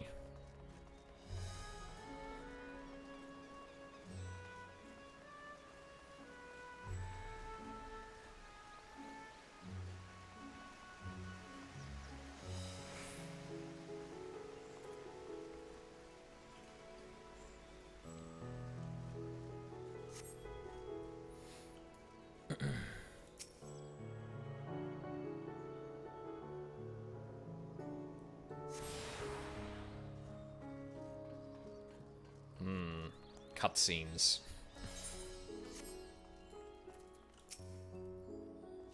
Greetings and welcome to Megaduta. May I inquire after your business? We are members of the Scions of the Seventh Dawn, come at the invitation of His Excellency. Ah, of course. We have been expecting you. I will show you into the audience chamber. If you would please follow me.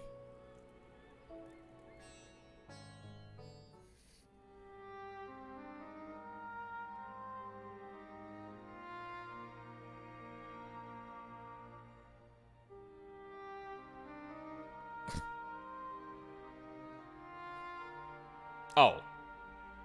Reacher's just out. This will be Graha and... Yep, Thinker.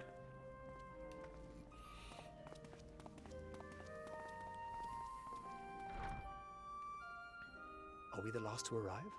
I hope we've not kept you waiting. Not at all.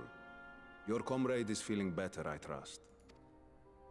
Much better, thank you.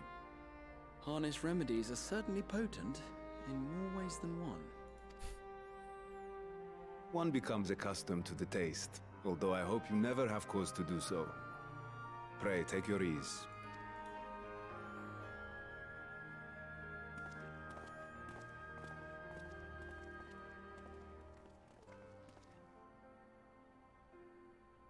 Full glad I am to see you all unharmed.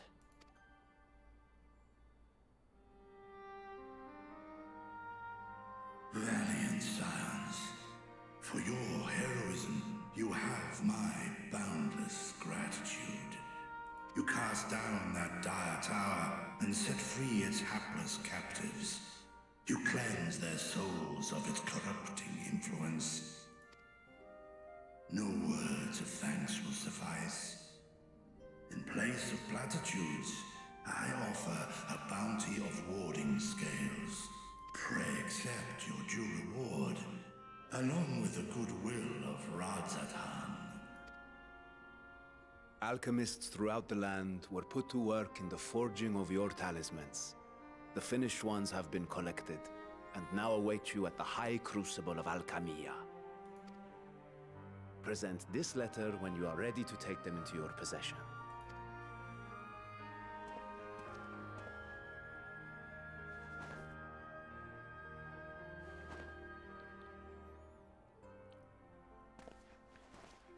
We are humbled by your generosity.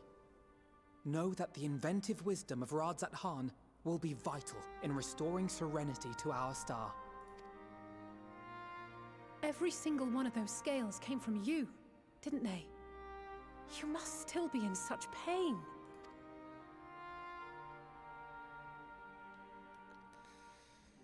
Ugh. 'Tis of no moment. A mere annoyance compared to the dreadful suffering inflicted upon this land and its people.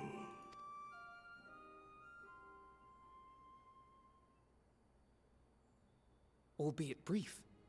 My involvement in the Dragonsong War afforded me a glimpse of the myriad sorrows which consumed both dragon and man. Though you were half a world away, such tragedies as befell your kin must have affected you deeply.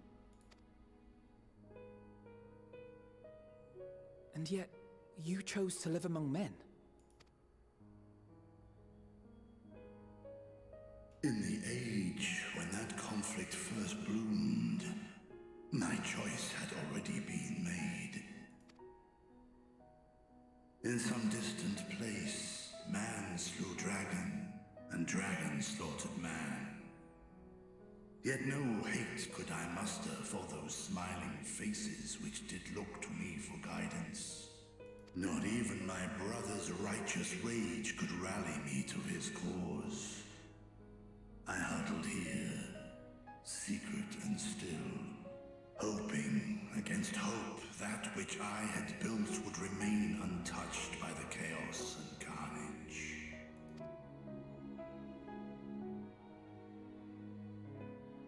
Twould seem we share the same desire for peace, great Vritra. To that end, I wonder if we might trouble you with another question. The Telophoroi are intent on recreating the final days, an apocalyptic event which we know to predate the sundering of the star. As the longest lived among us, know you aught of this terrible cataclysm?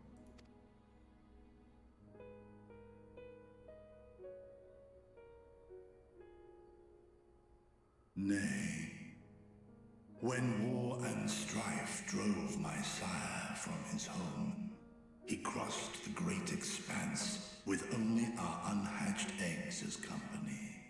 He alighted upon a shattered source, its 13 reflections long since scattered beyond the rift.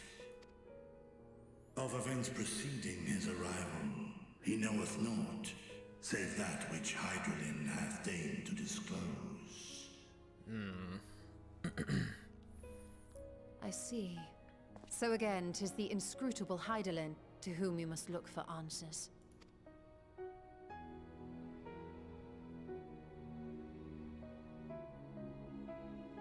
Seek you to divine the will of this star? If so, I have a tale which may afford you some small comfort. 'Tis a story from my youth, many, many years ago. To my sire, I once posed the question, of all the stars in the sky, why didst thou settle upon this one? To which Midgardsormr did reply, 'twas the last bastion of hope. He believed so long as Hydaelyn endured, so too might dragonkind. Solemn and portentous were his words. What deeper meaning they held, I could not, dared not pursue. 'Tis a stone I've left unturned ever since. Yet take you solace in the knowledge that whatsoever Hydaelyn does strive towards, 'tis an ideal which hath earned my sire's conviction.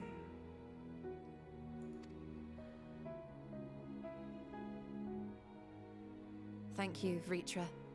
You've given us warm reassurance in a world gripped by cold uncertainty. While I'm sure we all have a great many questions, I think it's time we collect the talismans and be on our way. Our fight against the Telophoroi is far from finished.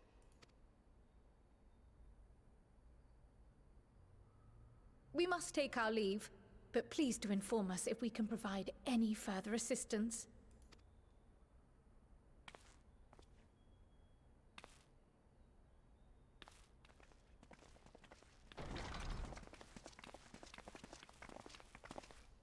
Prithee, a moment. What's up? There is one whom my sire hath judged worthy of honor and respect. The one known to men as Eorzea's champion. This hero of renown and rumor, 'tis thee. Not spoken with your father in some time. Midgard Sormer and I have crossed paths, yes. Not spoken with your father in some time.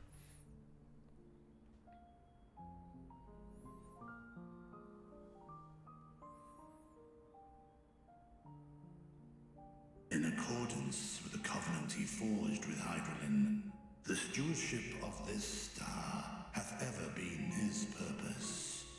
Silence in the face of thine actions is the greatest sign of his approval.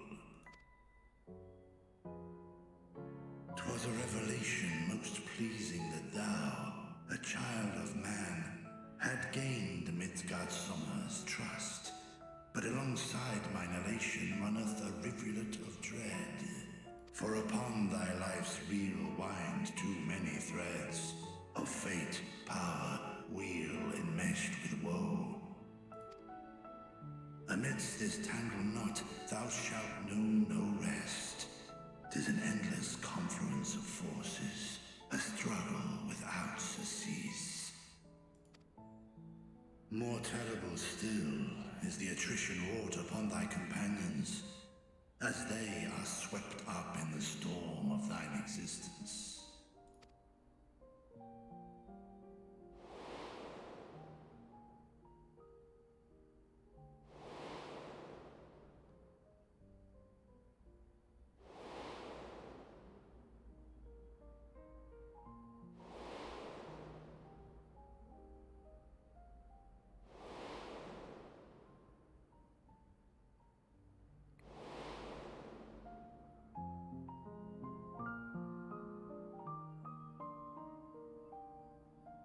Take heart and protect them well.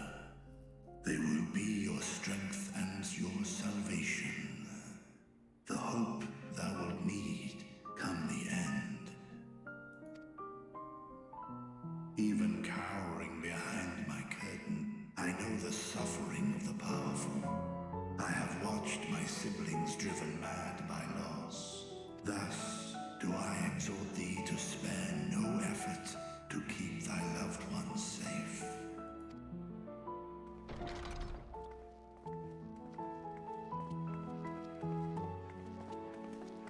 We're having a moment here? Ah, apologies. We hadn't meant to interrupt. It's just that we do have a history of suddenly collapsing, and when you didn't follow us out... 'Tis I who must apologize. I have detained your champion overlong with idle chatter. Go. At war's end, I pray I welcome thee back into my hall, where together with thy joyful comrades, you may toast your triumph.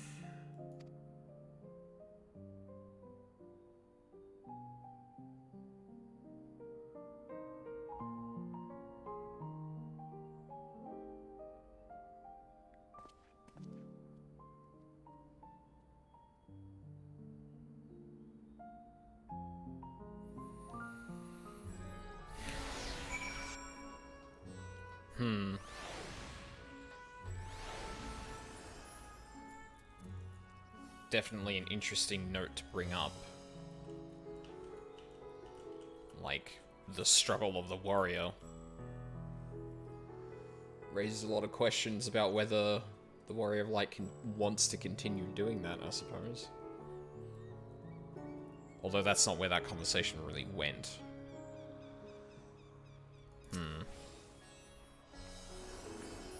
So, what were you and Ritra talking about?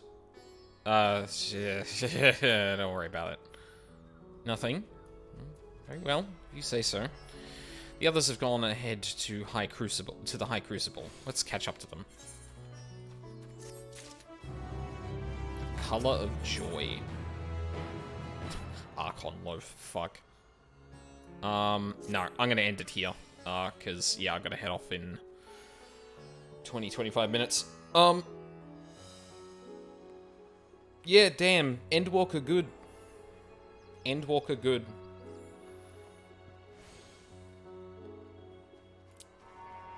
Yeah, so far this has just been a fucking absolute joy to play. Summoner feels really good now that I've kind of adjusted to it. The story is going. I mean, it's still laying out a lot of stuff. It's starting to build up a lot of stuff, so, like, I haven't seen the fruition of a lot of that, but I have faith, at least. Yeah, goddamn. I don't have much more to say than, yeah, this has been very good so far. I can't wait to play more. Speaking of which, so my schedule for tomorrow is going to be a little bit like this, but a bit later in the day, because I probably want to sleep in after catching up with friends late at night.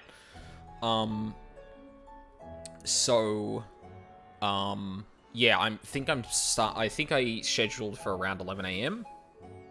That might be a little bit later in the day, depending on how I feel. But tomorrow is one of the days that I can potentially go a little bit later into the night. Today I couldn't because I'm meeting up with friends. Monday I can't because I'm working the next day. Or at least for part of the day. So, yeah. I'm thinking a very similar format. Starting off with a stream of about 4.5 hours, taking about an hour and a half break, and then going for another 4.5 hours. I might go a little longer in that last stream, but yeah. And then I'll be doing the same again on Monday, but like closer to the timing it was today. I don't want to stream before, like, I think my housemate starts work though, so probably like 9:30ish, and we'll do another lot of two lots of 4 hours. Just by the pacing of this so far, I don't think I'm going to get through it. Like, if I had to guess, I'd probably end up in, like, the 84, 85, maybe level 86 quests, or something like that. It depends on how quickly 81 goes, because I feel like the split is probably all level 80, but it felt like I could have gone to 81 and a half, 82 through that alone, as, like, yeah, like, I think, like, I'm almost halfway to 83 at this point. So I'd expect the 81s to be a bit shorter, just because it's probably going to it railroads you into the dungeon, move on with the story, that becomes 82 pretty quickly. So I'm expecting, like, to hit 85, 86, which means there's going to be a lot of streaming this in the future, which I might even do next weekend. I've still got to figure that out, though. That's going to depend on the timing and stuff, but, yeah. Yesterday was a bit of a bummer, because I barely got to play it, but today... God, I'm so looking forward to playing more of this. But yeah, that's going to be it for me for now. Let's see if there's anyone to raid. I don't really want to raid anyone who's playing 14 because they might be further than me, and yeah, I kind of don't want to fucking risk that. I'm only 84, but it's so good so far. It worries me that you guys are like only 84, 85, because it feels like it's probably going to take me an entire week to fucking get to cap. But yeah. I have to go through the MSQ, and I'm not gonna not go through it, you know, so. I'd love to give Mira Langsweer the raid, but they're playing 14, and I don't know how far they're in, and I do not want to look. So I think we're gonna raid Count Zero. He's playing more VLR. We played that on stream, but if you haven't seen it, that game is very easy to spoil, so fair warning. Oh, I forgot the raid. There we go. Yeah, so, there's a lot of MSQ. Doey mentioned that he did no side quests and stayed up to date with the level curve. I mean, yeah, I'm staying ahead of it at the moment. I think, like, my rested XP and stuff is probably helping with that, but yeah. Yeah, so... yeah. There's gonna be a fair bit of streaming this tomorrow, and the day after that. During the week, I cannot stream Tuesday or Wednesday. I'll probably give Thursday a rest. I might just, like, chill, because, honestly, otherwise I'll probably be Final Fantasy'd out. Friday night, I'm definitely going to be playing more of this, and, honestly, I might just say, you know what, I'm going to do Saturday, Sunday, another full double block of streaming again, because I really want to get through this. The sooner I get through this, the sooner I can't be spoiled, and the sooner I can think of, like, extremes and stuff like that with my raid buddies. So, yeah. Anyway, thank you very much for watching live or on the VODs. I really appreciate it. I hope you all have a lovely day, and I hope to see you all next time.